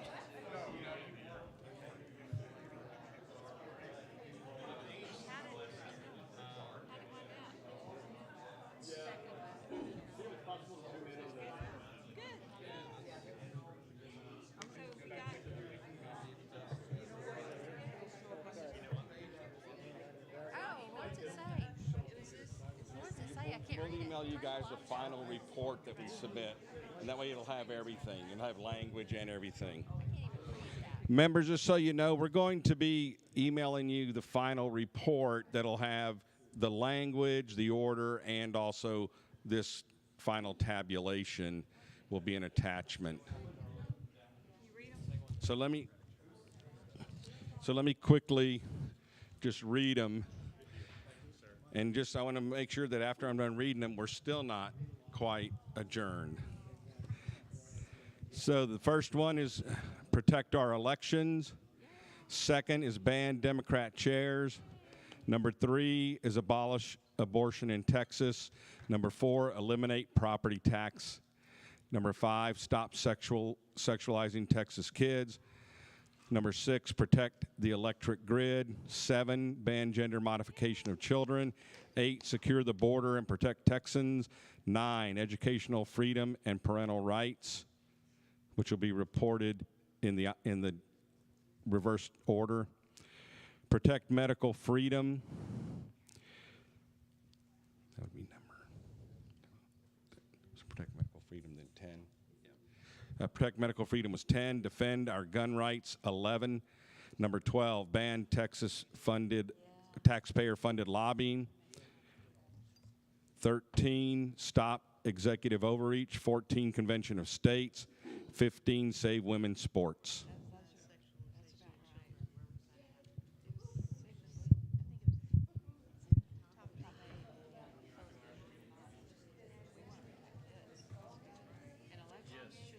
Thank you, Mr. Chairman. Appreciate it.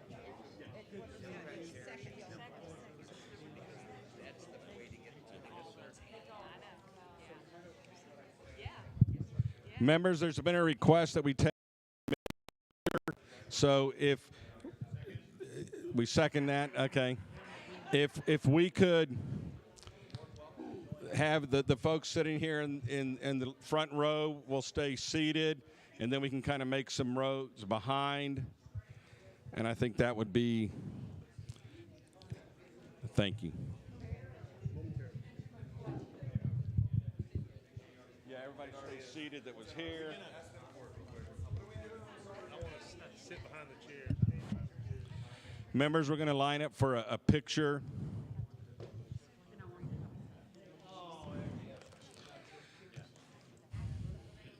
Does anybody have a nice phone or something like that that we can take a picture with? Thank you. You can send it to JR. Okay. then-